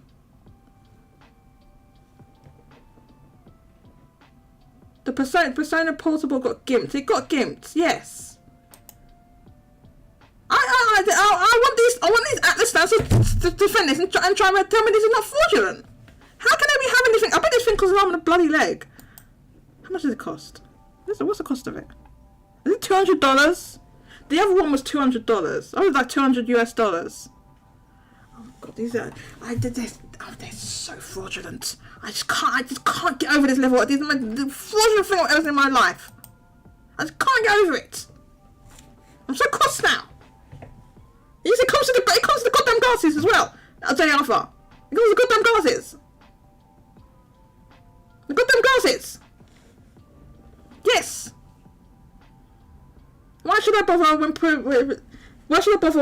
buy portable? The golden is 10 times better. Well, you know, Red Hood, that's a question you have to ask yourself. At the end of the day, you also need to ask yourself, why are you giving money to a fraudulent company? You need to ask yourself that too. That's what you need to ask. I might get this though. I'm not even joking. I'm probably gonna get it. I'm fortunate.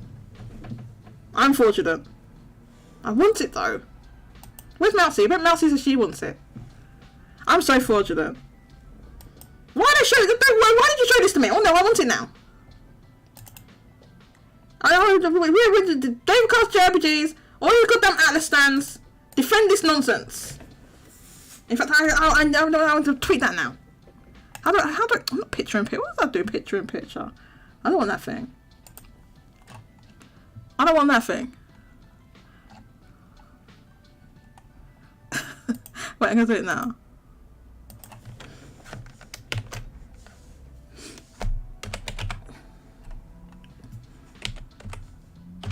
Hang on, I'm gonna put. Look, what's his name? His name is different. It's Davidcast J, but what is his name on the goddamn thing? It's David. Oh my god. Hang on, I have to find his goddamn Twitter handle. Davidcast JRPGs.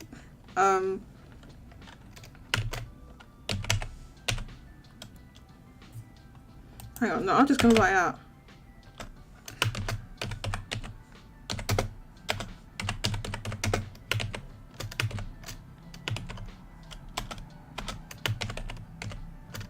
Davidcast JRPGs. I can't even spell it.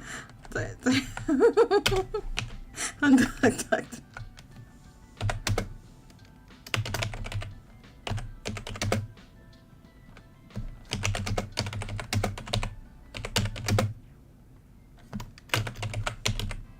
And all these.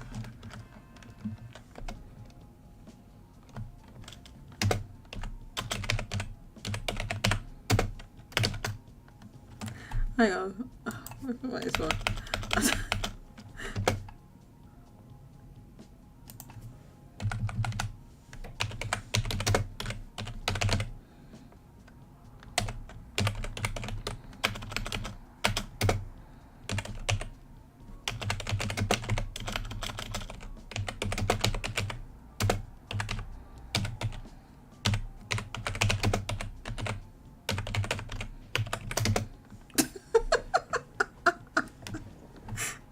I'm making myself laugh about it. Hold up. Right, I'm gonna put this emoji.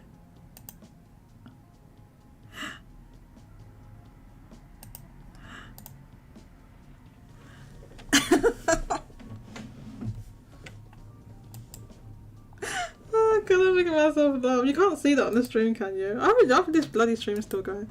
Hang on a sec. Wait, hold up.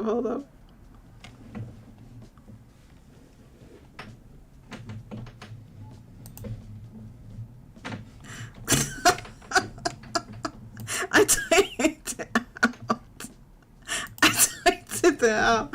I'm really joking. I should have changed it because it's on the goddamn thing. I haven't pre-ordered it, Jodie. You haven't pre-ordered what? What this? But this is not up. The pre-orders aren't unopened yet. What do you mean the other one? They put a goddamn Teddy statuette in there. Of course we should put a Teddy statuette in there. I'm going to want it. Anyway, we're going to end on Atlas being the most fraudulent thing they've ever done. Ever. Is these physical limited run things. It's got to be the most fraudulent thing they've ever done. Relish says, holy S, I'm 100% getting the Midnight Channel collection. I love P4G, thanks for the heads up. No problem, it wasn't me, it was, who posted that again? Oh my god, where is it? It was, I think it was J Arthur, wasn't it? I can't even see it now. Why have I lost it? I think it was J Arthur that posted it. Huh? Where did it go? Oh, it's in the news. No, it's in this section. It was J Arthur that posted it. J Arthur. So J Arthur, I will give a point to because J Arthur is really fast with posting these news. So J Arthur, you will get a point. J point. I thank J Arthur. But look, I'm fortunate because I'm gonna get. I can't resist it. This is what makes. You need to understand. This is what makes Atlas fortunate. This is what makes them fortunate. They should never have. Why is this even a thing? Why they listen? If Atlas was some like rinky-dink little indie company, I'd understand. But they're not. They are bankrolled by Sega Sammy, one of the biggest goddamn publishers. Not even just a publisher. They're got a giant pachinko and casinos and all this nonsense. They're a huge company. They have a lot of money. They got money to make physical copies of goddamn old ass PS2 games. They have money for it, so they didn't do it. I can't wait for these to get these P4P, P4G collections. JR, real one for dropping this news. I'm about to kick the F off. I've already kicked off. Oh, I'm gonna go now, and take a lay down from at this level of Atlas fraudulence that there is today. This is the most fraudulent thing they've ever done. Okay, I'm gonna go now. Thanks for everyone for tuning in. I already said goodbyes to everyone, so thank you everyone who's wished me a happy birthday. And I'm gonna go. I'm gonna have a drink, have something to eat, and then have a lie down now. Okay, bye bye for now. Bye.